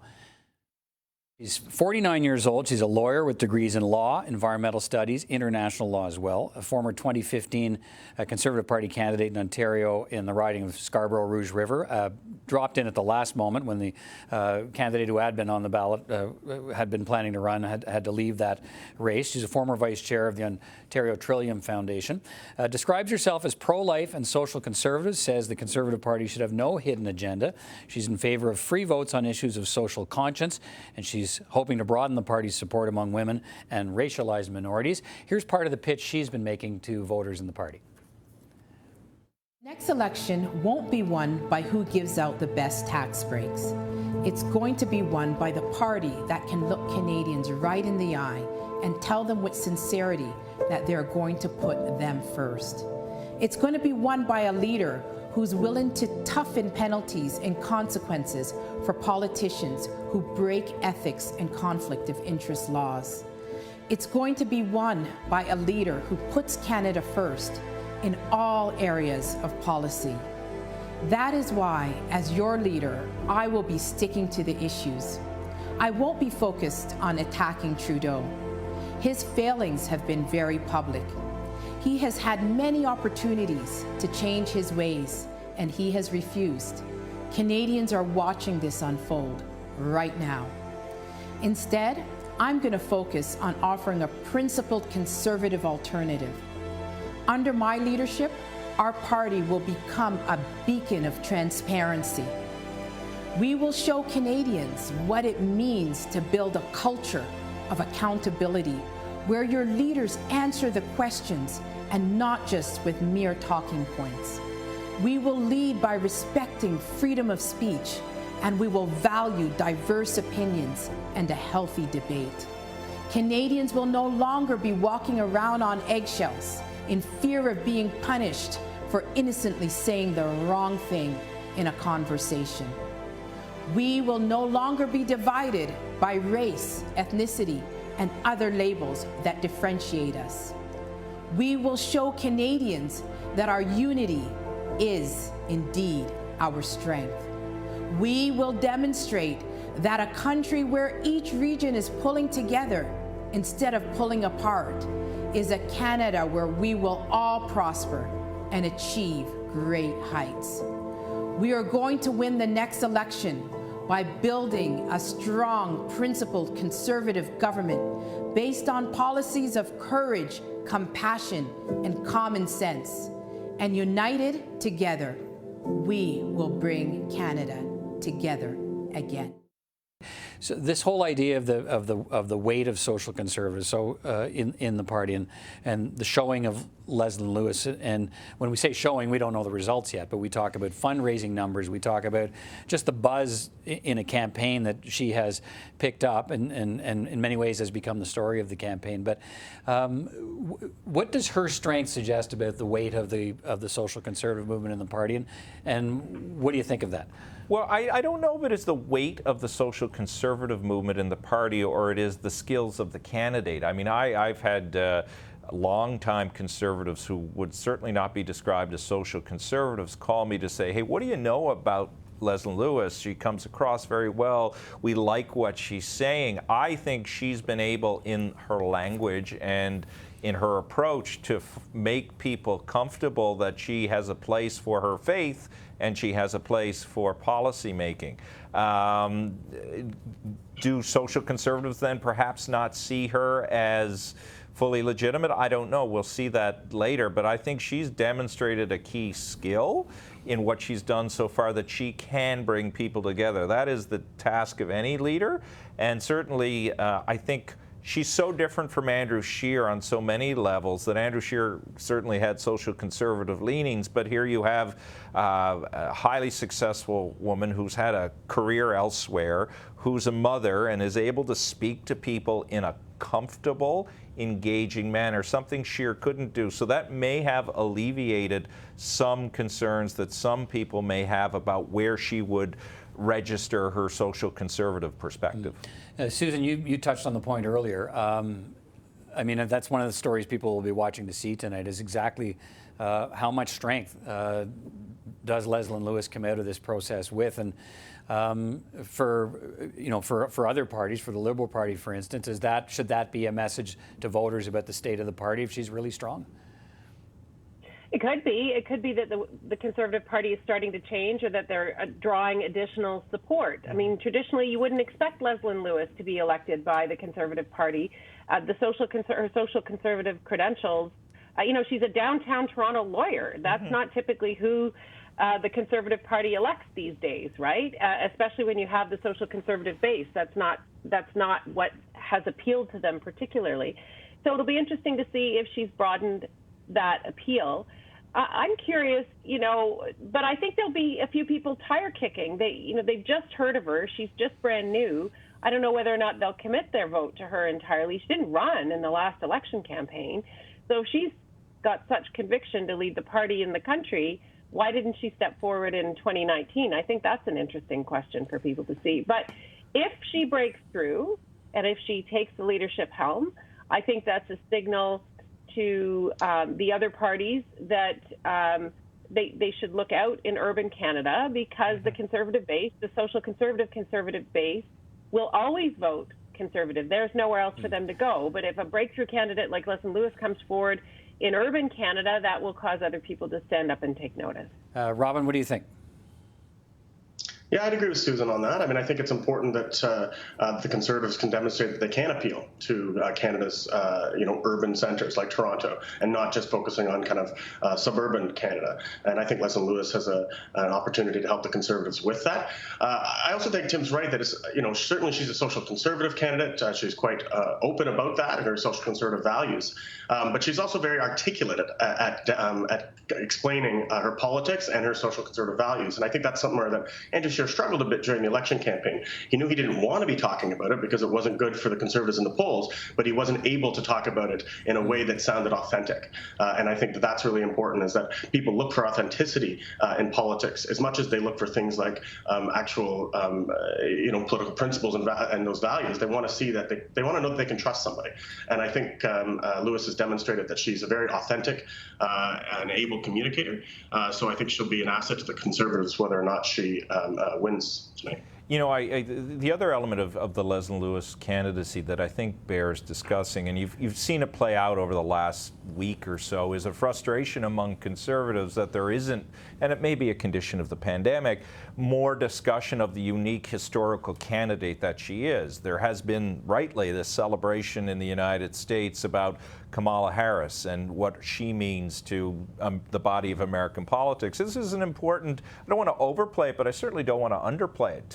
As Susan said, first woman of color to seek the leadership of a major party that happens to be the Conservative Party. And I think Conservatives have had some frustration that this story hasn't been told. The reason I believe they've had that frustration in Measure 2 is they recognize the potential of game-changing that the Lewis candidacy, even if she doesn't win, and I don't necessarily think she will, has as it relates to connecting with voters in different cohorts that they haven't connected with, and Canadians they haven't connected with and need to connect with, that hasn't happened before. Okay, let's turn to Peter MacKay. Let's talk about him.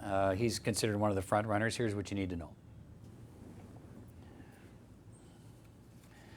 All right, age 54, a lawyer, former Crown Attorney, Nova Scotia MP from 97 to 2015. He's a former Minister of Justice, Defence, Foreign Affairs in the Stephen Harper government, a leader of the Progressive Conservative Party of Canada in 2003, and of course was instrumental in bringing the two Conservative parties together at the time. Deputy Leader of the Conservative Party as well from 2004 to 2015.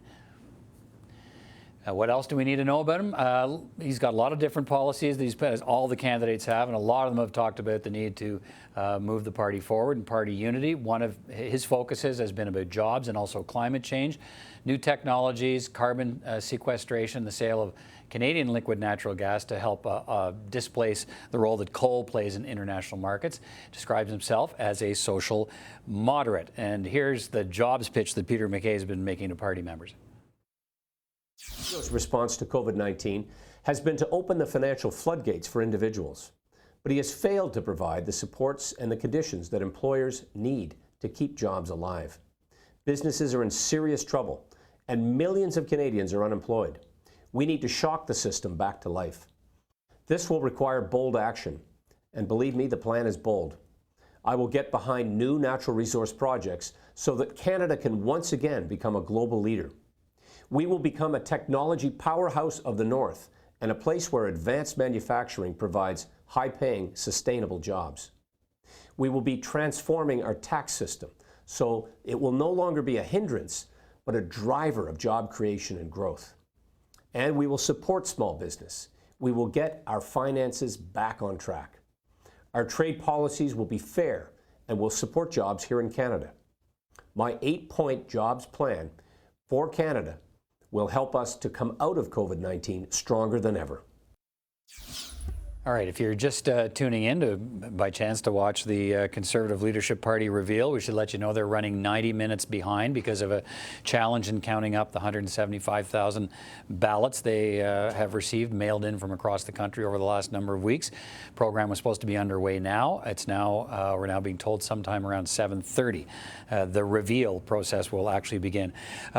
Susan, let me start with you on this conversation with Peter MacKay. What do you think he has going for him? What do you think he has working against him? Oh, big sigh. I almost want to stifle a bit of a yawn. What does Peter MacKay have going for him? Name recognition. He was an MP for 18 years. People know him. He was deputy leader of the party. People may remember that he was the guy who famously told David Orchard he would not sell out the Conservative Party of Canada, and he did. That's one of the things that is going against Peter MacKay. Peter MacKay has been chameleon-like throughout his political career. He has blown with the wind, and this is, I think, a strike against him. But he is the name that people know.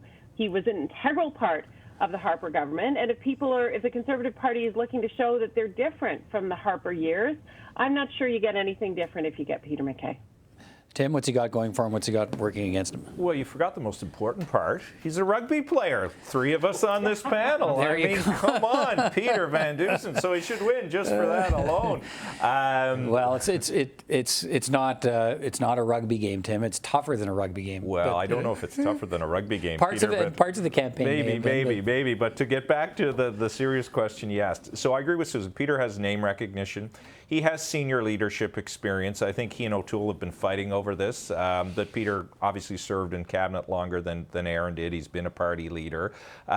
He comes from a part of the country where the Conservatives need to grow, and I think that is appealing. I think he speaks to, a big issue for the Conservatives going forward is going to be how to manage Wexit and the Wexit party and how to deal with the dissatisfaction that exists with the way the West feels treated within the Conservative Party. I think coming from a resource-based region, you played some of his interests. That works for Peter.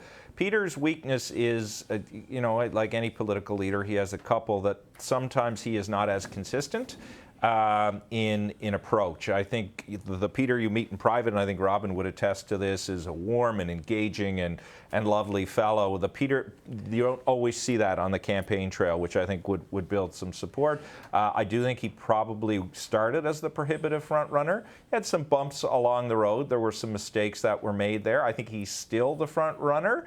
And we'll see how good his ground game was to get him home. Right, he comes from Robin McLaughlin's neck of the woods, Nova Scotia. So, Robin, what's he got? And interesting to point out, because Tim touched on it, it's kind of for the first time since the new Conservative Party was created, the leader will not be from the West after tonight. Somebody from either Ontario or from Atlantic Canada. Not since Peter MacKay led the PC. Not since the Progressive Conservatives under Peter MacKay. Stanfield. Robin, let me throw that question to you. What's he got working for him? What's he got working against him? Well, a rugby player in Nova Scotian is a good start, but so that's helps in my books. But he's got experience. Tim touched on this, so did Susan. He's got a lot of experience around the cabinet table, in politics. He's an affable fella. He's likable, as Tim touched on. I don't think he can always project that as much in the air war of politics through the airwaves. But he is likable, and I think he's personable, and I think he can campaign well. He sometimes could be seen to be, I guess, a little gaffe prone, as I think the start of his leadership campaign showed. I think that might have been a bit more of an organizational challenge for the campaign. But he's challenged by the fact that he does come from a different part of the party. And, this would not be Stephen Harper's Conservatives if it's led by Peter MacKay. And there's no love lost between him and Jason Kenney, who I think right now is one of the biggest figures in the Conservative movement in Canada, the Premier of Alberta, of course. He endorsed Erin O'Toole, and I think that's quite notable. But Peter MacKay will have the challenge of trying to bring the party together while trying to lead the opposition from outside of Parliament, something that my party leader Jagmeet Singh faced when he was elected as well, and to do so in the middle of a pandemic. And I think that challenge that all Conservative candidates would have is how to connect to Canadians when about small government and these Conservative ideals, when government has played such an important and necessary role in all of our lives for the past 6 months. Okay, let's move on to Erin O'Toole. Let's start with what you need to know about Erin O'Toole. Here's the background. All right, so Erin O'Toole, 47 years old, also a lawyer. He's the MP for the Ontario riding of Durham, and he's been there since 2012. Former Veterans Affairs Minister in the Harper government, former member of the Canadian Forces.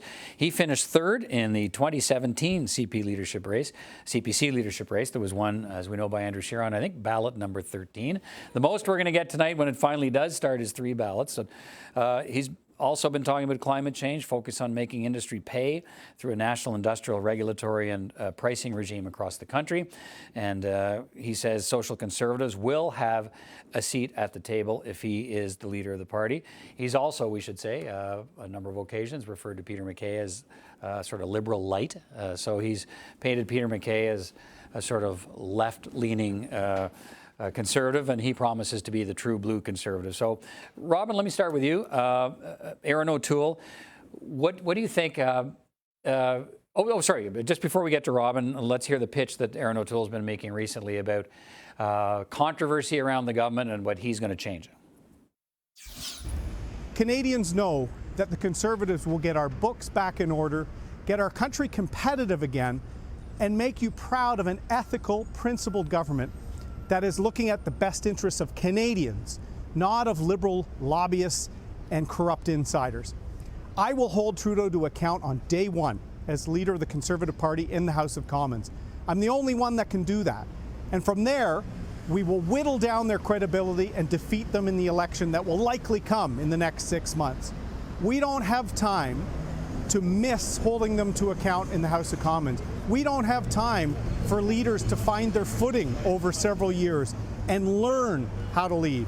We need somebody that can fight in both languages, hold their feet to the fire, and bring back ethical government to Ottawa again. Votes are arriving for Conservative members. I need your vote in this leadership. Canada needs us to form a strong and principled Conservative option to get rid of the corrupt insiders and incompetence of the Liberal government.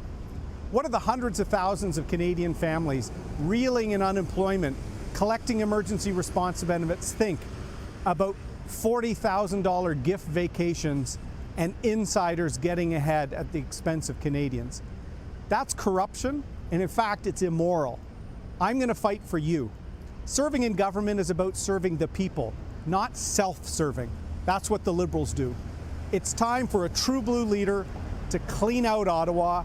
The stink of corruption is getting pretty thick. Join me in this fight. Let's take back Canada. All right, Robin, let me bring you in on this. So he's painting himself as the true blue leader that the party needs, but I also picked up a couple of things in there. There was, I think, a little bit of a shot against Peter MacKay, saying from day one he'll be ready to take on Justin Trudeau in the House. Peter MacKay, of course, would need to get a seat. But also, I think, against the other candidates, suggesting we don't have time for leaders to sort of figure out the job and figure out how to do this job. So he's painting himself as the only sort of lead candidate who's job ready. What do you think of the pitch? I think it fits. I think I understand the pitch. The challenge, too, is that Peter MacKay and Erin O'Toole are basically the same candidate. For anybody, an outsider looking, while as much as Erin O'Toole wants to talk about the true blue and Peter MacKay's liberal light, they're very similar. Their careers have been quite similar, at least in politics. Their platforms are relatively similar. There's not much that differentiates them as much as, Peter MacKay, tried to call out Erin O'Toole for not emphatically supporting women's right to choose and other kind of social conservative issues during the debates. So I think that they're relatively similar.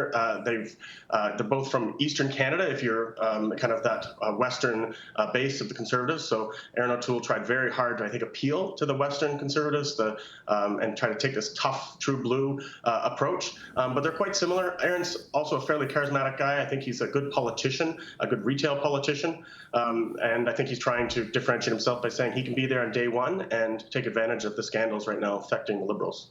Tim, how does that pitch, do you think, play with party members? Well, I think he tried to be Jason Kenney without being, in fact, Jason Kenney. And he certainly got Premier Kenney's endorsement, and that means a lot in the Conservative Party, particularly in the western part of it all. I think Robin is right. People are trying to figure out within the party, is 2020 Erin the same as 2017 Erin, because their platforms would be a little bit different. I think he's well regarded in the party. I think he has had a pretty good campaign. As I say, the greatest challenge is the pitch believable, and particularly among second ballot support. So Erin is not going to likely have, unless they truly have surprised us, the first ballot support that Peter has. So a lot of his messaging has been about second ballot support, the accommodation of social conservatives. Will those voters, will the second choice O'Toole voters, can he garner enough of them? And I think this conversation's, because if you jump forward to, beyond a Conservative Party leadership race, we get to an election campaign, and I think how much do you wonder about the overtures that Erin O'Toole's made to social conservatives about a voice in the party starts to come back to hurt him in an election campaign, as we saw with Andrew Scheer? Well, listen, it's a fair comment on all of the candidates. Peter, towards the end, began a more broader message track about wanting to appeal to a greater number of Canadians. But the leadership race, as most Conservative leadership races have been, and there have been two now since Harper departed, have been about existing members. There wasn't a lot of tacking away from that. So it is a risk. That's why tonight, whenever this thing finally concludes, it will be interesting to see what the message track is to a broad spectrum of Canadians, because this is their first big opportunity to break away from leadership-specific messaging and get to a broader pan-Canadian message. Susan, what do you think? And I suppose one of the things I'm wondering is we saw in the last election campaign, when the new leader gets questions, which they're going to get from reporters, what's your stand on a woman's right to choose? Are you going to allow the abortion debate to be reopened within the party? Does that become a challenge, perhaps for Erin O'Toole, because of some of the overtures he's made to social conservatives? It does, because if he's fair and he's an honest guy, he'll dance with the ones that brought him. And so he has been reaching out. My colleagues are right. The second ballot support has been very important for him. This is what he's trying to do. When Derek Sloan falls off, and if Leslyn Lewis falls off, he's trying to get those social conservative votes to put him over. 3 years ago, this was a man the party rejected. He came third. So he's got to do something to get them to put him first. But Canada didn't want a socially conservative leader at the helm of its government. So he'll have to be careful about how honest he is in terms of saying yes to the social conservatives in the leadership side and then pivoting over to the rest of Canadians, women, young people who resoundingly rejected that as recently as October 2019. And so that will be a big challenge for Mr. O'Toole. I also saw in that video you played, Peter, a really angry Erin O'Toole. As a woman watching that, I was like, whoa, dial it back there, buddy. And that was kind of a page out of the Harper book. And so that's what we'll need to see as well. Is this guy different, or is he just, the 2020 version of a Stephen Harper cabinet minister? It was one of the debates, if I'm not mistaken, when Peter MacKay referred to him as angry men. Angry Erin. Yeah, and again, Robin said it earlier, those of us, and Susan wouldn't see him around here, he is a friendly, affable guy. Part of that was character, and I'm not sure it benefited him, because conservatives don't need to continue to be portrayed as middle-aged white men in poorly fitting suits who are angry all the time. That's not going to win over a large number of Canadians. Okay, let's talk about the fourth candidate. Just again, a reminder. The Conservative Party reveal is running 90 minutes behind schedule. It was supposed to start at 6 o'clock when we were supposed to start the process of finding out the next leader of the Conservative Party of Canada. That now is not expected to start for at least another hour and 10 minutes, so around 7:30 Eastern Time. Who knows? It's a delay in counting ballots, we're told, so it could be pushed even later than that, but it's not starting on time. It's going to start around 7:30 Eastern Time. So let's talk about that fourth candidate, Derek Sloan. Here's what you need to know about Derek Sloan. He is 35. He's also a lawyer. Three of the candidates, wait a minute, 1, 2, 3, all four of them are lawyers. All lawyers. Yeah. He's the MP for the Ontario riding of, but only has 10 points at one rugby player. MP for Ontario riding of Lennox, Hastings, and Addington since 2019. Also, here's where he stands on some key policies. You've been following the campaign. He is a social conservative, proudly so. 12-point pro-life policy platform includes reopening the abortion debate. He proposes a partial abortion law. And he favors Canada defunding the World Health Organization and pulling out of the Paris Climate Accord. Tim, let me go back to you. What kind of impact has his candidacy had on the Well, campaign? he's the there's usually a candidate like Mr. Sloan in every Conservative leadership race, and the leadership races of other parties, the outlier. I would describe him as there wasn't shock and awe, it was shock and awful. A lot of what he said. If Leslyn Lewis had a very comfortable way of having people understand a faith-based approach to politics from a personal and public policy making perspective, Sloan was the complete opposite. His verbal assault, if I can describe it that way, against Dr. Tam in the middle of the pandemic, at the beginning of the pandemic, was stupid. As you know, there was a lot of thought at that time that he'd be removed from caucus.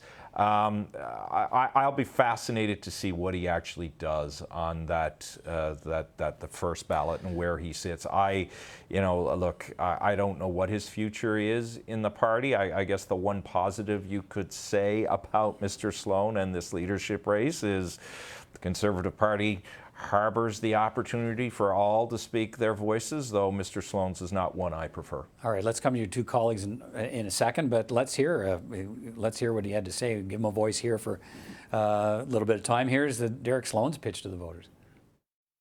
Well, I'm the only candidate that has been so clear on some of those 3 points that I mentioned earlier. I'm dead set against mandatory vaccinations for COVID or anything. I'm against mandatory masks. I'm against the Paris Agreement. I'm the only candidate who's been talking about this. I'm against these other UN agreements that we've signed on to. I've been the only candidate that says we need to defund the World Health Organization.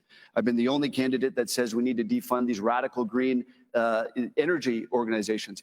I've been dead set on being against green energy subsidies, and I will always put Canada first. Everybody knows that I'm upfront, and what you see is what you get, and I will never compromise on our conservative values.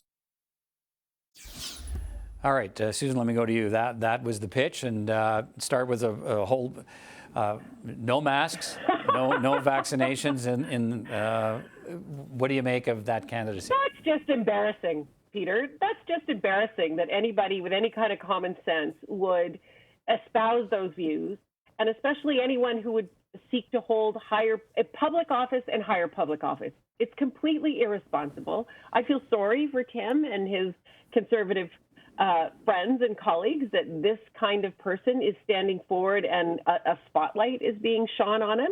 He looks like Donald Trump light north of the border. And I think I hope the party does to him what it should do to him in this voting and embarrass him for embarrassing them. Robin, what are your thoughts? Yeah, he's a pretty offensive candidate. And I think the platform, I mean, if your platform's anti-vaxxers, anti-mask, and anti-World Health Organization in the middle of a pandemic, I think you might be disconnecting with the views of the voters. And I think it's really harmful for the Conservatives. And I'm sure that they're very eager to get whatever time this leadership race is going to be over at done, because then Derek Sloan's off the stage. And I think more than what does interest me about Derek Sloan is what will the eventual leader do about Derek Sloan? Because I think that's going to be an important pivot moment for the Conservative Party, is to kick him out of caucus, because he's going to be a new albatross around the neck of the next Conservative leader. And I think that it's going to be an important moment to demonstrating that that they're pivoting to the broader electorate and not a kind of scary part of their base, if that's who supports them.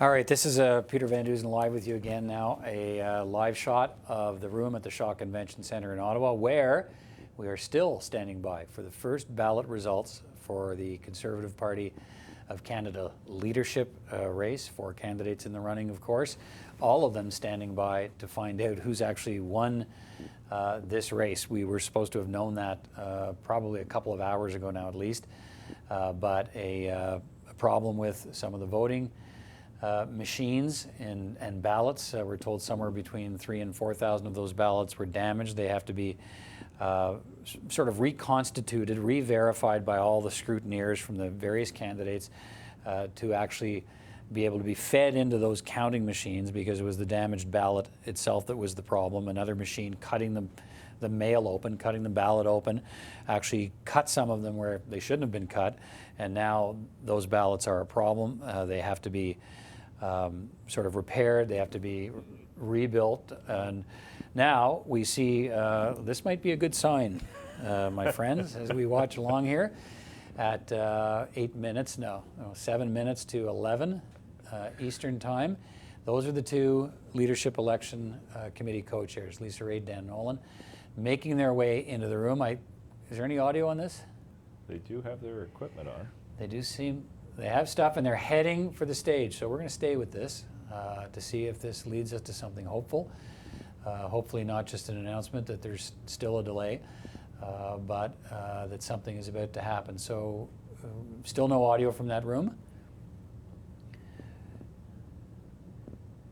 Do you, control room, hear anything?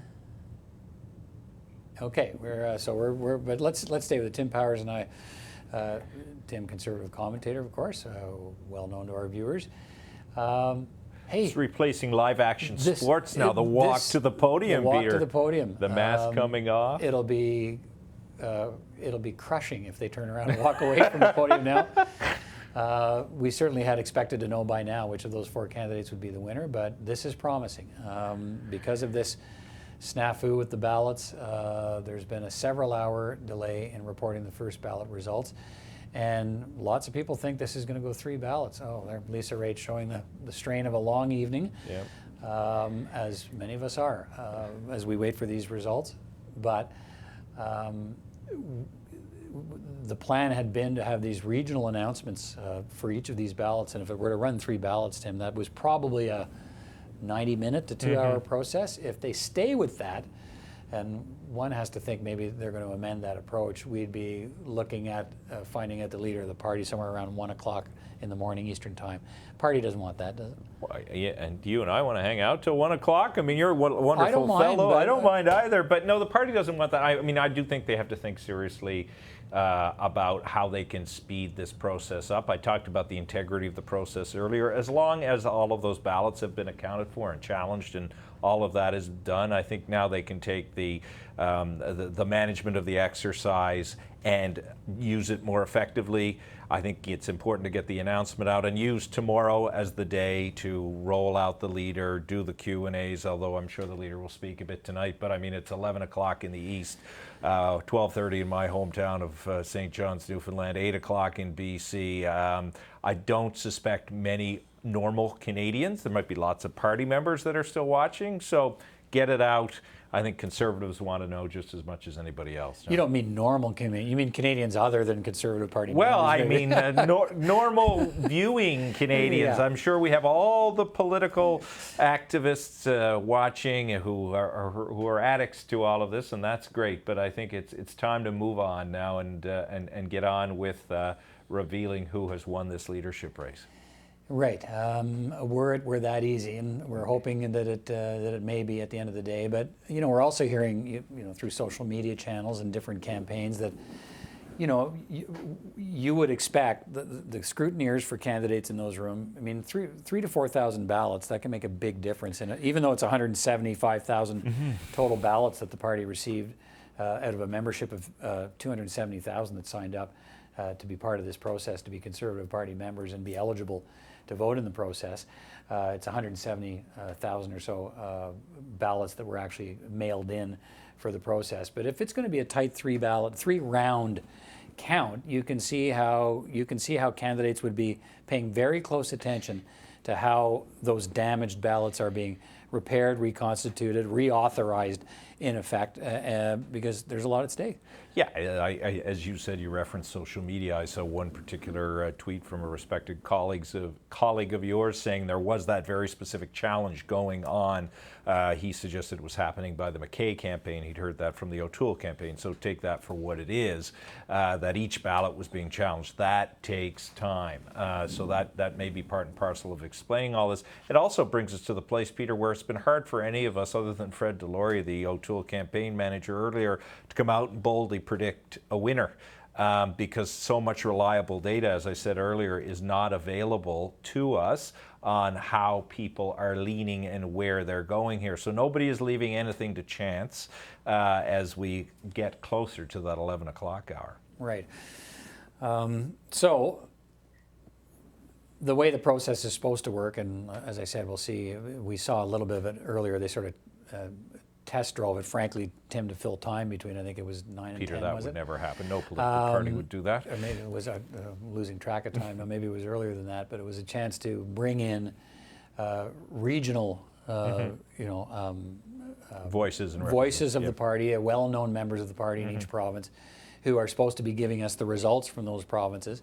That was supposed to happen in one form or another for each ballot, and that's what was going to draw out that process. But that was in a process that was supposed to start, at first ballot results we were supposed to get around, I think it was 6:30, 7 o'clock Eastern time, and that part of that, long past. Part of that, sorry not to interrupt you, Peter, was to showcase, you can't put crowds in COVID centers now, but it was to showcase that across the country, this party, the Conservative Party, was alive and well, and to give people the opportunity to represent their perspectives from the regions. I think even those people in the regions are not dying to be waiting by their computers to announce results until God knows when. So I think they can legitimately move past all of that because they have to think now about the longer game and the bigger game. This is becoming a little bit more of a PR problem for them. Yeah.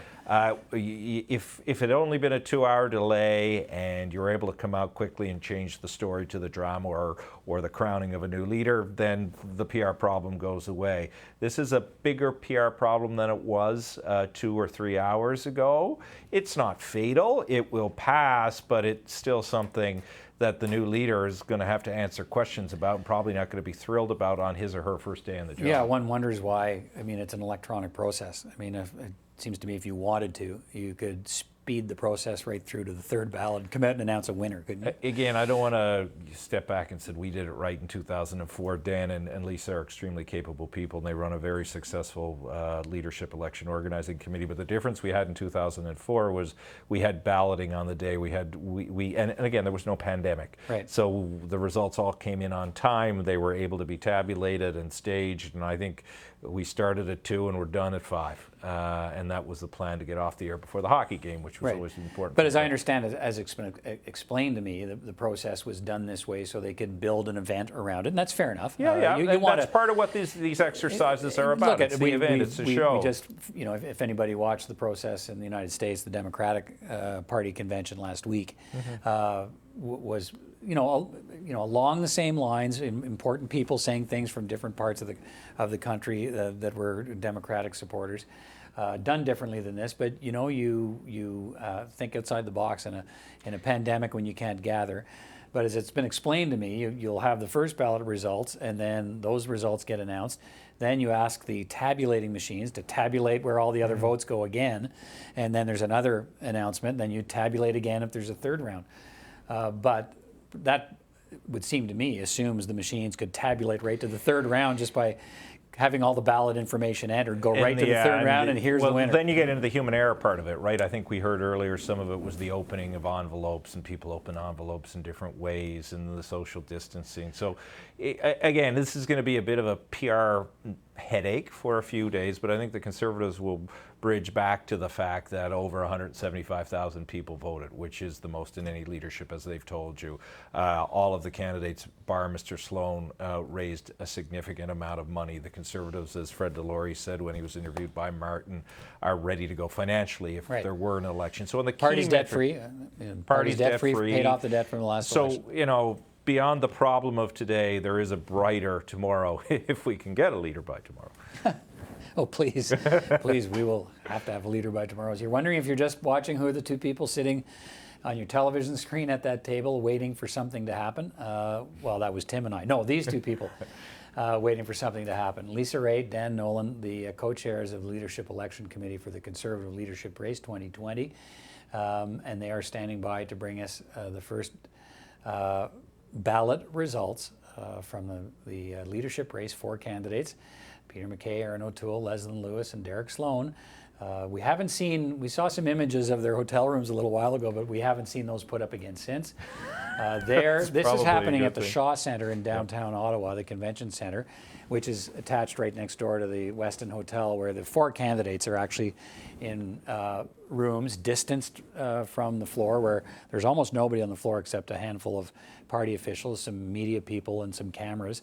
But the candidates are in nearby hotel rooms waiting to see the results, and then the winner at that point will walk over and make that speech, which will be, one would have to think, a really strange moment, because we saw Andrew Scheer's speech earlier tonight. It seems, you hear a speech where at a normal convention, you can, it's written for the applause points, right? Yep. And there's none of that in those speeches, and so it'll be, I think, interesting for me. I'll want to watch what that's like to have to make a speech in a virtual setting, basically, when you're not energized by the people in the room. You have to make that energy all yourself. Right? Well, and you're also a human being. It'll be past midnight probably before that happens. Probably not very many people are watching either. It's going to require a lot of skill to muster up something that is compelling, and how much of it will actually get reported the next day, too. So all of that will go into the thinking of whoever wins. So stand by, Tim, because what I'm going to do here now is we're going to keep this shot up, but we also want to, we touched on Andrew Scheer. That was some time ago now. So I want to let you hear what the outgoing Conservative leader, who had been at the helm of the party for 3 years, Andrew Scheer, had to say in his farewell speech to that room tonight and to Conservatives watching across the country. We'll play that for you, and we'll jump in if we see some action at that podium. Well, thank you very much, Scott. Thanks, Lisa. Thanks, Dan. Bonsoir tout le monde. What an incredible 3 years. I have been so honored to serve as leader of the Conservative Party of Canada and as leader of the official opposition in the House of Commons, leading our amazing team. Je suis très honoré d'avoir été chef du parti et de l'opposition officielle à la Chambre des communes et diriger notre excellente équipe. Looking back on where we started in 2017 and all that we have accomplished together, I am struck by the determination, strength, and resilience of our party. In 2017, no one thought we could win the next election. The media establishment was predicting that Justin Trudeau would easily win 2 or maybe even 3 majority governments. He would be Prime Minister for as long as he wanted. But we rolled up our sleeves and reminded voters that Conservatives are the only party fighting for hardworking Canadians. The fact that anyone even considered the 2019 election winnable is because of the incredible success of our entire team. And while we didn't get the result we all would have liked, we did reduce the Trudeau government to a minority and formed the strongest opposition in Canadian history. There are so many people I would like to thank. First off, my House leadership, shadow cabinet, and caucus teams. Merci pour vos conseils et votre soutien pendant mon mandat. One of the most frustrating parts of not forming government is stopping to think about what a great group of ministers we would have had if we had won. I know that Canadians would have been far better served during this pandemic had there been a Conservative government in power. And I look forward to the many great things that our next Conservative team will accomplish. J'aimerais aussi remercier Joan Bayliss, Hamish Marshall, Kenzie Potter, Marc-André Leclerc et toute l'équipe qui m'ont encouragé à me présenter comme chef et qui sont restés à mes côtés. Ça a parfois été difficile, mais je ne peux pas imaginer un meilleur groupe de personnes pour le faire. To the Office of the Leader of the Opposition and party headquarter teams, thank you for all your hard work over the past 3 years and throughout this leadership race. I know that the new leader will be in good hands with all of you. I'd also like to thank our entire Conservative caucus, National Council, Party President Scott Lamb, and all of our thousands and thousands of party members and volunteers. Each of you contribute so much to our movement and are vital to our success. But most of all, I would like to thank my incredible wife, Jill, for her love and support, without which none of this would have been possible. Jill, I love you so much. Thank you for all the sacrifice that you and the kids made over the past few years. I can honestly say that I have never been prouder to be a Conservative or to be a Canadian. La pandémie nous a mis au défi, mais elle a aussi montré le meilleur côté des Canadiens partout au pays. Les voisins s'aidant les uns et les autres, les entreprises trouvant des façons innovatrices de servir leurs clients, et les proches se réunissant pour célébrer des moments importants, même de façon virtuelle. Pendant cette épreuve, notre équipe conservatrice s'est concentrée sur l'aide aux Canadiens. We have improved the government's response to the pandemic and have never backed down in our fight to keep our parliament open during this crisis. As we look forward to the recovery, Canadians will be faced with a fundamental choice. You see, the left is offering the same failed policies that they always do. Bigger government, more government intervention, and less individual freedom. Mais un gouvernement plus gros et plus omniprésent nuit aux gens. The lie of the left is that the very people they claim they want to help are hurt the most by their policies. They pretend to be motivated by compassion, but there's nothing compassionate about big government intervention. Ever increasing intervention in the marketplace rewards big corporations who can afford expensive government relations experts. New rules and laws make labor costs so expensive that low-income workers and new entrants into the workforce lose their jobs first. And little by little, fundamental rights and freedoms are eroded. In the 1980s, the Soviet bloc and Eastern European countries all had the same rhetoric. Their policies were supposed to help the poor and promote equality. The exact same rhetoric that the left is using today. But all it caused was misery. Le défi pour les conservateurs aujourd'hui est que beaucoup de gens ne comprennent pas l'économie de libre marché, la liberté individuelle, un gouvernement limité et plus de choix individuels. Today's voters didn't grow up. Many of today's voters didn't grow up watching the wall come down or looking at the bread lines in East Berlin. So we, as a party, need to constantly be looking for new ways to make the case for the core conservative principles we all believe in: freedom, limited government, and unlimited potential. Our values and ideals have stood the test of time. For generations, they have guided Canadians through adversity, and they will once again. See, the Liberals are all candy before supper. They make superficial promises and hope you don't blame them for the consequences. Then, all you're left with is a stomachache and a serious case of buyer's remorse. Conservatives, on the other hand, we believe in a balanced meal. We look at the whole picture, and we see the harm and the misery that the policies of the left cause. The Liberals put all their faith in government. They believe that bigger government and more state intervention will somehow solve all of the world's problems. Conservatives fight for those who don't have powerful lobbyists getting insider deals. We fight for the men and women who don't have well-connected friends in Ottawa, who are too busy raising their families and working hard to attend the cocktail circuit. We are your voice.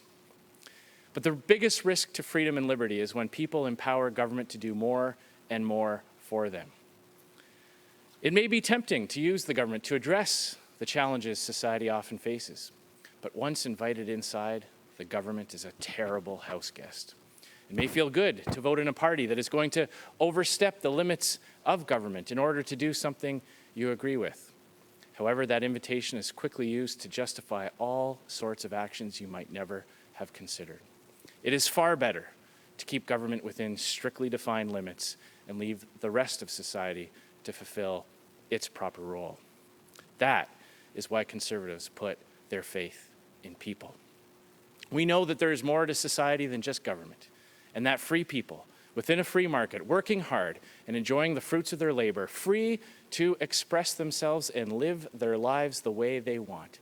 That is the recipe for success every single place it's been tried. When given a choice between societies where governments control more and more of their citizens' lives and those where freedom and opportunity are protected, people will always choose freedom. After all, no one ever got shot trying to jump the wall to get into East Berlin or paddle the raft to get to Cuba. We don't even have to go back into the past to see these examples. We just need to look at the mess happening right now in Venezuela and all the tragedy that it is causing. Vous savez, c'est aux conservateurs de transmettre ce message. Pour nous, une élection garantie n'existe pas. At a time when the establishment elites are doing everything they can to defeat us, at a time when dozens of groups like Lead Now and Unifor pay millions of dollars to run ads against us and bash our policies, at a time when the mainstream media bias in this country has never been more clear. In times like this, it is up to the Conservative Party to unite Canadians instead of allowing the left to divide Canadians. At a time when our kids, when young people have never been taught the value of those free market principles, where they've actually been taught that there's something wrong with free markets and individual liberty. In times like these, it is even more important for every single Conservative to stay united and do everything you can to work together to spread our message of hope. So it doesn't matter what kind of Conservative you are. Our party needs all of you, and we need you to go out and find more people who share our beliefs. Please stay involved, be bold, think, challenge the mainstream media. Don't take their narrative as fact. Check out smart, independent, objective organizations that are growing all the time, like the Post Millennial or True North. There are other places to get information. Let's stop being the silent majority. Don't be afraid to challenge leftist professors or public figures. Millions of Canadians share our Conservative values. They just don't all know it yet. Now, I know that we can win the next election. Quand je suis devenu chef du parti en 2017, nous avions 99 sièges. Today, I am leaving the next leader with 121 amazing MPs from coast to coast. In 2015, we won around 31% of the vote. In 2019, we won 34.4%, won the popular vote, and formed the strongest opposition in Canadian history. I'm also proud to say tonight that the party, the Conservative Party of Canada, is officially debt-free. We are in an excellent position, but we cannot be complacent. Our party's unity has been tested in the past, and media love nothing more than writing about disgruntled Conservatives. So we cannot give them that opportunity. For the last few months, the different candidates and their supporters have been highlighting the differences between them. After tonight, let's all come together and focus on the things that unite us. We must stay squarely concentrated on working together and focusing on the many things we share in common. Les différences entre les libéraux et les conservateurs n'ont jamais été plus claires. Ils utilisent une crise pour récompenser leurs amis. Nous nous concentrons sur l'aide aux Canadiens qui travaillent fort. Where they will use the pandemic as an excuse to reward their friends, Conservatives will clean up their corruption. Where they will play the politics of envy, we will spread a message of hope and opportunity. Where they will attack our energy sector, we will champion it and celebrate the prosperity it creates for all Canadians. Where they will demonize people for having different views on issues facing Canadians, we will not attack people for their deeply held positions, but instead look to find the common ground.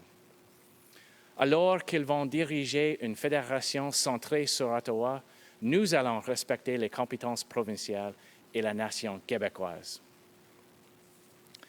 And when they let Canadians down, as they always do, we will be ready to offer them a Conservative government that puts people first. And after tonight, let's all rally behind the new leader and do everything we can to make sure that the next leader of the Conservative Party becomes the next Prime Minister of this great country. Serving in this role has been the greatest honor of my professional life. I want to thank all the members, all the volunteers, the member of our fantastic team so much. This has been such an honor. Thank you very much. Thank you so much for all the support that you've given to me and my family, and we will get them in the next election. Thank you very much. Merci beaucoup. All right, this is Peter Van Dusen watching along with you again live now, 11:18 Eastern Time, as we are still waiting. See that sign there? Tim Powers watching along with me. Chefferie 2020, leadership, starting soon. No, or maybe, but that was the sign that was up. It's been up there for hours now because they're running hours behind schedule in releasing the first ballot results to tell us which of the four candidates for the Conservative Party leadership is going to emerge the winner. And if it takes more than one ballot, I'm not sure what quite to expect in terms of timing, other than if they amend their program somewhat, it could be as little, I suppose, as 45 minutes or an hour, or as long as 2.5 hours or more before we actually find out which of the four candidates has won. We get lots, we know what the delay was about, Tim. Now the questions are starting to get asked about, okay, well, come on, how long does this go on? 3,000 to 4,000 ballots damaged by one of the machines that's involved in the counting process. Those ballots then have to be reconstituted, verified, approved by the scrutineers for all the candidates to say, yep, that's the way that ballot was going to vote. Now we can put it into the counting system, and you do that for each one of those almost, we heard earlier, 4,000 ballots. And that has been going on since, well, before 7 o'clock when it was supposed to start, and didn't start, or before 6 o'clock when we were told it was then going to be delayed. And we are still in that delay some 5 hours later. And we have not been given a clear indication, as you look at Lisa Raitt and Dan Nolan, the two Leadership Election Committee co-chairs on the stage at the Shaw Centre in downtown Ottawa, still waiting. They've been up there for probably 20 minutes now, and we thought something was close to happening, but we've seen officials come and go, talk to them, but we have no idea where this is at this point in terms of how close they are to starting. But the fact they haven't left the chairs on the we'll set, take hope in like that, we Peter. haven't left the chairs on the set, tells me that something good might be about to happen. Again, I would dare not speculate as to what it would be. I mean, this, again, has to be exceedingly frustrating for all of them. If you're a Conservative supporter, you wanted this to go off flawlessly. It hasn't, as many people, again, are pointing out. The Ontario PC party that had their leadership race that elected Doug Ford, that went well into the night, early in the morning, and in the end it all worked out fine for the Ontario PC party. Dalton McGuinty got elected late at night as well. But again, the purpose of today for Conservatives was to use Sunday evening, to use that opportunity to introduce part of it in early leader. prime time. So they've lost that, and they just have to accept that, Yeah. and find a way to tell the story of the new leader, hopefully sooner rather than later. If you're the candidates, what are you doing? I You're guess irritated. You're irritated. Look, you just want to know. You've gone through this long race that's been interrupted. It's the most unconventional political race you've ever been in. You want this to end one way or the other. You want to know, are you the leader now, or do you turn the page and go on to whatever it is you're going to do next? Some of the O'Toole family has young children. The MacKay family has young children. Leslyn Lewis, I think, has young children as well. I don't know about Mr. Sloan. Their whole day has been a chaotic mess now as a consequence of that, and that has to be frustrating too. So it's really just a waiting game now, and has been for some time, beyond the point, as we've touched on, beyond the point where it's one of those things to now it's one of those things plus that's just really probably frustrating a lot of people. We're seeing on social media people who had been following it are now checking off and going to bed, or they've gone to watch hockey, which is a big draw, of course, playoff hockey with one Canadian team left in the playoffs. And again, it's but as you say, it's one of those things that it's become the story now because there's nothing else to talk about in the absence of the results. Well, when you move away from a delegated convention with the drama that comes with it, you have process conventions, and you have to manufacture drama. And sometimes when you rely on technology and other tools, as we've all lived through in this pandemic, we've all had, I'm sure, our internet crash and other things not work the way we want. This is what happens. So the trade-off for engagement sometimes is a lack of drama and a frustrating rollout process.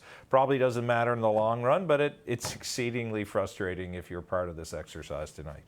Touched on a little earlier the numbers, 270,000 memberships sold. Conservatives signed up to be eligible to vote in this. 170,000 of them did vote.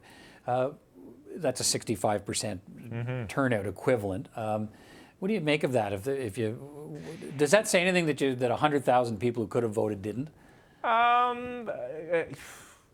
Well, no, because having been involved in these leadership races before, there are a lot of people who will sign up when their friend or family encourage them to do that. Then life intervenes. And I think it might be an exercise about the process, too. I filled in one of those mail-in ballots. I was harassed to do so, not that I needed to be, but it wasn't without its complications, because one of the things you had to do was get your ID photocopied. Now, if you're not working, or you're working from home and you don't have access to a photocopier, that becomes a bit frustrating. Or if you're somebody who did it because your friend asked you to do it, and all of a sudden you've got to fill out your ID and then get it to a mailbox and do those things, the more layers you add into it, the more complicated and people will view it to be. So, notwithstanding all of that, it's still the biggest. Exactly. Biggest leadership.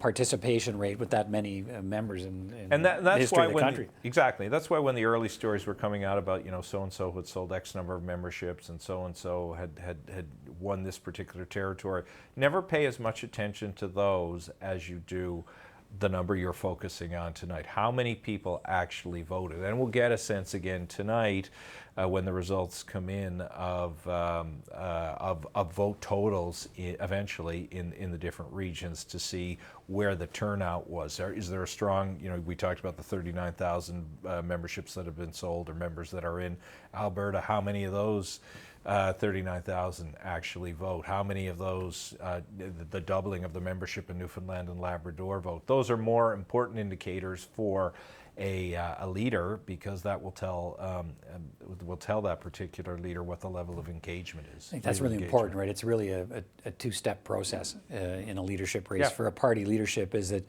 try to outsell everybody else in memberships, but you really need to get those people to follow through and vote for you when the time comes. Yeah, because leaderships are still. And you've done all that work to sign those people up, and then if they don't finish, the bargain in effect, it's. Getting out the vote is the key component, right? In leaderships, you have fundraising, you have the air war, and then you have the solicitation of the member, and then getting out the vote. And that's why so many of these so much of this campaign was focused on motivating established Conservative voters. The real interesting comparable that we probably won't see for a few days is if you voted in the old maxim was if you had voted in previous leaderships, you're more likely to vote again. Did that bear itself out to be true in all of this? Because it did seem all of the candidates were playing to the Conservative, existing hardcore, long-term Conservative supporters right away. Those who are new to the party, who joined again for whatever reason, aren't always seen as the most likely to vote when the time comes. Okay, as we wait for the first ballot results. There's a computer there now, Peter. There's a lab. I think it's been there. He's been Dan Nolan's been reading off that laptop and taking some notes, and I think Lisa Rate's been looking over to have a look as well. But so far, we've had no indication that they are close to announcing those first ballot results. Although, as I said earlier, by virtue of the fact that the two people who are going to start that process are still sitting at the table, that's at least okay. And this is another party official here that's giving them another update. I don't want to read too much into body language, but we'll see. And we don't have any sound, I don't think, coming from there. They're out of. They're wearing microphones, I think, or will be, but they're not lit up just yet. But I'm not very good at reading lips from a distance, so.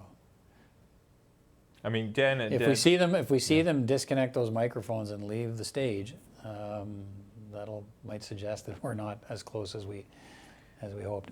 I was just going to say, Dan Nolan and Lisa Rate, the two co-chairs of the leadership committee, these are two people extremely well regarded in the party who are viewed to be stalwarts within the organization. And just even to keep their composure right now, knowing the camera's on them, is not easy, because inside both will be frustrated as all that they aren't rolling out the results. Both know enough about Conservative politics to know this isn't the outcome in terms of process they wanted tonight. So it has to be just awful for them to sit there waiting because they cannot control what's happening. It makes me think that something else has happened. It has to be. Because in the interim, and we did hear this earlier, that,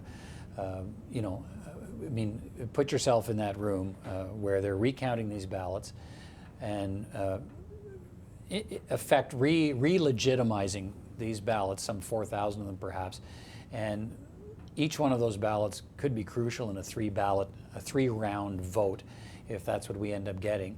And so you can see where candidates would be perhaps challenging and re-challenging, and we heard some of that on social media, that people had been reporting that it was Peter MacKay in one case, but it may well be happening in other cases, that they're being very alive and sensitive to the value of these ballots and challenging, I would think, and we're hearing what ballot's legitimate and what's not.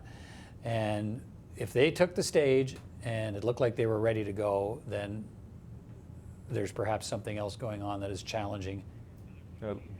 Now we're hearing another 15 minutes. Okay.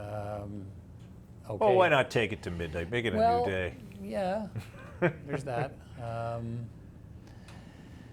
Okay, well, all we can do is watch along with you and wait for them to get to that. So possibly another 15 minutes. So if are they going to sit on the stage for that amount of time, or are they going to clear off? We'll keep our eyes on that, of course, for you. And while we stand by for that, and Tim Powers has been good enough to ride this long train with me It's a good tonight. thing I run marathons. We don't exactly know where it's going. Yes, it's good. It's that you do run marathons.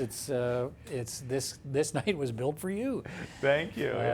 Good stuff. Let me take you back to an interview did a little earlier this evening. My colleague Martin Stringer with one of the women who initially was one of the early candidates into the race, but did not survive the process as it went along. And she spoke with Martin Stringer. Let's hear that interview. Thanks, Peter. I'm joined now by Marilyn Gladu. And Marilyn Gladu, as you mentioned, was a candidate in this race at the very early days. She was, I think, the first or one of the first candidates in. And there's with much talk about Leslyn Lewis being the only woman in the race. Marilyn Gladu was the first woman in the race. But Marilyn, first of all, for people who don't remember, you dropped out of the race or were forced to drop out of the race, and it was all connected to COVID-19, the pandemic, and fundraising? Yes, Martin. I mean, as people will remember, when the pandemic hit and everything was canceled, all the fundraisers were canceled. And so at that point, I'd only raised about $63,000, and I was unable to raise the amount to get the membership list, which is how you get on the ballot. So the National Council did recommend to suspend the race and keep all the existing candidates, even those that hadn't met the ballot criteria, in, but the leadership committee took a decision not to do that. So at this point, I'm here and excited to see who will the membership choose and support them. What has it been like to basically sit on the sidelines and watch the contest as it's gone on this summer? Well, I think, at the beginning of the summer, there may not have been the engagement that we were looking for, but now we see huge numbers of members that have signed up, and we see, a huge number of people voting, and a lot more engagement than was anticipated. I think every candidate has got advantages and opportunities, and I've been really impressed with Leslyn Lewis and how she's put herself forward in this race. I think that was unexpected, but she's been intelligent, eloquent, and, I think people are looking at her and expecting her to do better in this race than anticipated. As a former candidate, you had supporters, you had fundraised, as you mentioned. Did you endorse or encourage your supporters and your funders to get behind any candidate? You mentioned you were impressed with No, when the race was over for me, I really decided to let the grassroots members decide who they thought would be the best leader of the picks that were left. And so I look forward to tonight. I'm excited to see what the answer is, and I'll support whoever that is. Do you have any prediction? It's going to be really close. I think that, as I mentioned, Leslyn's performed much better than anticipated, and I think, Erin O'Toole has got maybe more second ballot support, but the question is really about Peter MacKay in the first ballot. So I'll be looking for the first ballot support and see how that goes. One of the interesting things is obviously you're a member of the caucus, you're a sitting MP representing Sarnia Lambton in Southern Ontario. When this new leader is chosen, and when he or she stands behind you at those flags tonight, as we're told they may, the first question is going to be whether that new leader will encourage the caucus to vote non-confidence in the government. Do you have any advice? Do you have any direction you would like to see the new leader go in terms of a non-confidence vote? Yeah, I think, it's going to depend on who that leader is. I mean, a couple of the candidates don't have a seat in the House, so that will have an influence. And I think we need to get in touch with Canadians in terms of where they are on COVID.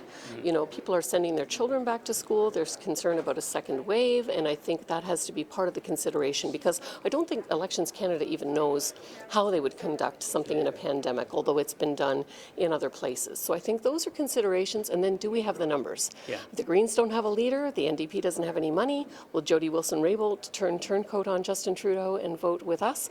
Those are all all questions that will have to be answered.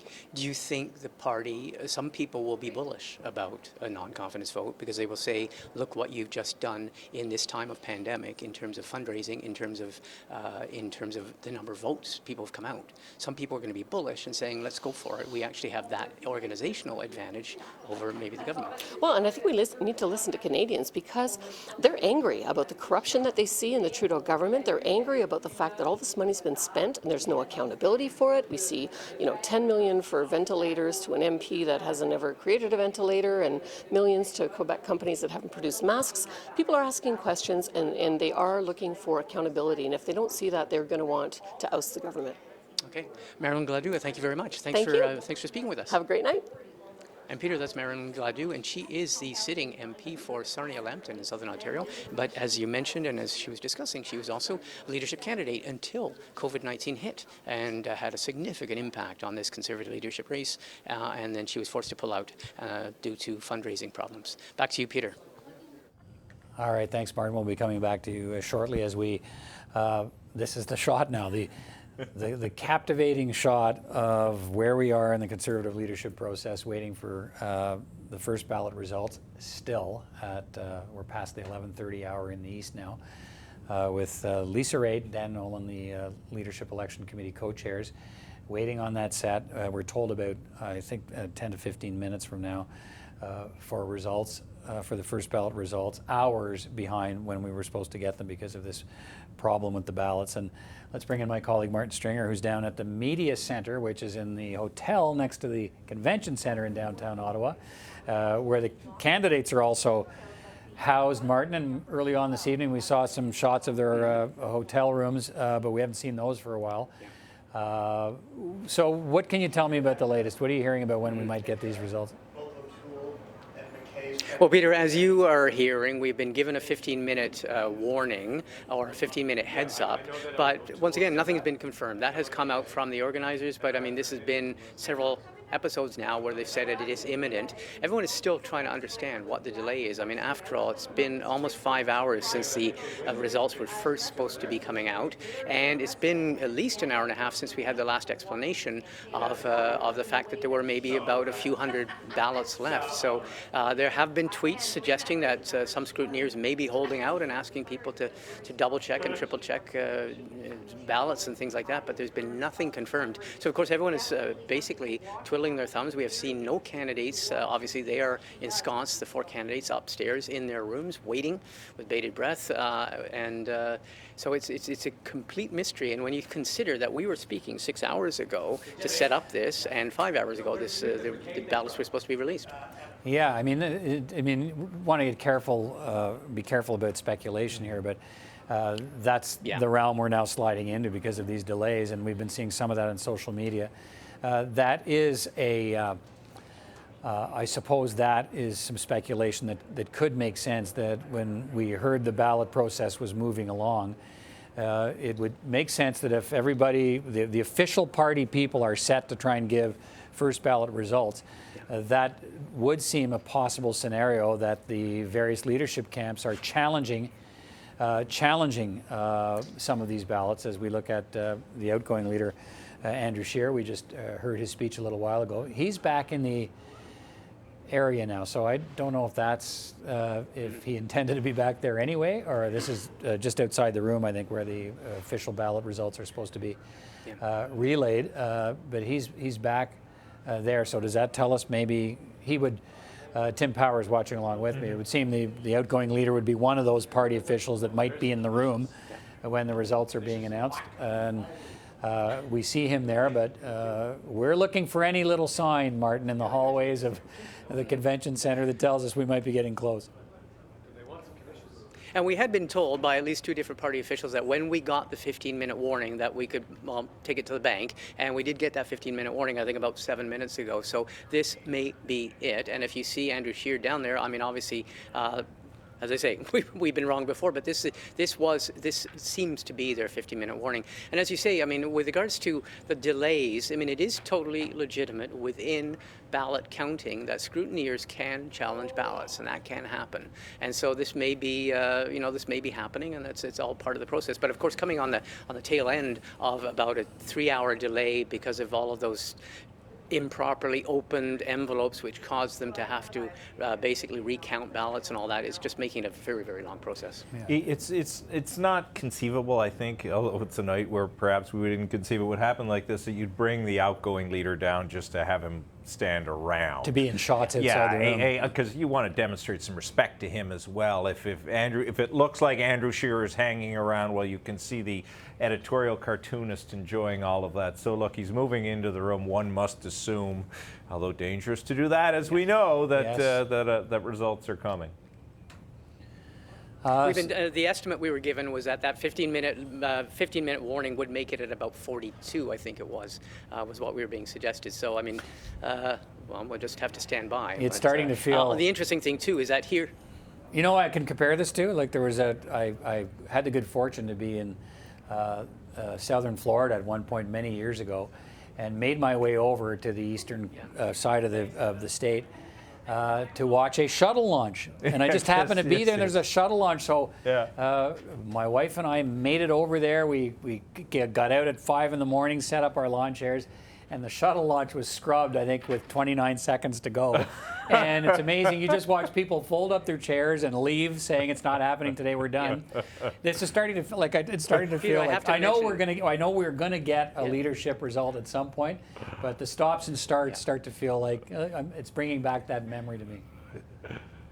Peter, I have to mention one thing. We just interviewed Fred Delory, and Fred Delory said this is nothing. Remember, he was there. I can't remember which camp he was manager of. He was there for that marathon session with, remember, Doug Ford and Christine Elliott. Right. That one that went on forever and ever in Toronto. And so he looked at me after our interview. He says, you know what, I'm used to this. I don't know how many hours it was, but that went into I think it was the morning where they had to actually decide to concede, or remember that marathon when Doug Ford won the leadership, that last minute leadership race that was caused by Patrick Brown stepping down. I mean, nobody's. And, as I said, Fred Delory looked at me. No, nobody's, but there's already stuff on social media, Tim, with people saying, you know what? The ballots come in over time. What's wrong with going back to hand counting ballots? This whole thing is caused tonight because of an electronic issue, right? It's because the machine that opens the ballots sliced up the ballot to some extent, where they had to reconstitute the ballot and re-legitimize the ballot. And a number of people on social media pointing out that wouldn't happen if we hand counted. Yeah, well, yeah, of course. But it's 175,000 votes. But look, what the Conservatives have lost tonight is the prime time opportunity to tell their story. They haven't lost the election tonight. They haven't forever condemned the future of the new leader. But it's a bit of a rocky start, no doubt. And this will be a story that's going to dominate for a couple of days. The new leader is going to have to use his or her skill to begin to try and change the channel and find other ways to quickly introduce himself or herself to the Canadian public. Right. So that becomes a longer process. And the other factor, Peter. Yeah, go ahead. The other factor, too, that we have to throw in here, and that is that we've been told that the scrums that may take place behind us that were expected, it is now so late or so approaching early morning that we really don't know whether the victorious candidate, whether he or she will actually do a scrum. It's seeming less and less likely that they will just give their speech down in the room. That is the scuttlebutt around here, and that is very likely that they will not be doing a scrum. It's been suggested that they may be pulling down the conference call apparatus for those scrums here in this room because it's just so late. But once again, that's not confirmed, but that is another casualty, as Tim mentions, of getting out of prime time and being so late or early in the morning, as the case may be. Martin, we'll still accept you bringing breakfast over to us if the night goes on. You can do that if you'd like. Well, someone's poking us to keep us awake. Yeah, we don't have that here. It's just Tim and I chatting. But look, at to Tim's point, I mean, the process has overtaken the event a little bit tonight, but it does present some challenges to this. As you say, this is what parties look for, right? They look for this opportunity. You want to be slick. You want to be energetic. You're auditioning to run the country.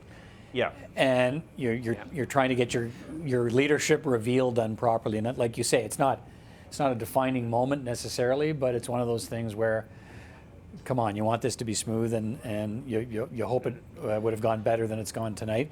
But you dust yourself off, and to your point, this is a missed opportunity to have the new leader of the Conservative Party introduced in as much as you can call it a fanfare in a pandemic. This was the time for, it's been publicized, it's been advertised, people knew this was the time to watch tonight, to see the first words out of the mouth of the new leader, and there'll still be people watching. The question is how many at this hour of the night, right?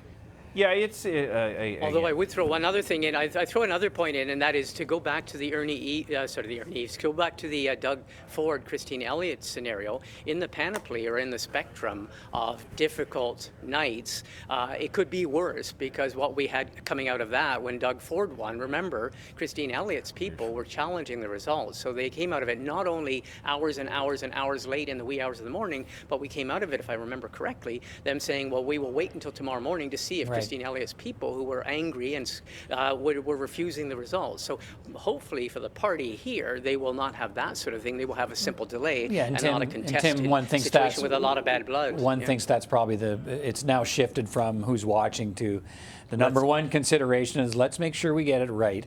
Yeah. So that wherever we are at the end of this evening, all those candidates feel the process was fair. All their supporters feel the process was fair. They can't afford to have this happen and then have a candidate come in and say, look, my scrutineers tell me that it was botched in the recount, and then it's trouble. Yeah, they don't want a hanging chad, right? They don't want the U.S. election of 2000, the Supreme Court case. Of course, I'm over dramatizing. They don't want any of that. But I mean, what could make this interesting? Again, getting into the realm of speculation as we wait for real numbers. What if it does go to a third ballot and it is close in the end, and calls into question 3,000 ballots? Yeah, and then do natural challenges happen? I mean, what would be the most anticlimactic thing, almost, Peter, though Martin, you and I may like it, is a massive first ballot win for somebody. It would seem where none of this mattered. Yeah, where none of this mattered. But who knows? But the more worrisome scenario for the party would be the one you touched on earlier, was that it ends up close, and someone challenges the result because they want to go through all those questionable ballots again to make sure it was done properly. That's not what the party wants either, I'm sure. No, the party, I think, would. Martin is closer. Go ahead, Martin. Sorry, go ahead. Well, the other element of logistics, too, because we're here at the pointy end of logistics here in the media room, and one of the other things that has been suggested is that we know that they are going to do a provincial rollout of they were. We don't know to what extent that, given that we're now just before midnight, to what extent you mentioned the possibility of a first ballot win, but to what extent they will roll, they're not going to roll it into one announcement, but to what extent they will really, really condense it, not have the fanfare. We already saw Lisa Raitt and her co-chair, basically ragging the mic while they went to all those provincial officials just to talk about everything but the results. So there may be a possibility they will contract it. They will not have the big, display of the provincial rollout, and then they will just go bang, bang, bang for however many rounds, contract it, get it over with much, much quicker. And that's what I think people are expecting here. Well, they did hint at that 2 hours ago, that they would welcome those well-known voices from the regions back for ballot number one. I think that's but it's 116. It's 116 in Newfoundland. It's 1246. That was 2 hours ago when they thought they'd be moving more quickly than this, and those people would be brought back at least for the first ballot to give out the numbers.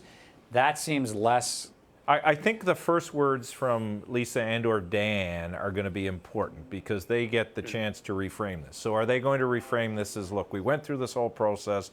Yes, it took a lot of time. We're disappointed in that. However, it was for the integrity of the exercise. And now, to be respectful and courteous of people, we are just going to come forward with the results. If they try and drag this on longer, I think they're going to irritate more people, including more of their own supporters who just want this to be over with. Here's a warning. The 15-minute warning just came and went, and we still have no action at the podium. Exactly. So I don't, it's sort of I guess it's an open clock at this point as to when we might.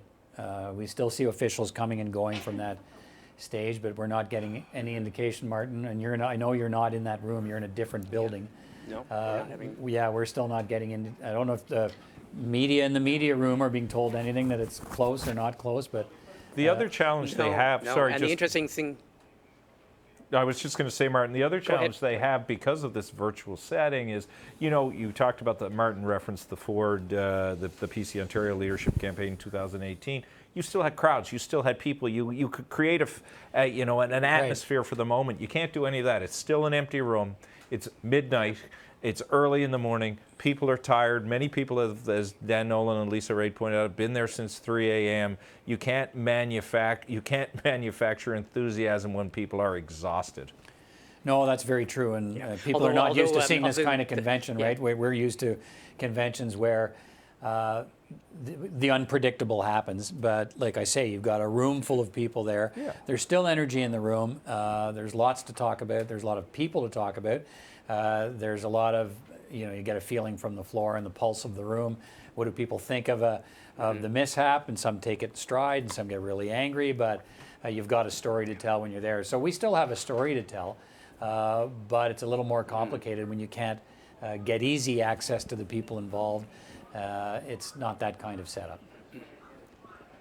Although the flip side to what Tim was mentioning, I'll harken back to the situation with Doug Ford and Christine Elliott. Having people still in the room was a mixed blessing in that case, because I still remember, I think it was 1 o'clock in the morning, and there literally was there were people booing. I think it was Doug Ford's campaign manager who came out and said, "We have won, but Christine Elliott's not accepting the verdict," or whatever. And there were people in the room. It looked as if there were going to be fistfights breaking out. So there's a downside to having human beings still in the room at 1 o'clock in the morning after a long process like this. Come on, Martin, a fist fight right now would be the most action we've all seen in a long time. So be open to all of that. I don't want to put a time on it. I think they'd all have to be virtual fistfights right now. Yeah. But we're still waiting. We did get a warning at time. Yeah. I'm just looking. No. It would seem that no. No, everybody's saying, we're hearing everybody say the same thing, that the warning of 15 minutes has come and gone. And I mean I don't know. The body language says a little bit, I guess. There is another option here. I assume the 4 candidates could speak to the leadership election organizing committee and say, "Hey, look, do it tomorrow, or do it tomorrow, or just come speed forward, it up, or do it all now." Go straight to ballot 3 if it's 3 ballots. You guys. There's nothing precluding the leadership of the 4 leadership candidates from saying, "Hey," and taking leadership in all of this. I don't know if that's happening. I know there's certainly relations between all 4 candidates, so there are creative possibilities. Should we send some messages? Put Martin to work on that now, and then see if there's bon honest among them all. Yeah, I know. But this the longer this goes, the more the story is going to become what's happening behind those vault room doors, and why is this taking so long? And that might speak to relationships in the party after this is over. You want this process, as we've said a number of times, the party now wants this process to be, free of any criticism. Once it's done, beyond the fact there was this massive delay and a problem, they don't want, I don't think they want, as Martin pointed out, a repeat of the boos and if they find out that one candidate's refusing to accept the results. And wasn't it, again, both of you covered it, I was there too, but when the NDP had their challenges in 2012 with technology, they were giving fairly quick updates, were they not, both to people, there are no people in the room, but there was a more consistent feeding of information. They were letting you in on what was going on. I think, again, it would be helpful, even if Dan or Lisa or Corey Hahn, the communications director for the party, were to come out and say, here's why we're still slow. Maybe painful for them to admit it, but again, now we're speculating as to what's really going on, and that's not something the Conservatives want to have happen. No, well then you start building a different narrative then, right? Which is, if they come out and say, look, as far as we're concerned, the count's mostly complete. One of the candidates is challenging a lot of the ballots. Well, there's a story, right? Now when the numbers are finally resolved, and the results are, unless that candidate is openly saying, yeah, I had some concerns, it's all good. If that candidate decides not to speak, or does speak and isn't happy, or walks away and no one can get a hold of them to find out whether they're satisfied, that's another problem, right? And a different problem. Go ahead, Martin. And not to sound like a broken Not to sound like a broken record, but once again, hearkening back to the Doug Ford, Christine Elliott situation, we had exactly that. I remember an official coming out and saying, we have a difficulty here. It's a bit like saying, you know, Houston, we have a problem. And I remember that, then everything just went crazy. The other difference too is because we're virtually here isolated in a very small number of people up in this media room, down in Toronto during that Doug Ford convention, you had people basically running in and out of corridors, and the journalists were really doing their sneaky best to get into corridors to try, and that's when they started to glean the fact that yes, there were problems in the room, there were problems in the counting room, there were one or two mad officials from Christine Elliott's camp that came out and literally sort of spilled the beans and said this is not going well. To harken back to another situation, because these are the things that stick in your mind, I still remember the Canadian Alliance. I don't know if you remember, but there was a vote to move on with a possible merger. Yep. And I remember it was Preston Manning and Cliff. You would remember Tim Powers. Cliff Friars. And it was the most important vote, and it was a vote on, are you in favor of continuing with this process to have a merger? And there was these big signs on the stage saying think big. Yep. And that was to go ahead with a merger. And everything came grinding to a halt in the open, in an open convention, because the whole thing was wrong. There were more votes cast than people in the room. And I'll never forget Cliff Friars, who was called both the refrigerator and the enforcer. And he stood up and he said, people, they were used, and he literally stared down about 2,500 people and he said, people. They were using some sort of electronic. He says, we're going to go to a single hand vote and we're going to do this right. And he stared down 2,500 people. And so for great moments in convention and, miscarriages of counting. I've been told so many times. It's an interesting phenomenon. These things stick in your memory. So we're looking at, again, this is yet another trip to the podium by one of the party officials. Pretty sure that's Corey Hahn, the communications director. Seems to be updating them on where we are in the process. Martin, you mentioned, broken records. Don't worry about that. If I could get my hand on some broken records, I'd be playing them pretty soon. The longer this goes on, but I guess now I'm starting to wonder, Tim, if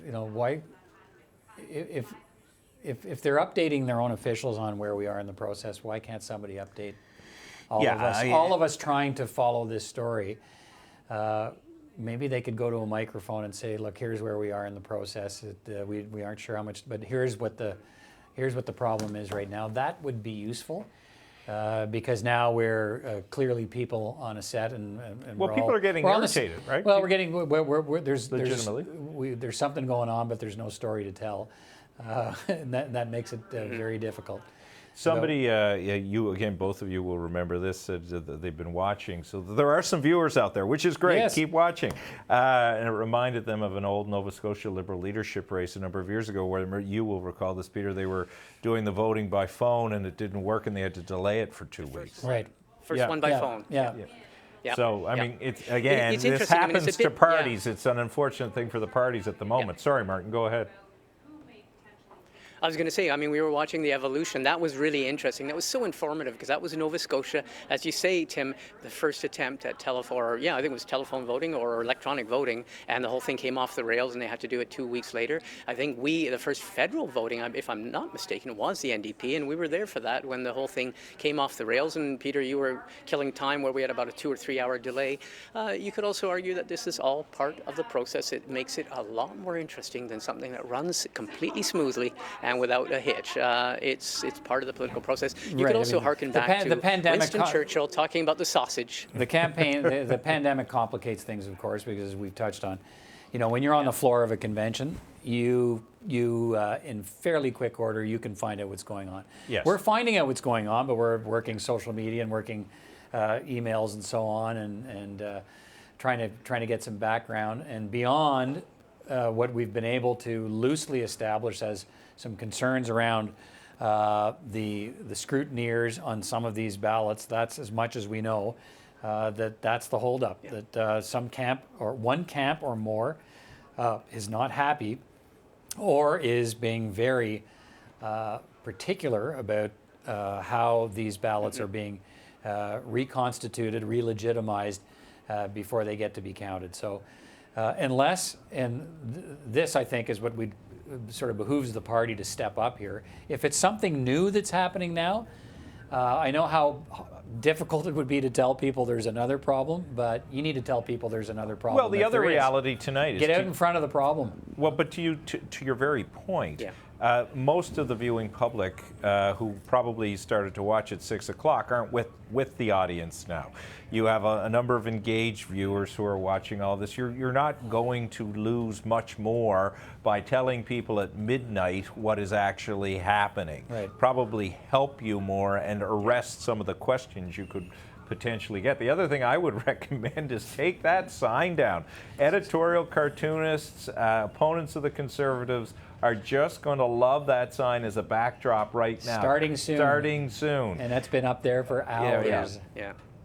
It's been up there for, well. And you know, just to put it, yep. And to put it in perspective, it is interesting because when I just spoke with Fred Delory, I mean, what he had heard at that point, that was about 40 minutes ago, was that they were talking about 174,000 votes. This is the largest number of votes ever compiled, and they're talking about 2,000 or 3,000 votes. That's what he had heard, the latest he'd heard. So it's all sticking on what most people agree, and what we'll probably find out was a small number of votes. So then, as you say, the need for more information, because what is it that's a sticking point? A, it's a huge number of votes, and they've done very well on all of them except this last small bunch of votes. And B, what is it then that's the sticking point? And as you say, it would really behoove them to say if we are now entering something different, which is a challenge, which is irregularity, or which, you know, it's really hard to understand right now why that sort of normal procedure and that normal rhythm at which they were getting through them is all of a sudden become stopped for the last hour. Yeah. And where are the ballots from? Don't forget, again, this is a 100 points per riding system. So if the ballots were all from one riding, then it only has an impact on 100 points. But if those ballots are spread out, particularly across smaller ridings that don't have as many electors, then they make a bigger difference. So that will be important to find out afterwards as well. Yeah, and now Tim, perhaps you would know better than me, but from listening to Fred Delory and from listening to Dan explaining it, they all explained the fact that these ballots that had been opened and damaged in the opening, they can't just issue them just immediately here. They have to be ballots that are specific to each riding. So that's taking more time too. They were saying they actually have to replicate ballots because they all have identifiers that are riding by riding. So I don't know whether that's part of the problem. Yeah, they would have to relocate them. It's because of the point system, right? So if you, like if there's 4,000 ballots and they're a problem from different ridings, you have to plug the ballot back into the riding it came from to determine what number of points goes to each candidate, right? Well, and Dan used an interesting word, divine them. So what is the process of divining them if they're broken? Do you actually go back to the elector, the person who cast the ballot? That's it. Yeah, because if the ballot was ripped up, how do you, as somebody who are just opening the ballot, determine how it works? So if they have gone to that level of replication or divining or determination, that is going to make this as slow as it currently is. Oh, no kidding. But they could explain that to us. They could tell us here's why it's going to take so much time. But and that's the challenge with what's the word? The ballot.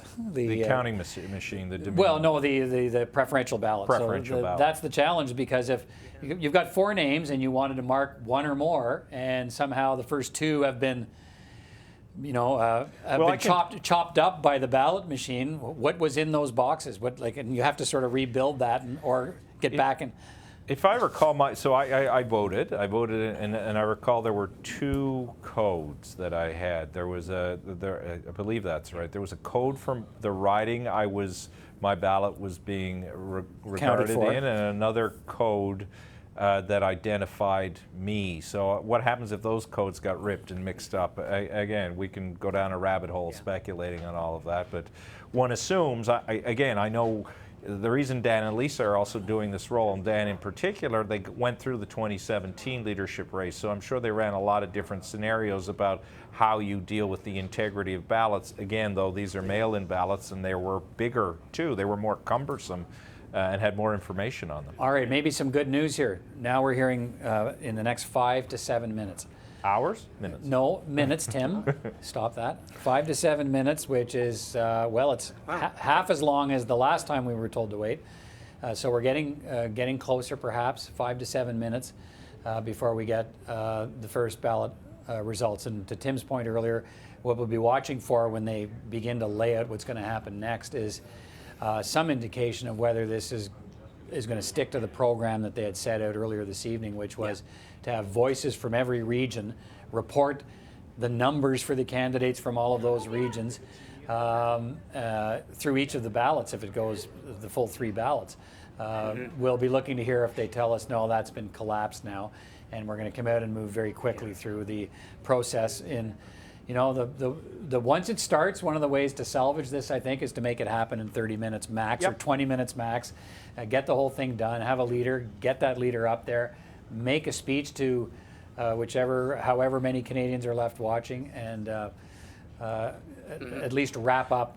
Acknowledge the challenges, acknowledge the problems. The biggest mistake the Conservatives could make now is to pretend that they can go on with the show as planned. I don't think, Dan and Lisa are not likely to do that. Yeah, and I think that's the thing, because, I mean, when we learned of the reveal in its state as it was supposed to play out tonight, it was quite obvious that they were inspired by something like the American conventions with their, the rollout, the what do they call it, the roll call of all the different states, and that they're going to have a feedback from the provinces. And we all sort of realized, and we all sort of inherently, tacitly admitted, no, that's for the drama, and that will increase the drama, and that will make it more interesting, and that will play it out longer for the media, and that's all a great game plan at 6:30 at night. It's not a great game plan at midnight or going on 1 o'clock in the morning. So yeah, as you say, the most important thing is to see what they announce when they get out there to the podium, and if they say, let's do it more quickly, post haste. The theatrics really probably are going to be counterproductive if they want to draw it out as they had originally planned at this point, at this time early in the morning in parts of Canada. Lisa Raitt, please come back. She's run away. Lisa Raitt has left the podium. Track her, Martin. She's left. So. No, to your point, I mean, we'll hear what they have to say, but we understand, and this is nimble event planners know when it's time to, as we call in my business, when it's time to turn the bus. If you have a plan that's going one way and you realize that plan is no longer going to work, you turn the bus and you have to deal with a new plan. And I can just imagine what would happen if we start going through all the regions and the road calls ballot to ballot. I'm not sure what. Well, and you talk about event planners. The Conservative Party have one of the best. Yeah. Vita Brody, we haven't mentioned her tonight, but she is probably We've the person seen her who's approach the stage a number of times. Most aggravated by all of this. She has done so many Conservative events and other events. I'm sure that is the advice she's giving. We've been thrown a curveball here. Let's adjust accordingly and get this done. I'd be very surprised if that wasn't Vita's guidance. She's very able. I'd say 3 words: cut your losses. Let's get it over with. Yeah, count your numbers, cut your losses, and get a leader. Get the leader to speak as soon as possible to Canadians. It's now 6 minutes after midnight. Now, the other thing they may have to do, though, if they want to do that, though the Leadership Election Organizing Committee has the power to do it, I guess, is they have to get buy-in from the candidates, right? There may be one candidate who says, no, I want this to go on, I want this to go on. So that's the other dynamic that is at play here. But hopefully the common sense will prevail, and the other 3 words we can then all say are, we've counted our blessings. This is almost done. We've talked about it a little bit. Let's, in the time we have here, and we'll not pretend here. We're changing our plan. We had a whole plan on how to deal with this tonight, and we'd be long done by now. And yes, we are covering lots of different things here, and we are. Let's admit it, we're filling time here to get to this announcement. We're trying to fill it as intelligently as we can and to give you some information. Part of that could be, once we get to this, they may re-explain it. But some light around, Martin, the balloting process. We know there were mail-in ballots. How is this leader elected? Well, basically, everyone received the ballot. You have a ballot with 4 choices on it. You choose your first choice. You don't have to choose second or third or fourth choices, but you can go up to 4 choices. Those ballots are all collected. Each riding has the equivalent number of 100 points. So even if a riding has only 2 members, Conservative members, or riding like in the West that has 16,000 or 20,000 members, each riding has 100 points. They were going to announce the results by province, but basically with 100 points per riding, you have 33,800 points. To win, you need 16,901 points. So that is the magic 50 plus 1, 16,901 points. If we hear the first ballot announced and it's short of 16,901 points, we know we're going to a second ballot. We'll see how long it takes for them to announce that, to go around to the second ballot.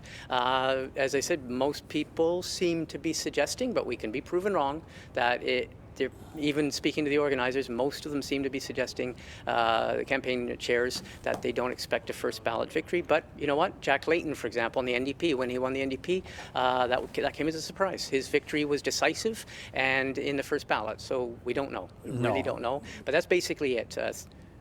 Yeah, Tim, how has the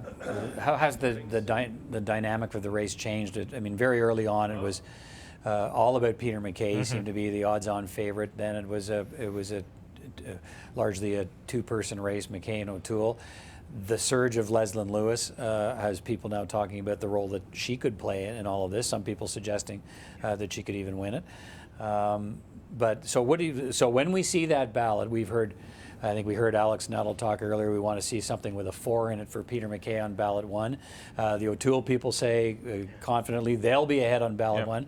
What do you think we need to watch for when we do hear these numbers? Well, who has that bigger 4 number, and is there a 4 number? So if there's a 4 in front of the number and it has Peter MacKay's name after it and it's 42, 43, he probably wins at the second ballot. If it's lower than that, he's likely in trouble. If Erin O'Toole has that number and is ahead, Fred Delorey's prediction is probably right. And then where's Leslyn Lewis and all of this? If this thing's kind of knotted up at 30s and 20s, then maybe she does have a path to victory. I just know if the 3 of them are fairly close on ballot 1. I was talking to earlier tonight in the first delay one of the MacKay campaign people in British Columbia, and I was asking his take on it all, and he said to me, the one person that I said, does Erin really have momentum? He said he didn't think so. He thought it was Leslyn Lewis. So if Lewis has momentum, has that cut down on O'Toole enough to help MacKay? I mean, there's so many dynamics with all of this, but I think the campaign went from being very dull and assumed to be a bit of a cakewalk to Peter MacKay, tightening up a little bit in midstream. It looked like O'Toole had a surge sort of after the pandemic because MacKay had some trouble with his campaign and looked a bit adrift. O'Toole's was going a little bit more swimmingly, and as I think Martin said it earlier, as more people saw Leslyn Lewis, there was a sense, there might be a third choice. And I think she's had the strongest run of people viewing her favorably. Whether that is enough to catapult her over both O'Toole and MacKay, we will see. And then the conversation becomes, okay, what about the down ballot vote we talk about, right? So you see where those numbers are in ballot number 1. Then you start, until you see that, it's very hard to predict where this goes. But once you do see it, then you start to put in all those other possibilities, right? Where do the supporters of Leslyn Lewis, if she's well down behind MacKay and O'Toole, where do those choices go? Where do the most people predict Derek Sloan will be off after the first ballot?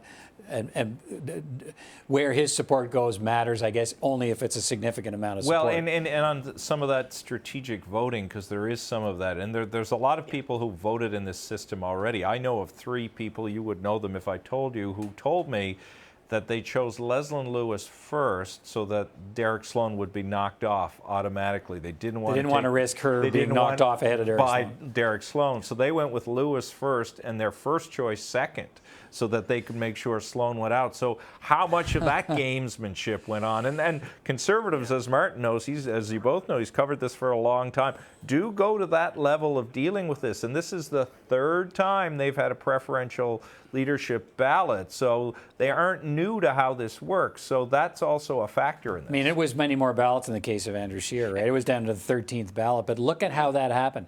He never led on a ballot until he won on the final ballot, which shows you that, I mean, cascading down, the way those votes can move around is very important. There's less of that drama, I guess, because most we can have is 3 ballots. Well, I know Martin wants to get in. And sorry, Martin, I would just say this. Yeah, there's Go ahead.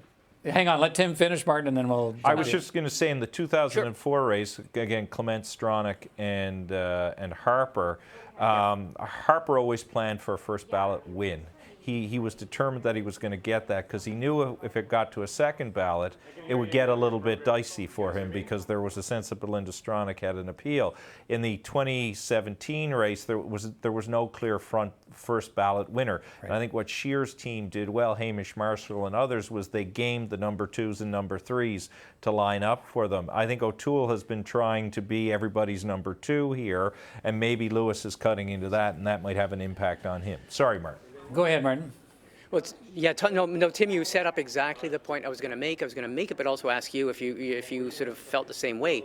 It seems in some of these leadership races with preferential ballots that the thing that is more secure is candidates' knowledge of how many votes they have on second ballot. Sometimes it seems as if people are more willing to say, yes, you are my second choice, as opposed to saying who their first choice is. So what struck me, for example, in the interview with Fred Delory, chief organizer for Erin O'Toole, obviously he seemed singularly confident that they have first ballot lead, which would be, we don't know that, but that would be a surprise. But the thing that the Erin O'Toole camp seems the most secure of, and you mentioned it, Tim, is that they seem to be the most convinced that they have the most second ballot support. And in these sort of preferential ballots, it seems to me that, no, I may be wrong, that's why I ask you, Tim, that second ballot support seems to be easier to knock down, to confirm than first ballot support, and all the other unknowns. Yeah, because there's a whole weird equation that goes into the first ballot choice. It might be loyalty, it might be long-standing work relationship, etc., or you just divinely believe this person is the best choice. But then sometimes you're more easily persuaded where to go in number 2. When this race started, I think a lot of people would say people who are voting for MacKay first would ultimately go to O'Toole on number 2 because he was they didn't know who Leslyn Lewis was, and Derek Sloan wouldn't be palatable. That might have changed during the campaign. That may have changed during the campaign. And if you hadn't already filled out your ballot and stuff, you were thinking, okay, you know what? But I believe Peter's strategy was and Alex Nuttall's strategy was to be either you win it on the first ballot or you're so far ahead on that first ballot that there's no doubt on the second ballot because you scoop up 5, 6, 7 percentage points to do that. Anyway, we will see. And as you touched on, I think O'Toole's strategy was, and he was open about it. O'Toole's strategy was to meet with those party members and say, look, can I, to supporters of other candidates, in particular Leslyn Lewis and Derek Sloan, can I, they can be your first choice. Can you make me your second choice? Can you see your way clear to do that? So they spent a lot of time, as you talked about, looking for that second, down ballot support. The question is, it probably only helps you if you've got enough first ballot support to translate the second ballot support into a win. Maybe there was a telling moment not that long ago, and I don't know if you guys covered it, but remember there was a debate the last debate was an official party debate, and Leslyn Lewis ended up having a sore throat. And Peter MacKay got in some hot water because he said it was the alternate press gallery debate. That's what it was. And he said he wouldn't participate unless Dr. Lewis was there. You really noticed in the last month and a half of this campaign, both Erin O'Toole and Peter MacKay falling over themselves, saying nice things about not to get offside with Lewis supporters. And that was very telling for me.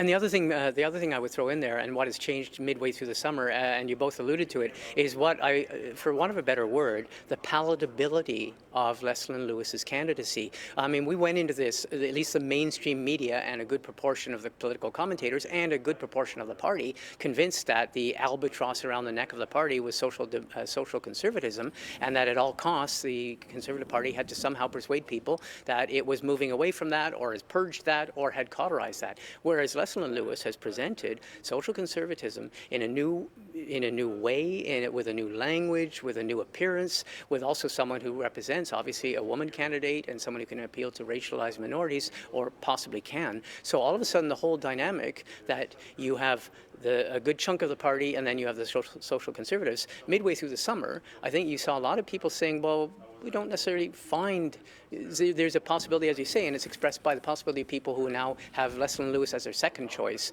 whereas before going into this race, a lot of the assumption was that, no, there were the social conservatives and then their vote would go elsewhere, and that's what we saw with, all right, Martin, Andrew Scheer in the last leadership race. Let me jump in, Martin, because we do have a shot now of the, one of the candidates' rooms is up. There's Erin O'Toole.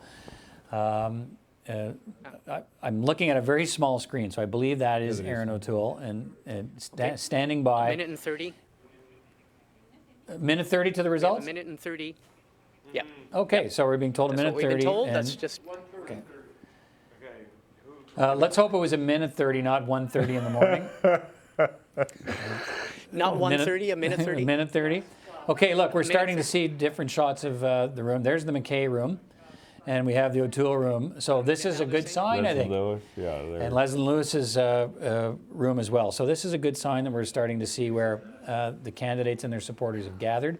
They all look nervous. They all look very nervous. But the fact that we've got those shots up and they've assembled there's Peter MacKay. You can see beside his wife and children there, and Erin O'Toole in his room. And the Lewis team. Okay, let's go to the stage. It's starting.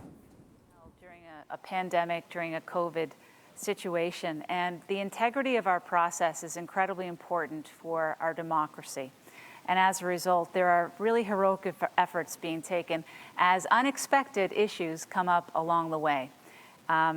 And we want to be able to thank specifically a couple people. So, Dan? Yeah, so I just wanted to thank Derek Vanstone, who is our Chief Returning Officer, has been working tirelessly all day to make sure our process goes through okay. And I just want to clarify something. The issue with the ballots, it's all about making sure that the ballots and the members' intention is being recorded properly, and that's why it's under full scrutiny of all the scrutineers for all the campaigns and under the scrutiny of Deloitte. And everything. So, c'est pour ça qu'on fait ça, pour être sûr que les résultats sont une représentation exacte de ce que nos membres veulent voir. Excellent. So now the moment we've been waiting for, Dan. Remember, ladies and gentlemen at home, the number is 16,901. All right. And the first place we're going to go to, do you want to repeat en français for me there, Dan? En français, les résultats sont en tête 16 901. Excellent. And the first place we're going to go to is British Columbia. How are you doing out there, Kathy and James? We're doing well, thank you. Finalement, oh, hold on. You're up. Finalement, on a des chiffres. Merci beaucoup. Thank you, Dan. Thank you, Lisa. You can hear me all right? Yes, thank you, James. Very good. La province de la Colombie-Britannique dispose un total de 4200 points. Par ordre alphabétique, chaque candidat a obtenu le nombre de points suivants.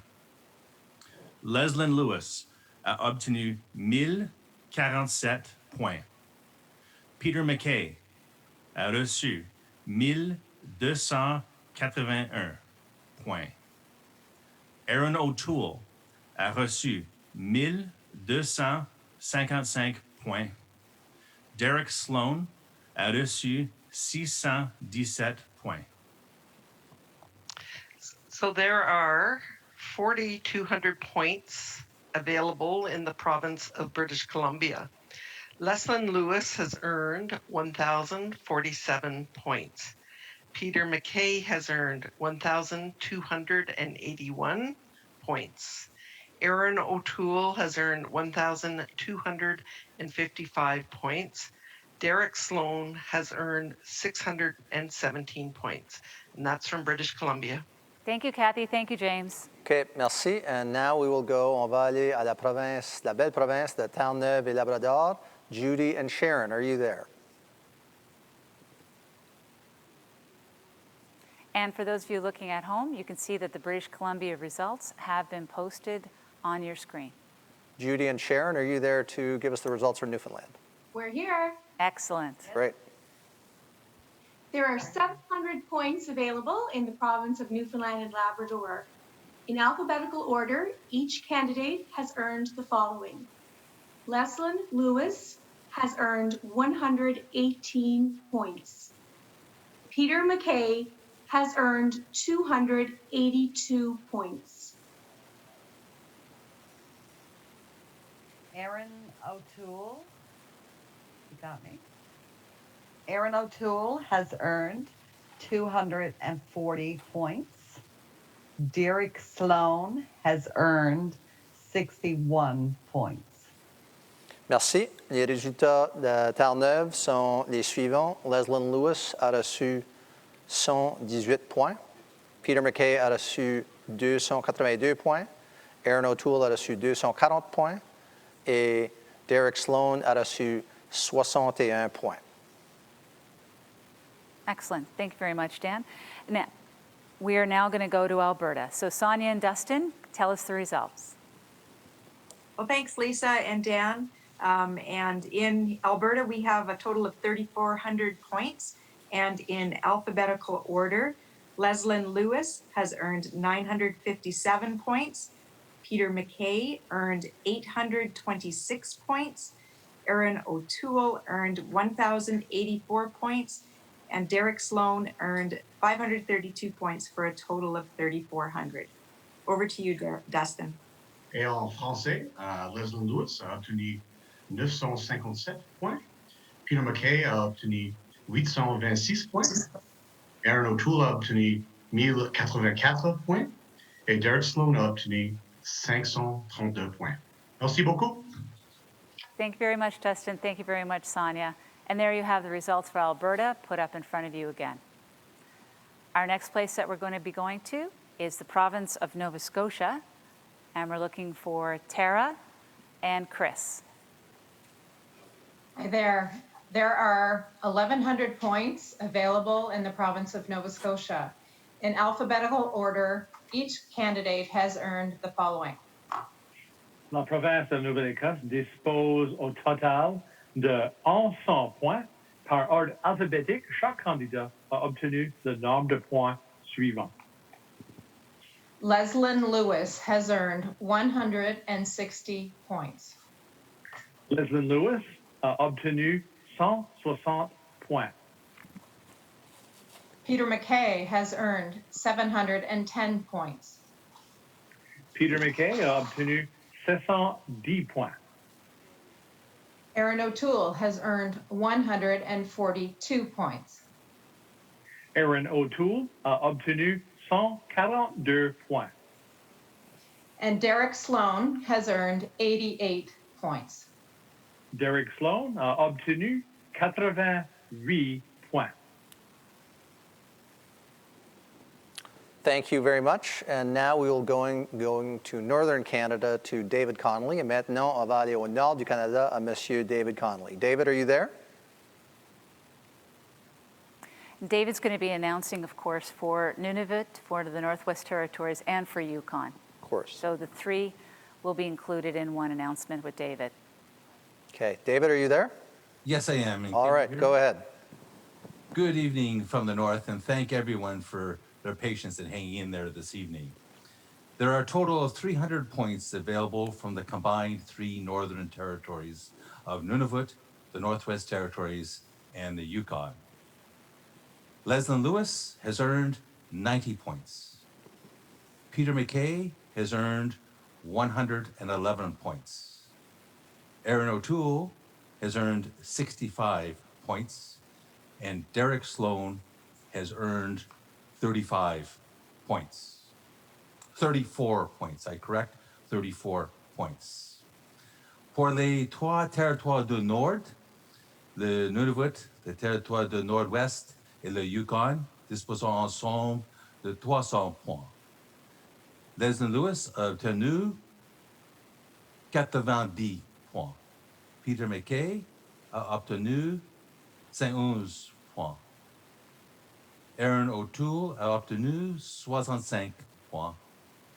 Et Derek Sloan a obtenu 34 points. Merci beaucoup et bonsoir. Merci beaucoup, David. Merci, On David. apprécie ça. Et là, la prochaine province qu'on va, c'est la belle province de l'île du Prince-Édouard. Next, we are going to the beautiful province of Prince Edward Island, and we're going to Pat Binns and Gail Shea. Are you there?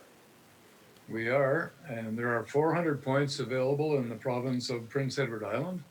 In alphabetical order, each candidate has earned the following. Leslyn Lewis has earned 96 points. Peter MacKay has earned 206 points. Erin O'Toole has earned 55 points. And Derek Sloan has earned 43 points. Merci beaucoup. Et en français, Leslyn Lewis a eu 96 points. Peter MacKay a eu 206 points. Erin O'Toole a reçu 55 points. Et Derek Sloan a reçu 43 points. Merci beaucoup. Thank you very much. Our next province is, we're going to the province of Saskatchewan, where we're going to be hearing from Kelly Block and Randy Hoback. So Kelly and Randy, do we have you on the line yet? Thank you, Lisa. In Here. Saskatchewan, we have 1,400 points in play, and the results in alphabetical order are Leslyn Lewis, 554 points, Peter MacKay, 224 points, Erin O'Toole, 369 points, and Derek Sloan, 252 points. Over to you, Kelly. La province de la Saskatchewan disposait au total de 1,400 points. Leslyn Lewis a obtenu 554 points. Peter MacKay a obtenu 224 points. Erin O'Toole a obtenu 369 points. Derek Sloan a obtenu 252 points. Merci beaucoup. Thank you very much. And now we'll go to beautiful New Brunswick. Monica and Mel, are you there?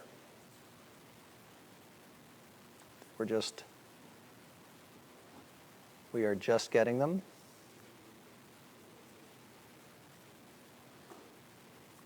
As we're waiting, we have Saskatchewan. We can take a look again at the results that we have there for Saskatchewan. Leslyn Lewis, 554, Erin O'Toole, 369, Derek Sloan, 252, and Peter MacKay, 224. Okay. And we have Mel Norton from New Brunswick. Mel, are you there? I am, Dan, and thank you everyone for hanging in with us. In New Brunswick, there are 1,000 points available from our province. In alphabetical order, each candidate has earned the following. Leslyn Lewis has earned 204 points.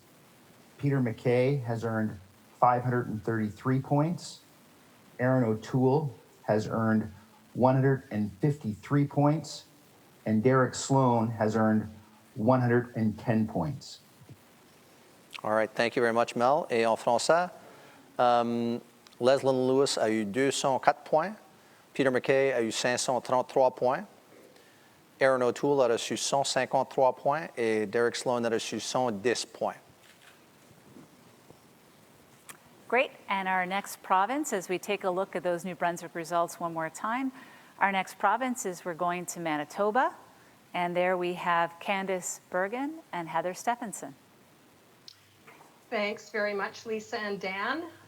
There are 1,400 points available in the province of Manitoba.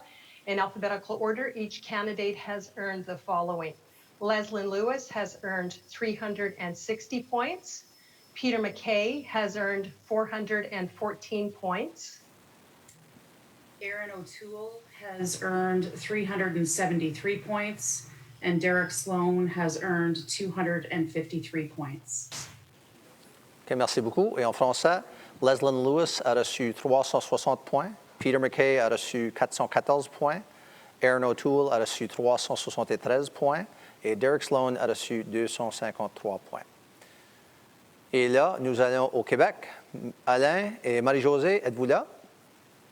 Oui. Oui, allô? Bonjour. Donc, pour la province de Québec dispose au total de 7 800 points.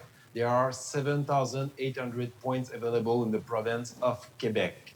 Alors, pour Leslyn Lewis, 781 points, 781 points. Pour Peter MacKay, 2685 points, 2,685 points. Pour Erin O'Toole, 3,532 points, 3,532 points. Derek Sloan, 802 points, 802 points. Excellent. Thank you very much, Marie-Josée. José, sorry about that. So for Quebec, we have the numbers up there for Erin O'Toole, Peter MacKay, Derek Sloan, and Leslyn Lewis. And going to our final province, we're heading back here to Ontario, where it's going to be Minister Caroline Mulroney and Gary Clement. Merci beaucoup, Lisa et Dan. La province de l'Ontario dispose au total de 12 100 points. Par ordre alphabétique, chaque candidat a obtenu le nombre de points suivants. There are 12,100 points available in the province of Ontario. In alphabetical order, each candidate earned the following. Leslyn Lewis earned 2,557 points. Leslyn Lewis a obtenu 2557 points. Peter MacKay earned 4,056 points. Peter MacKay a obtenu 4056 points.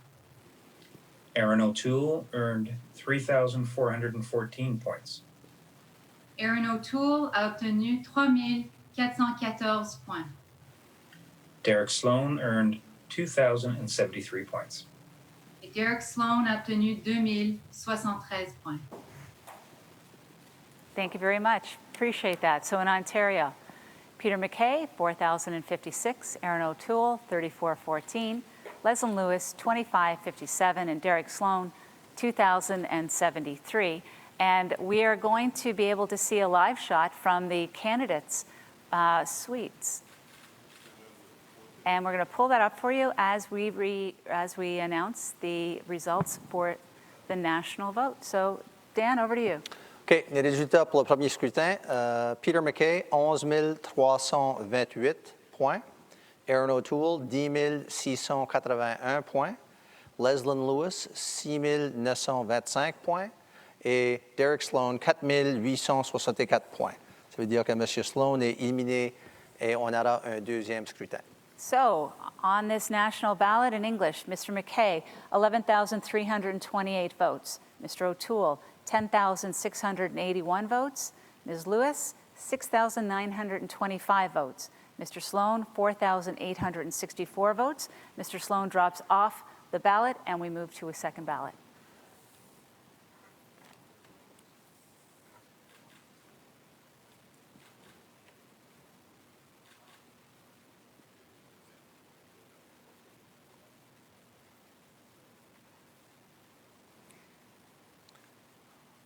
We are going to reset so we can go back for our second ballot. So we'll be rejoining you in a moment. But I'm sure, Dan, there's lots to talk about. These numbers, I'm sure there's got a lot of people talking across the country. It was fantastic to see what the results were like from coast to coast to coast. Absolutely. And thank you again to our regional announcers. Merci beaucoup à nos annonceurs régionaux et avoir resté avec nous autres. Et on va prendre une courte pause pour avoir le deuxième scrutin. Merci beaucoup.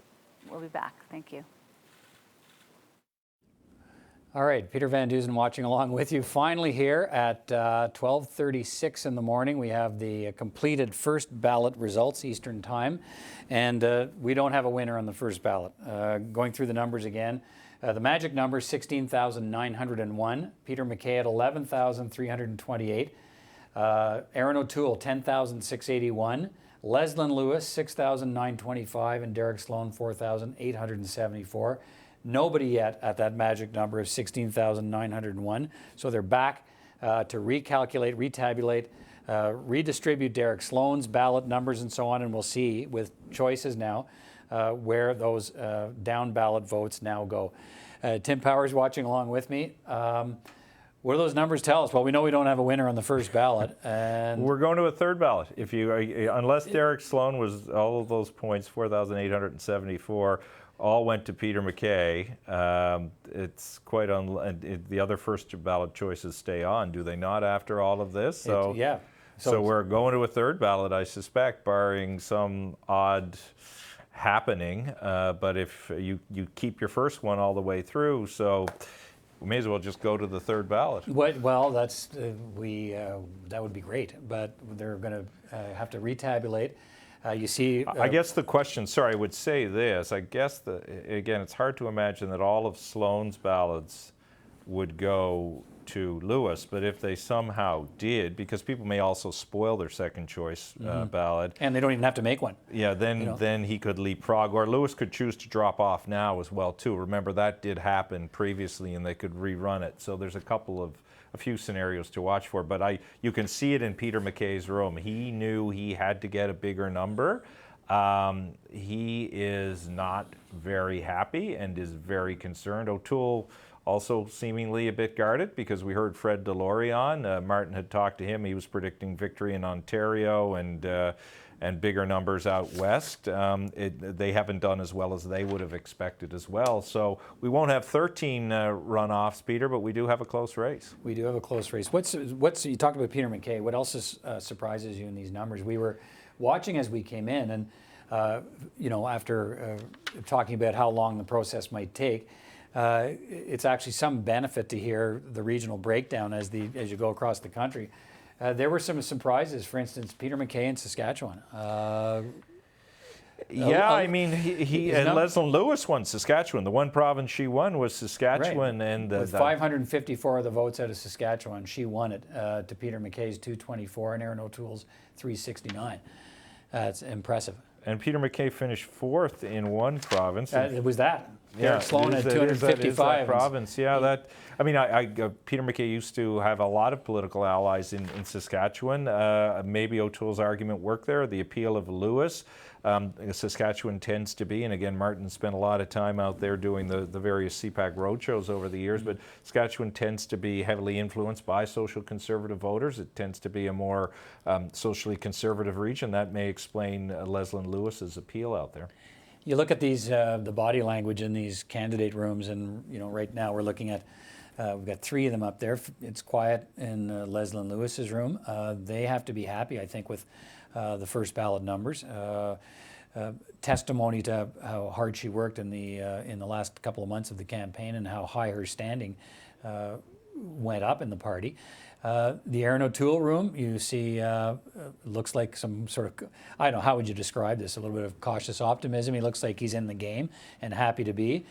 And a very quiet looking Peter MacKay room. Now, in fairness, we point out what's the difference between these conventions, right? Delegated conventions, what would happen now between ballots is you'd be running around trying to win support from other candidates to try and push you over the top and win. That doesn't happen. This has been decided. It's a mail-in ballot. It's done.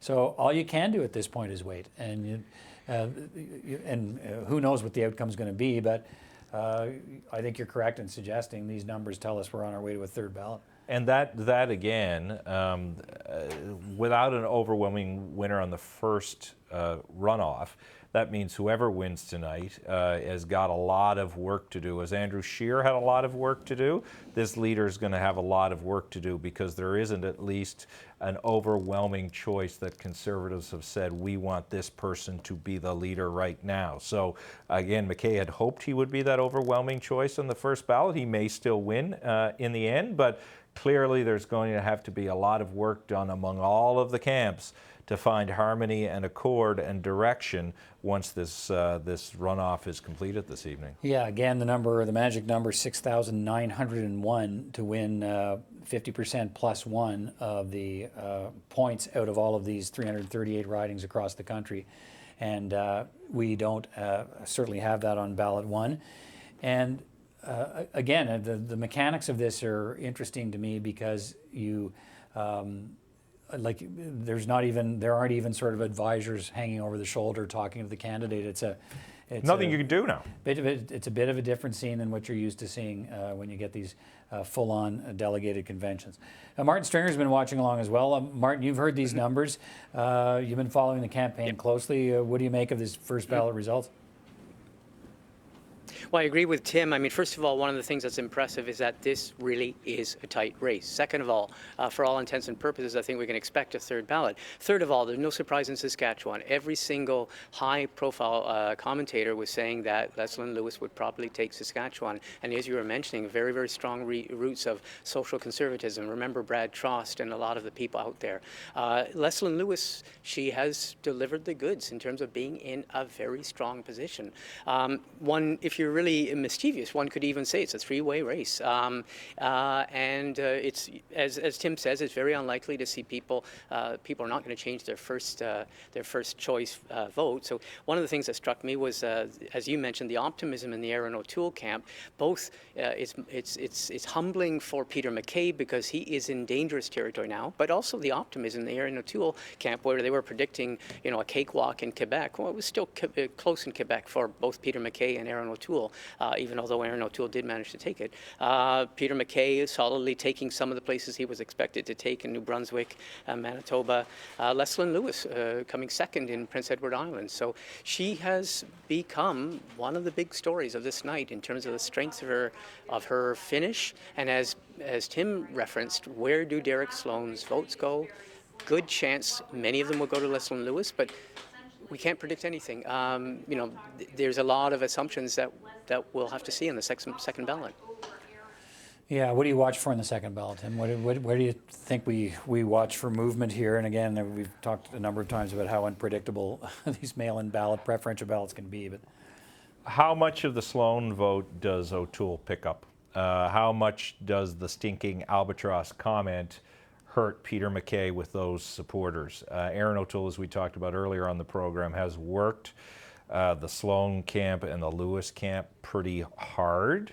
Are the Sloan supporters, not all of them are going to move to any one place, but does Erin O'Toole, if Erin O'Toole leapfrogs Peter MacKay now, it's hard to see how he doesn't win. Depends on the leap, but again, if you're looking for true blue and O'Toole's message has played out, what's the gap also too? If it's maybe 1,000, maybe that's not the case. But if a lot of Sloan supporters move to O'Toole, that could be a problem. Or are there some Sloan supporters who decide to go to MacKay? I mean, what does that split look like? Peter MacKay is going to win. He probably needs to get 2,000 of those Sloan supporters. Yeah. Can he do that? If Erin O'Toole's going to win, he probably needs a similar number. Do 2,000 of those voters move somewhere to propel somebody ahead? Right. So, I mean, again, we're in the realm of sort of speculating on where these numbers go. But so with roughly a 700-point gap between MacKay and Erin O'Toole in second place, where those Sloan votes go on ballot 2, and then if Leslyn Lewis drops off on after ballot 2, and where those supporters go. But if Erin O'Toole makes a significant jump on the next ballot and Peter MacKay doesn't see a whole lot of movement, then we're talking about those Leslyn Lewis supporters and where they go on ballot number 3. If she is to drop off, and that's speculation at this point, where I'm not sure anybody can game where those voters end up going, to O'Toole or to MacKay. If I'm Leslyn Lewis's campaign manager, Steve Outhouse, and I know Steve, he's a very capable guy, why would you drop off? I mean, we have all been saying all night and through the end of this race that Leslyn Lewis has proven to be one of the most exciting things for Conservatives in this campaign. It's pretty fair to assume she's going to pick up a decent portion of the Sloan campaign. You set yourself up as an influential power broker in the Conservative Party. So I don't see her dropping off to convenience Peter MacKay and or Erin O'Toole at this juncture. And it would almost be viewed by her supporters as a bit of a defeat, given the campaign that she has run. But somebody's dropping off after the next ballot. Yeah. You know, so the question is, who is that person? Sorry, Martin, go ahead. Yeah, the other point is to be a devil's advocate. I mean, we're assuming that a large portion of Derek Sloan's votes will go to Erin O'Toole. Let's just play the other disc, and that is, what about if, you know, as we saw, the strength of Leslyn Lewis is showing, and if we know that there's a common bond of social conservatives there. We saw in the last election, last leadership election, the social conservative votes cascaded up to the next social conservative candidate. So what if the majority of Derek Sloan's votes go to Leslyn Lewis? She finds herself in a position where she's almost tied to the other two. There is a possibility we'll see very little movement of those other two, although Erin O'Toole has argued that he's got a huge second ballot support. But to be the devil's advocate, there's a possibility that you have a huge movement of Sloan people to Leslyn Lewis, and then she is the kingmaker, and we might have a very, very close three-way race on the next ballot. So that's the other scenario. It's just possible too. Yeah, I think we heard your interview earlier with Alex Nuttall, Peter MacKay's campaign manager. Tim, we watched that where he said they wanted to see a number in the fours. Well, the number's 33.5-ish percent of the vote on the first ballot. That's not a number in the fours. Neither one of them is in the fours. Neither Erin O'Toole or Peter MacKay. So that spells a tight race, obviously, but. Both of them aren't where they wanted to be on ballot number one, clearly. Well, all conservative leadership races still surprise. I guess that's the one truism of tonight. But yeah, I mean, the winner so far, though she's in third place, is Leslyn Lewis. She came into this race as somebody who had lost a seat or had run for a seat in the general election, didn't win, and I mean, it's an interesting, what does that tell us about the Conservative Party? Too early to read something into that, other than there is an appetite for a different type of candidate, and Lewis is a different type of candidate than Conservatives have traditionally seen, the social conservatives. Yeah, I think that's fair, and if you look at what's happened here, she's got almost 7,000 votes on the first ballot.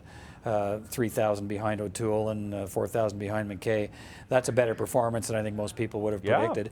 And clearly, I mean, I think on ballot number one, safe to say anybody that was going to vote for Derek Sloan voted for Derek Sloan. The question is, 3 months ago, how many people thought of Leslyn Lewis and how that stock has risen to the point where she cut into the fours that the two leading candidates were hoping to get. She's stolen a lot of that thunder. Yeah, she stopped them from winning. She stopped a first ballot victory, and she may force a third ballot win for somebody. Go ahead, Martin. And remember, in the last leadership election, what we saw was a surprise to everyone, as the person who basically inherited the cascading up social conservative votes ended up winning it. He who was the last remaining person who could have that social conservative vote. I mean, we saw it go from several candidates, including Pierre Lemire, who dropped out, and then eventually it transferred all the way up to Andrew Scheer. So we've constantly and consistently in Canada underestimated the power of the social conservative vote, notwithstanding everything that was said after the last election within the internal dynamic of the Conservative Party, and that may be the story of the night.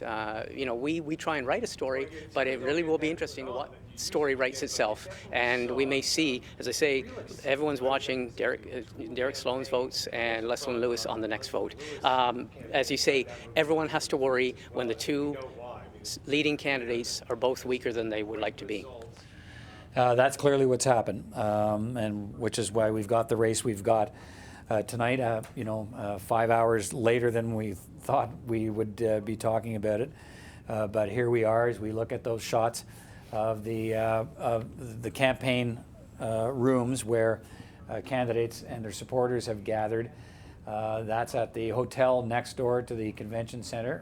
There's the O'Toole camp. We saw the MacKay camp, and you know, it's hard to read. Well, first of all, everybody's masked, but certainly in the MacKay camp, very hard to read exactly what people are thinking. But you know, Tim, given what's on the line for Peter MacKay and the risk he's taken personally in his political capital in running for this race, and it looked in many ways like it would be a shoe-in several months ago, looks like much more of a challenge tonight. Oh, it clearly is a much more significant challenge. He is not where he wants to be. He is probably wondering, did I make the right choice? Did I miscalculate the political environment that is out there? I mean, perhaps more concerning for Conservatives is whoever wins tonight, as I said a few moments ago, it didn't win clearly and comprehensively.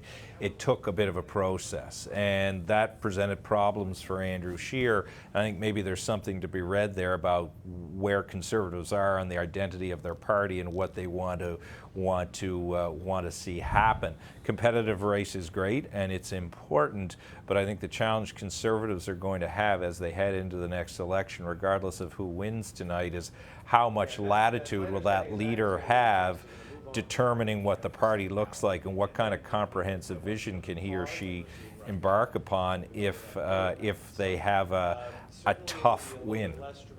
You look at the numbers, if you just Tim, we're just getting these numbers so we crunch them. Interesting, perhaps, when we talk about the Social Conservatives and their strength in the party put together. And I'm not saying that all Social Conservatives would have voted for, and only Social Conservatives would have voted for Derek Sloan or Leslyn Lewis. But if you put their combined totals together, quick math I'm just doing here, you get 11,799.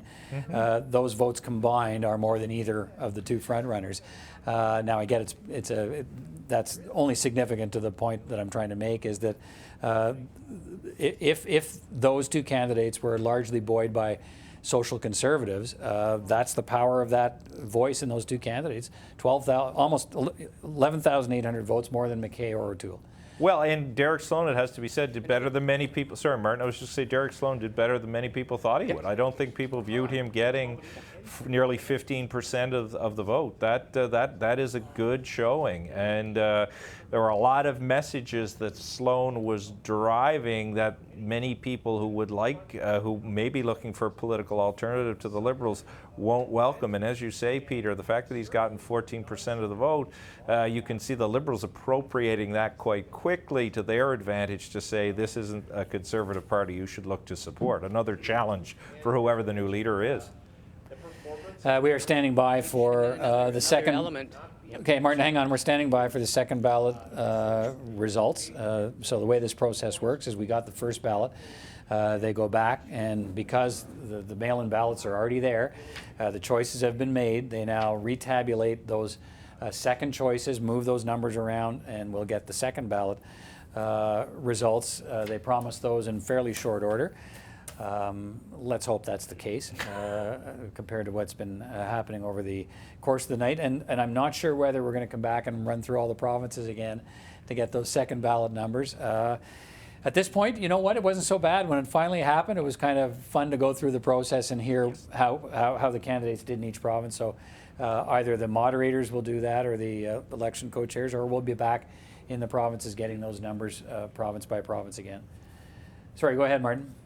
Peter, what I was going to say is after having thrown in as the biggest variable or a large variable, the Social Conservative vote and its influence in the party, let's throw in the other one that started out this campaign, and that is the anyone but Peter MacKay movement. When exploring with the two campaign organizers, Tim, you were there. It's not as if it's disappeared. So you have, let's put the templates of both of those. So the Social Conservatives and their influence and how much of a vote they are representing, but also is Peter MacKay at his ceiling already? Because we saw at the beginning, in the first few months of this campaign, a consistent and palpable. From certain quarters, you would have heard it, Tim, from certain quarters, including out in Alberta especially, this argument that Peter MacKay is not, he's not true blue, et cetera, et cetera. So if you throw that in there, that's another factor. There's never just one factor that decides who wins these things, but it's something that is consistent. I think that's what Martin mentioned Alberta, Tim. I think look at the Alberta numbers. Erin O'Toole won Alberta with 1,084 votes. Leslyn Lewis was next with 957, and Peter MacKay was third with 826. That's I'm not sure that's a total surprise given where Jason Kenney came down, for instance, supporting Erin O'Toole. But that does say something.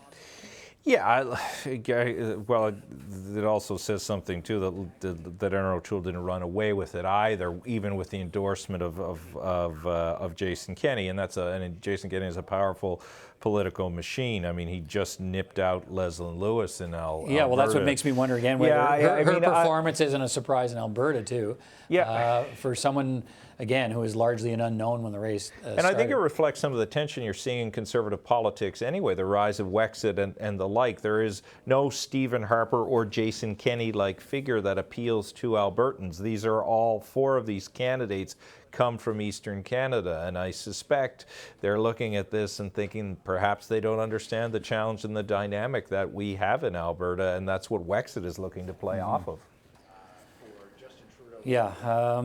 And I think overall, I mean, as I say, as much as the one big story is the strengths in this first ballot result of Leslyn Lewis, I guess the second, and that's a connected story, and that is what is that strength attributable to? Is it attributable to her social conservatism, or is it attributable to a whole combination of things that makes her a very intriguing candidate for the Conservatives in terms of, I don't want to say identity politics, but in terms of who she is, you know, a woman, someone from Canada's racialized communities, and yet a Conservative. She has this very, very, so far, unforeseen combination for Conservative politics. So that's the other story. How much is she going to have an attraction when you see, for example, in Alberta, that attraction of what the number of votes that she attracted there? Right. It's interesting if you look at the shots of those rooms. Yeah. Erin O'Toole's on the edge of his seat. He's excited. He's waiting for this. Look at him. He's sitting there. He's got a bit of a smile on his face. Peter MacKay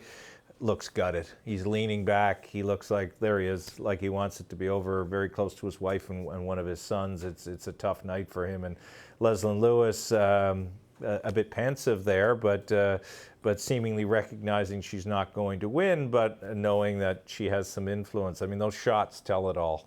So we're told a couple of minutes to get the next set of results, ballot number 2, or the second down ballot count here. And I'm told that it will be just the chairs giving the national numbers, like the compilation. So interesting. So we will not do the walk through the provinces unless they're going to announce them all. But I'm given to understand it's just they'll come out with a second ballot number that is the total for each of the candidates. Okay, so we wait for that, and that should happen. An interesting reflection. Just an interesting reflection. I don't have access to those images of the candidates in their rooms, but as Tim and as you describe, I mean, let's put it in human terms. Yeah. Erin O'Toole's been there. You know, just a few years ago, he ended up finishing third, and he gave it a good run. So this is something that's not new to him. Well, there again, Peter MacKay, who's been there, but about 10 years ago. Yeah, for Erin O'Toole, this has got to be a very particularly interesting, you know, multiple preferential ballot, watching the whole thing evolve, and it'd be interesting to see what his people are saying in terms of whether they see a different dynamic than last time around in 2017. Well, you just saw that shot. Well, you didn't see it, Martin, but Fred Delory just walking around with a beer, big hug and smile on his face. And I think that they're not that far from winning. No, and one of the things we can say is that, like we've heard throughout our coverage tonight, is the sort of from the campaign chairs, the sort of what is the game plan, right? What is the path to victory? And we've heard it from, and we heard very clearly the path to victory that we heard from the O'Toole people. Now. Their plan looks like it could fall into place. Yes, it does. You know, there's a reasonable possibility that it happens. The MacKay plan was to be way out ahead on ballot number 1, look decisive, and go collect, 8 or 10 or 5 or 7 percentage points in the subsequent ballots. That seems like a much more difficult path at this point. I mean, we'll know for sure in a couple of minutes, but it's a much different path that they seem to know they have to travel than the path that was traveled, the path that the O'Toole campaign believes it has to travel to get this right. Yeah, I mean, just look at O'Toole. He's ready to leap off his seat there. He knows his path is much easier. I'm sure they would all like to get on with it, though, right now. Well, they're going to get that in the next couple of minutes, we're told. And as they present the second And I'm ballot wondering whether he thinks he can do it. I'm wondering whether he thinks he can do it on the next ballot too, because we were all saying it doesn't look likely, but if there's a huge, it doesn't look likely he could do it on the second ballot, but he's looking and feeling confident. I was going to ask you two gentlemen, you've been there on the seat longer than, so has it been worth the 4.5, 5 hour wait? At this point, it would seem highly counterproductive to walk away from it when we're this close. So the wait is what it is. We're here. The wait is what it is. But look, there's and this is just this is imagery, but it's important in a leadership race. And Tim touched on it. There's just a different sense of energy in these rooms as you look at these rooms of what. And we can maybe we can put them up kind of side by side. And you can see the Leslyn Lewis room. There's a sort of a quiet calm there, and I think they're pretty happy with how they've done on ballot number 1, and probably waiting, Tim, with some anticipation, because they're probably not sure what's going to happen on ballot 2, as most of us aren't. But it's been such an unpredictable race for her, and she's outperformed expectations that maybe she outperforms expectations on ballot 2 as well. Who knows? I mean, again, we just don't know. But again, I just want to throw out a name there. Remember 3 years ago, 2017, a fellow named Maxime Bernier, who sat there, and he was a leader going in. And I remember standing in front of both of their camps. I was physically in front of the Andrew Scheer camp, but I kept looking over at Maxime Bernier and his wife, and there was just, I don't know, there was a certain worry there. There wasn't, because when you're the front runner and you haven't gotten the kind of mass that you need, the kind of momentum that you need, you have nothing to do but worry. Yeah, well, that's the problem, We've been right? told it's going to be about a 1 minute. Okay, we're just we see activity on the stage there, so let's go to the stage and listen in. Partner at Deloitte. Deloitte was retained by the Conservative Fund Canada Leadership Election Organizing Committee and the Chief Returning Officer to act as an independent advisor and observer for the 2020 Conservative Party of Canada leadership election. Today, we have performed specified procedures over the calculation of the total points received by each leadership candidate in connection with the election results. As a result of applying the procedures, we found no exceptions. However, these procedures do not constitute an audit of the election result, and accordingly, we do not express an opinion on such information. Thank you. And with that, Dan and Lisa, I'm going to give you the results for round 2 and 3. Okay. Okay, thank you. Thank you, Doreen. That's very helpful. So we will. So first thing to do, la première fois qu'on va mentionner, c'est qu'on va donner les résultats du scrutin national. On va pas faire les régions pour les prochains résultats. Et donc on va faire ça pour le deuxième scrutin. Est-ce qu'on est prêt avec les résultats? Are we ready with the second round results? Okay. We are ready to go. Okay. En ordre alphabétique, Leslyn Lewis, 10 140 points. Peter MacKay, 11 756 points. Et Erin O'Toole, 11 903 points. Madame Lewis, on vous félicite, on vous remercie pour participer avec une campagne remarquable. Round 2, in alphabetical order, Ms. Lewis, 10,140 points. Mr. MacKay, 11,756 points. Mr. O'Toole, 11,903 points. Ms. Lewis falls off this ballot. We proceed to the third, and I want to thank her very much for her participation in this leadership race. Okay. Et avec ça, est-ce qu'on est prêt avec les résultats du troisième scrutin? This is it. Yeah. OK. Et les résultats du troisième scrutin. Monsieur MacKay, 14 528 points. Et le gagnant et le prochain chef du Parti conservateur, Erin O'Toole, avec 19 271 points. In English, the results for the final test, Mr. MacKay, 14,528 points. Mr. O'Toole, 19,271 points. Erin O'Toole is the new leader of the Conservative Party of Canada. Congratulations, Mr. O'Toole. Félicitations, M. O'Toole. Et merci à tout le monde.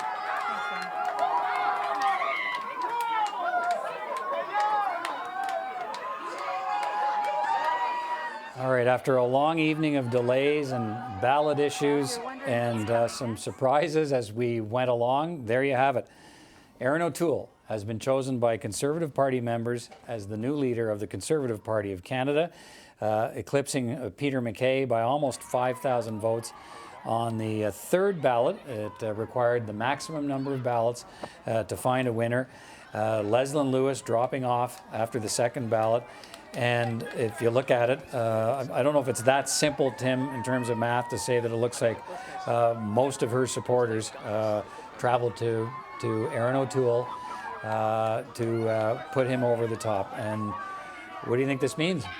Well, give O'Toole credit for selling what he set out to sell, the true blue conservative. He played off of what he perceived to be Peter MacKay's weaknesses with social conservatives, the stinking albatross comment, and he forged alliance and allegiance to get that second ballot support from Lewis and Sloan. So he ran, and his campaign was arguably more mistake-free than Peter MacKay's. That said, I think he's got work to do, again, to build connection with the West, to make sure that Leslyn Lewis and Peter MacKay have roles to take up.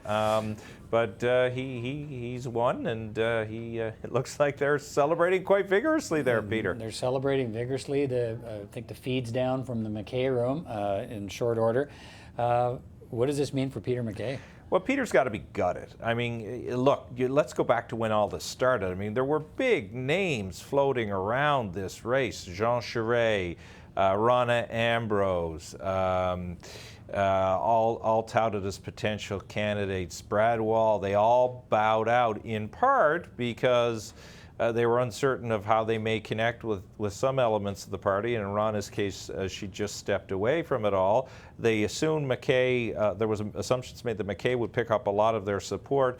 That didn't happen. Peter MacKay was viewed to be the front runner, but I guess it just proves you do have to have a campaign and you do have to try yourself. I think some of the vulnerabilities that people had expressed about Peter MacKay were of concern to conservative voters, that he can sometimes make mistakes, he's gaffe prone, some of the early troubles that he had, and perhaps they took things for granted. Again, we won't know the true tale of that until all of this is done, but O'Toole worked hard, clearly learned lessons from the previous leadership run, and is victorious tonight. And the Conservative Party, born of the amalgamation of two conservative parties in this country in 2004, now has its first leader that isn't from Western Canada. What kind of a challenge does that present for Erin O'Toole? What's job one for Erin O'Toole? Whether Erin or Peter had won tonight, they both have, well, now it's Erin's job, they have significant challenges, right? The internal management of the party is always the first job high on the list of a conservative leader. So Erin O'Toole really has to be concerned about and paying attention to Wexit and the feelings of Western separation and anxiety that exist out there, how he manages that within his own party. He has to determine then, things he has to determine quickly, how he's going to position the party for that confidence vote coming on after the throne speech on the 23rd of September. Does he want to take his time as best he can to lay out a vision that's contrast to the Liberal Party? All of those things are things he has to look at. Interestingly, I believe it was a week or so ago, Mr. O'Toole said, when he was asked about election timing and the confidence vote, that it would be the right time. So he's already built himself a little bit of wiggle room around all of that. But he still has a lot of work to do. He didn't win any of the provinces comprehensively in the first go-around, even though he's from Ontario. It was closer in Ontario and Quebec than they thought, and those are still the big centers that matter to Conservatives if they want to win. So work has to be done there. So we did not, as you saw, get the regional breakdown. We just got the national numbers on the second and third ballot. What's supposed to happen next? Well, in programming, Erin O'Toole is now going to make his way from the hotel next door to the convention centre I think our cameras may capture him on that walk. Not sure if we are still going to get that. The suite is emptying out after a very brief celebration there, which I'm going to predict will pick up again after the speech. But he's supposed to make his way to this podium where you see them getting set for the maiden speech from the new leader of the party, where he addresses not just party members but Canadians across the country at, well, by the time he gets there, it'll probably be at least 20 minutes after 1 a.m. Eastern Time. So he'll talk to as many people as are watching, but the speech will be there for the record, and people can watch it on CPAC, and you can come and find it online at CPAC as well if you want to watch it tomorrow or the next day. So that's the next thing to watch for. Whether it's too late in the morning for Erin O'Toole to meet with reporters, that's sort of an open question. We'll see whether that happens. I can see how that conversation goes, which is, you made a speech to party members. We've all been waiting here 7-8 hours. Please do us the favor of coming down and answering a few questions, but that will be his prerogative, of course, as we stand by for Erin O'Toole to make his way to that room. Martin Stringer's watching along with us. Martin, as you watch this announcement, I'm not sure we can say it was a shock. I don't think it was in terms of the conversations we'd heard about where this campaign might go. Erin O'Toole was never ruled out. In fact, he was always talked about as a front runner, along with Peter MacKay. A lot of people will talk about the influence of the Leslyn Lewis campaign and what a difference might that have made in the outcome. What are your thoughts as you watch this moment unfold here? Well, Peter, as Tim said, I mean, a crushing day for Peter MacKay. After having helped found this party, he waited a long time before making this decision to throw his hat in the ring, and obviously it's not been successful. There'll be a lot of postmortems about the very rocky and tumultuous first few weeks and months of the campaign, some gaffes, but also for Erin O'Toole, what's significant.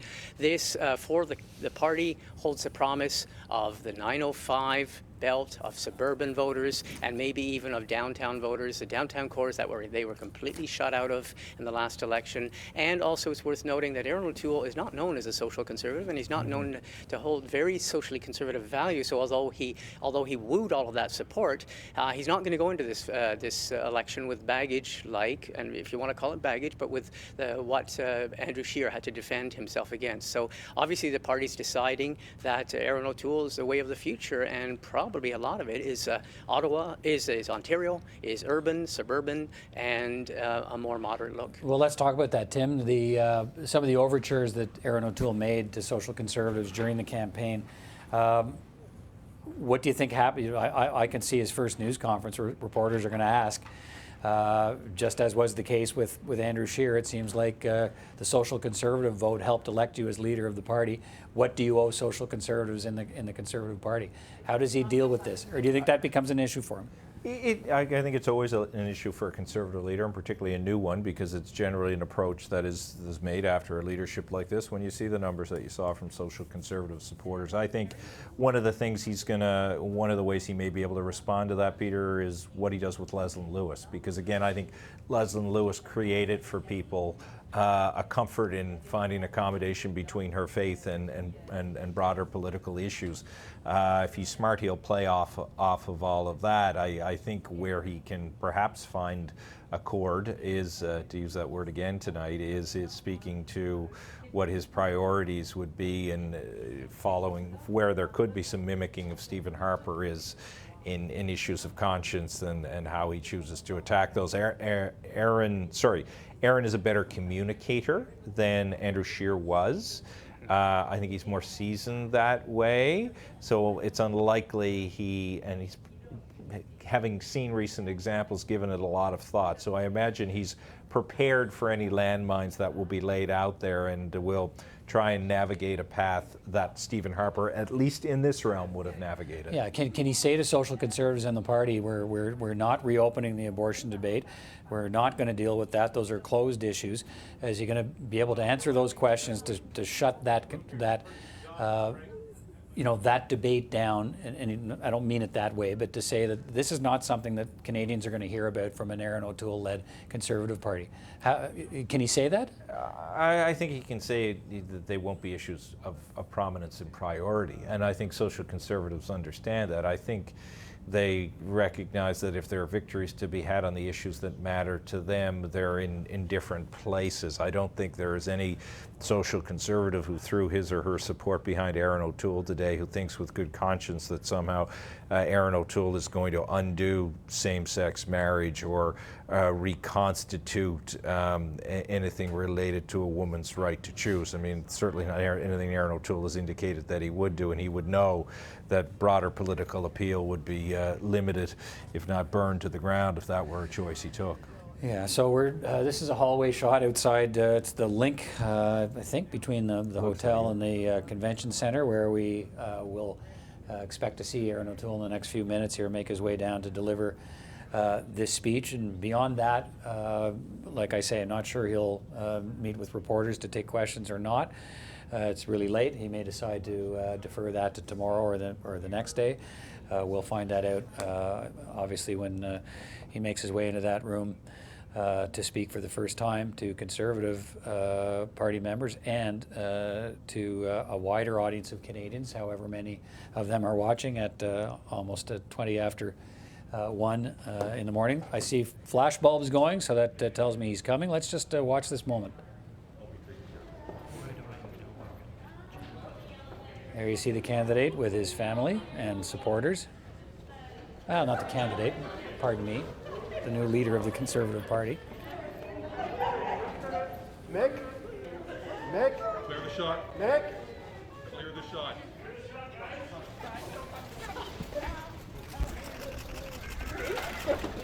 Where are the crowds of thousands? Come on, guys. Yeah.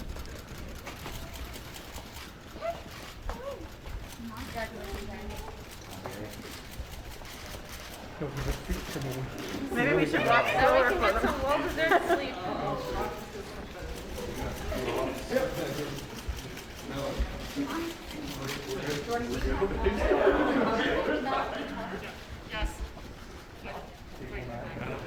Watch your lip behind you. Erin, you're just gonna hold, right? Okay. Hey! Can we do this? There's the man he's replacing, Andrew Scheer. It still takes some getting used to in a pandemic to see your political leaders masked up.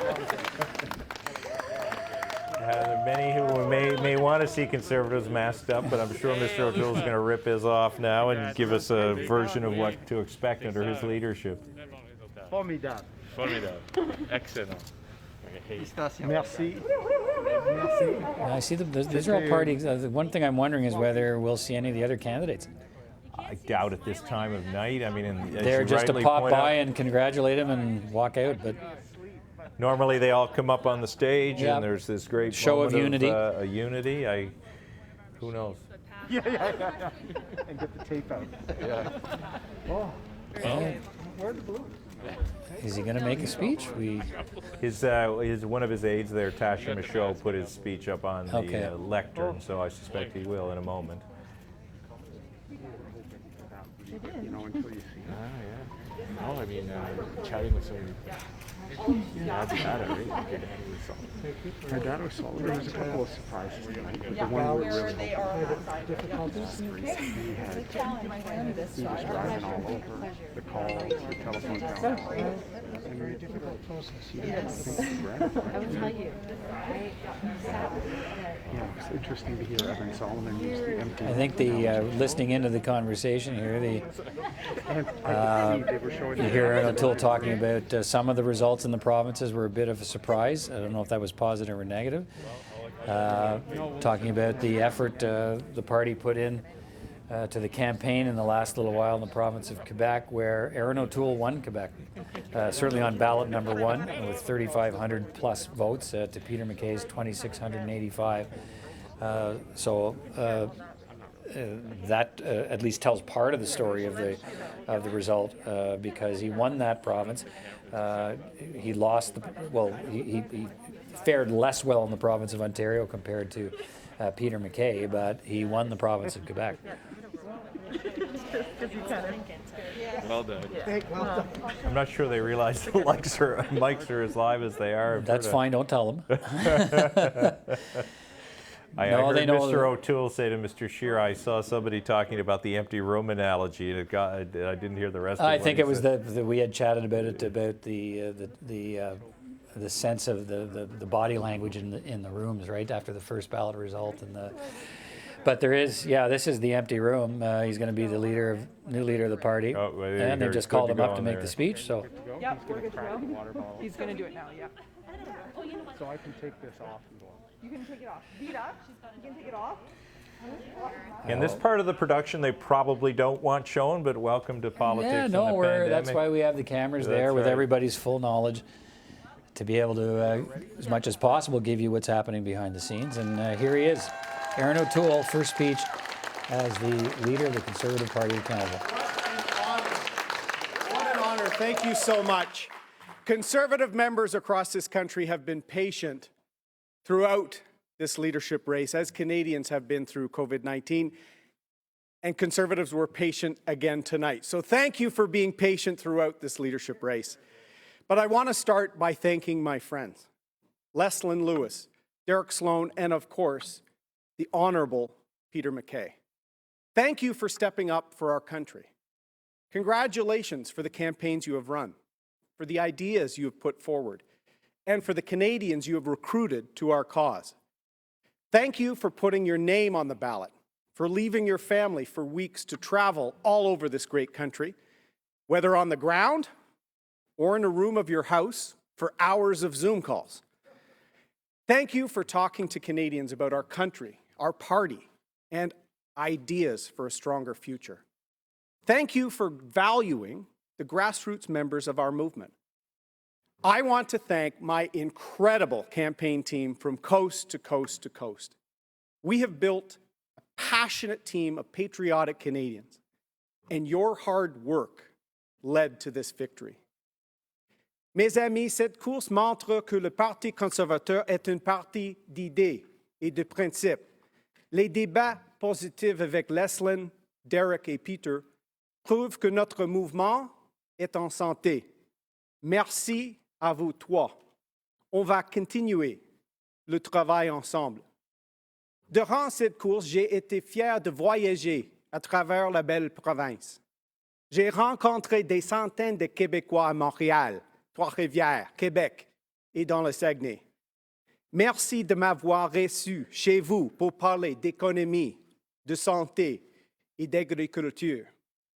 Quand les journalistes vont parler de cette course, ils vont parler de notre grand succès au Québec.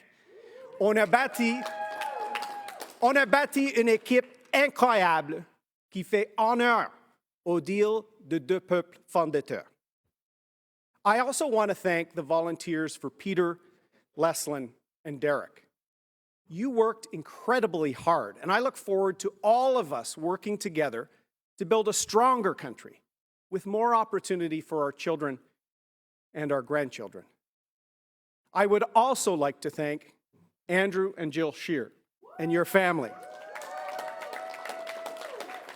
for your service and dedication to the country and to our party.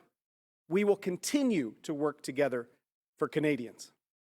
And of course, I want to thank my wife, Rebecca, our children, Molly and Jack, and all of my family and friends here tonight, or still up watching at home. Thank you for your love, advice, and patience these 9 months. Cette victoire revient évidemment à mon épouse Rebecca, nos enfants Molly et Jacques, ainsi que toute ma famille et nos amis.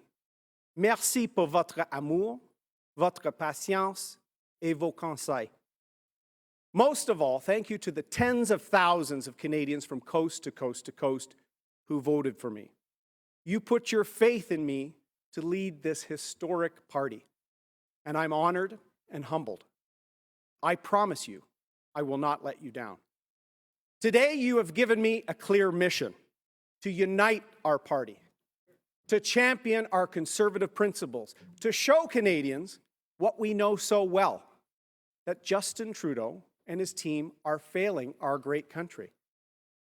We must continue to point out Liberal failings and corruption, but we must also show Canadians our vision for a stronger, prosperous, and more united Canada. Canada can and must do better, and Conservatives will work hard to earn the trust and confidence of Canadians in the next election. Aujourd'hui, vous me donnez une mission claire: unir notre parti, me tenir debout pour nos valeurs et démontrer encore une fois que Justin Trudeau affaiblit le Canada. Mais je ne vais pas juste critiquer les libéraux. Nous allons proposer une vision d'un Canada plus fort, plus uni et plus prospère. Une vision positive conservatrice. Friends, now the real work begins. We could be into an election campaign as soon as this fall. But as more than 260,000 passionate Conservatives have already shown in this record-breaking leadership amidst a pandemic, the Conservative Party will be ready for the next election, and we will win the next election.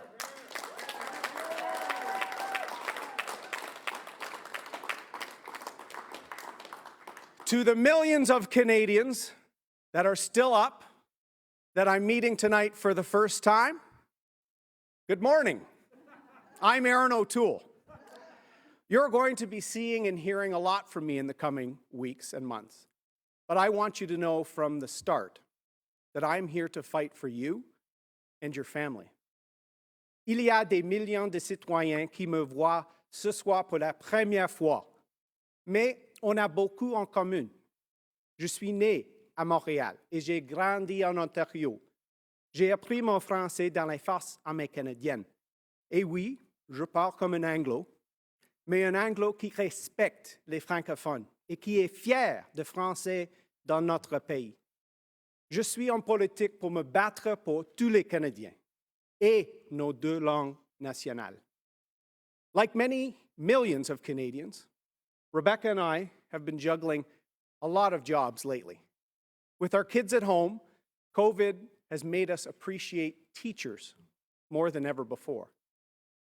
My mother, who passed away when I was 9, was a teacher. And throughout my life, I wish she was here to give me advice. Right now, I wish she were here to see her child succeed.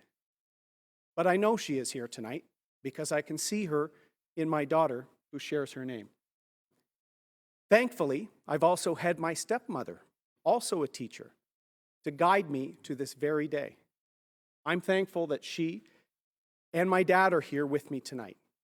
My father, John, inspired me into public service. But like many teenagers, especially those who lost a parent, I gave my dad a hard time growing up. He worked at General Motors for over 30 years, which brought us from Sainte-Thérèse, Quebec, to Bowmanville, Ontario, to my home in the Toronto area. After high school, I joined the military to gain discipline and to serve the country. It deepened my love for Canada and defines who I am today. I served as a navigator on Sea King helicopters and sailed with our Navy out of Halifax. It was in Halifax where I met Rebecca, the love of my life. Today, Rebecca and I are both navigating, raising our amazing children, Molly and Jack. And 5 days ago, Rebecca and I celebrated 20 years of marriage. I have spent my entire adult life trying to serve Canada and its people. Soon, I will be asking Canadians for the chance to serve as Prime Minister so that we can get this country back on track.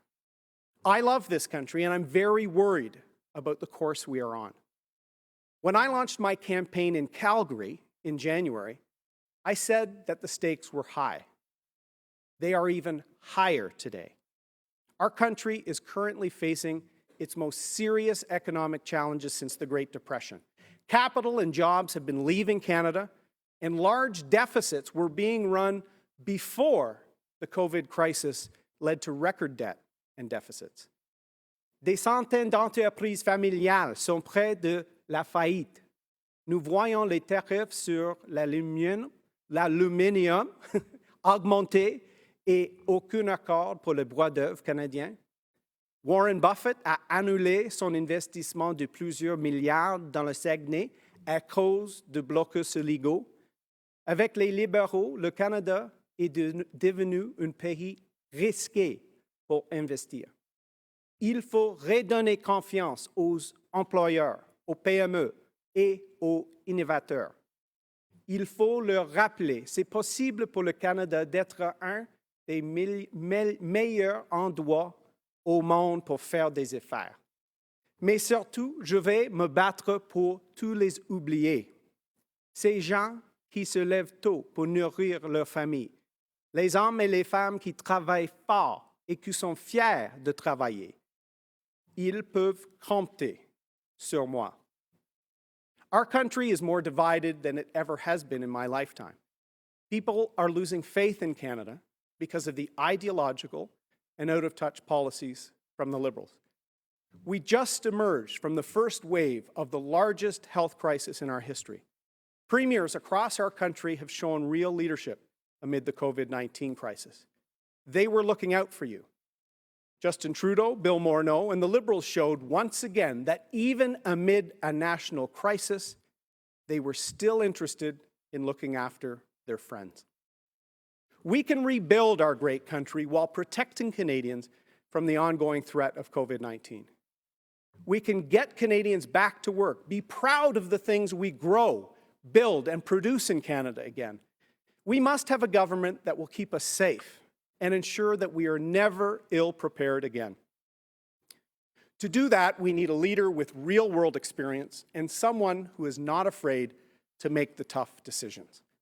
A leader who cares more about keeping Canadians safe and united than about his personal image and the interests of insiders.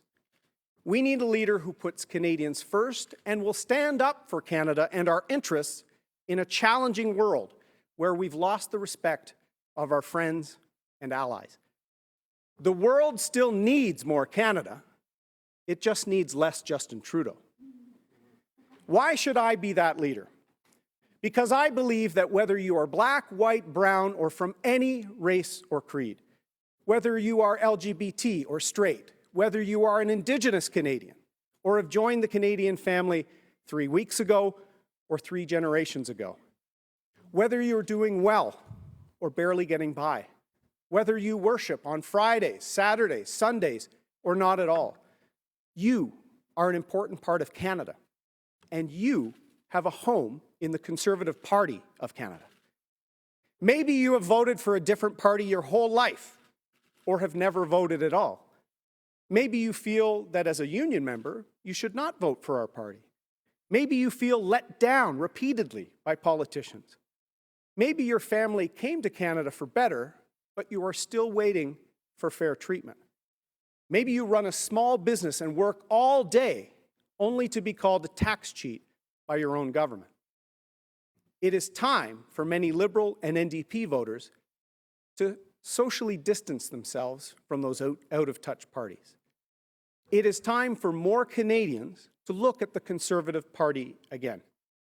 If you want the opportunity to work hard to provide for your family, you should be voting Conservative.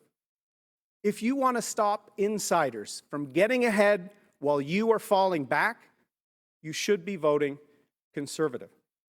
If you are proud of what we produce in this country, whether it's the resources in the ground or the ideas in our heads, you should be voting Conservative. And if you believe deeply, like I do, that you need an ethical government and that we need to give the Ethics Commissioner a break, you should be voting Conservative. Justin Trudeau and Jagmeet Singh claim to stand up for working families, but they fail them time and time again. Et le Bloc québécois, on va se dire la vérité. Le Bloc est passé date. Il renaît quand Justin Trudeau méprise les Québécois. Ça va être très différent avec moi. C'est le temps pour le Québec d'avoir une chaise à la table des décisions. Et je le dis à vous tous, les Québécois nationalistes ont une place importante dans le Parti conservateur. Canada needs serious leadership for these challenging times to keep Canadians safe and prepared for the future, to rebuild our country, to navigate our way out of record Liberal deficits before they put our social programs at risk, to ensure that we rebuild stronger and more self-reliant, more resilient, so that we are better prepared for future waves of COVID-19 and all threats. To restore Canada's place in a tough world, earning back the respect that Justin Trudeau has lost on the world stage. That is what Conservatives stand for. Doing what is right, even when it is not what is easy. That is what Canadians stand for. It's the same sense of duty that kept our healthcare workers and PSWs helping our sick in the early weeks of the pandemic when they were worried about risks to themselves and their families. On a tous été fiers de nos soldats qui sont venus aider dans les CHSLD. La situation était difficile, mais les Canadiens ont travaillé ensemble. Dans nos familles, on a cuisiné des tartes portugais. On a pris soin de nos parents. Il y a eu des bons et des mauvais coups, mais on a continué. That same feeling when a family helps newcomers to Canada by opening up their own home and letting them get their start with the help from family or friends in the community, even when it makes things challenging. That same feeling our soldiers must have felt at the bottom of Vimy Ridge more than a century ago. It's a belief in what Canada can be. It's a belief in the hope and opportunity that Canada represents. My fellow Canadians, my name is Erin O'Toole. I believe in this country, and I'm running to serve you as Prime Minister.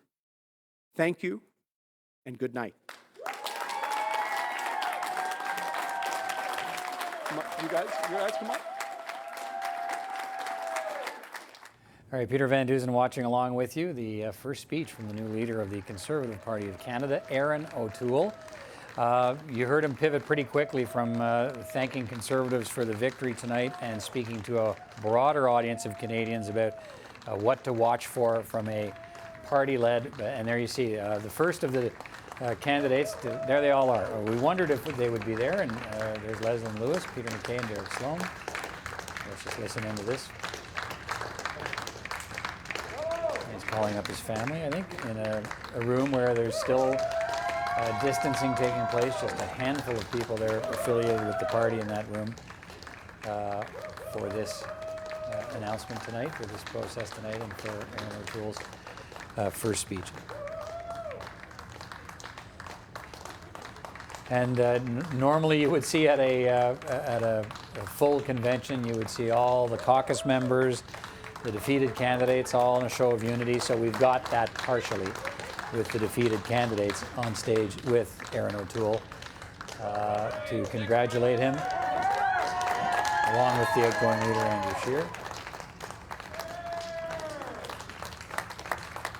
But a speech from Erin O'Toole tonight, he said clearly his mission handed to him by the party members to unite Conservatives and follow Conservative principles as he charts a path forward toward trying to form a Conservative government in this country.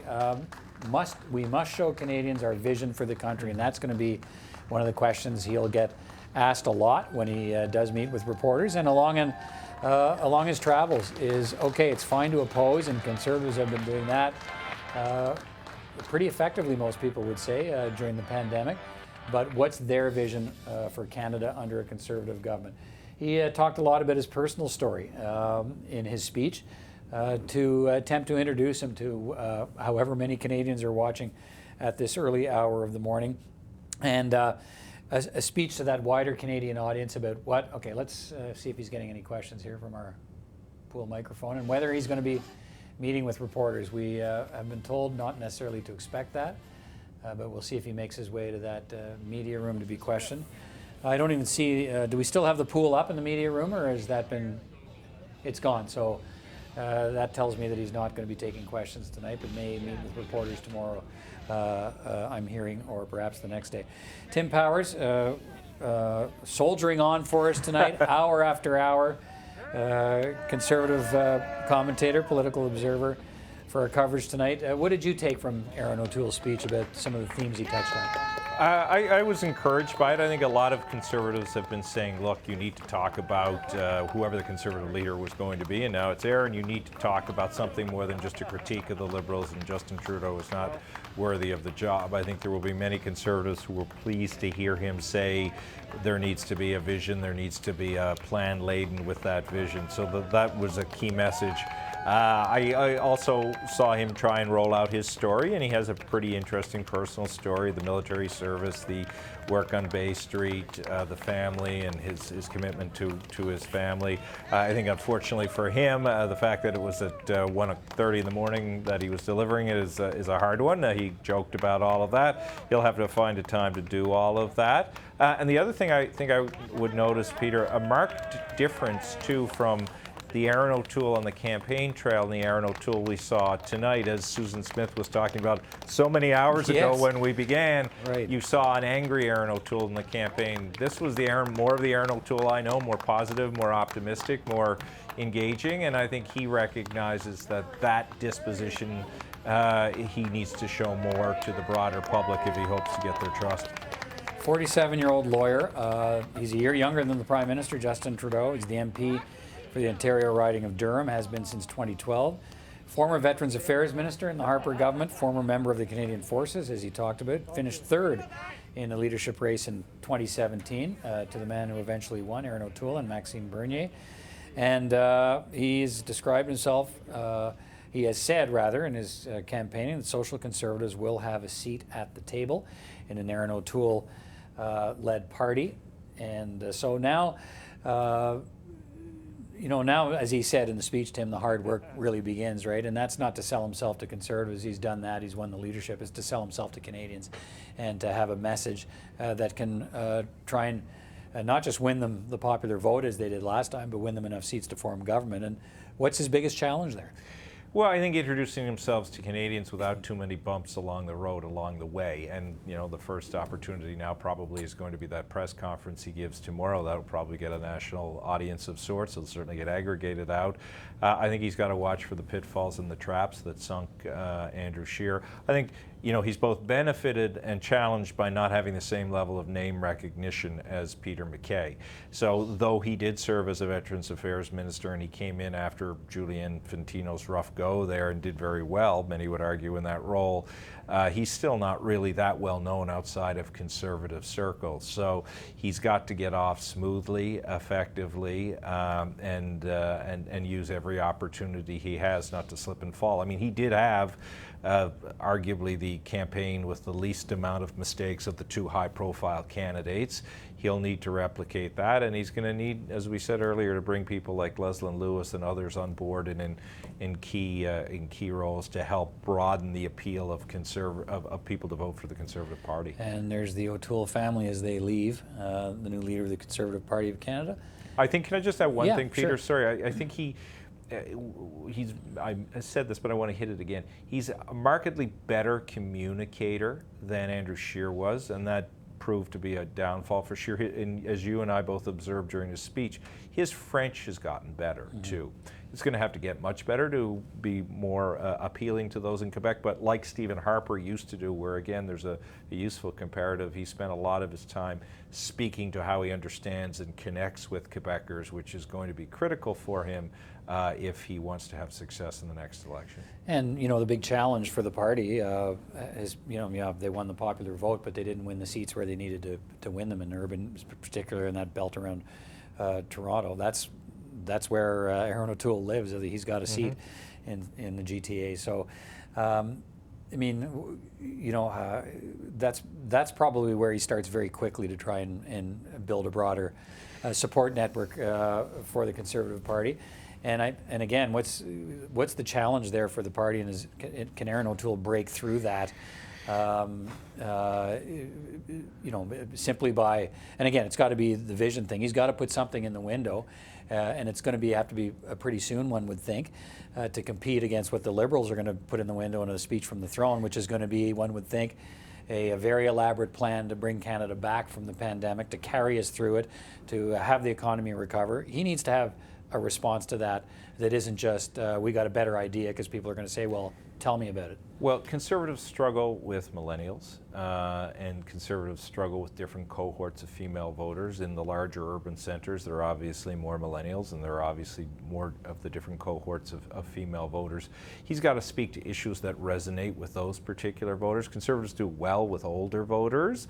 They're not always necessarily going to stay there, but O'Toole has to find a way to do what Andrew Scheer couldn't do, and Stephen Harper never had the opportunity to do, to talk to the urban populace. It's not just going to be enough for him to be from Ontario, to be from a suburban, rural part of Ontario. He's got to do more than that. He's got to find a way, and he took some heat in the campaign around this, to come forward with environmental policy, a realistic policy on climate change that matters to many of those voters, and speak to their insecurities around their economic livelihood and their well-being, their debt management, the burdens they carry, all natural conservative issues. So he's got a lot of things to do there that sometimes are going to put him in conflict with some of those people who helped him just win this leadership.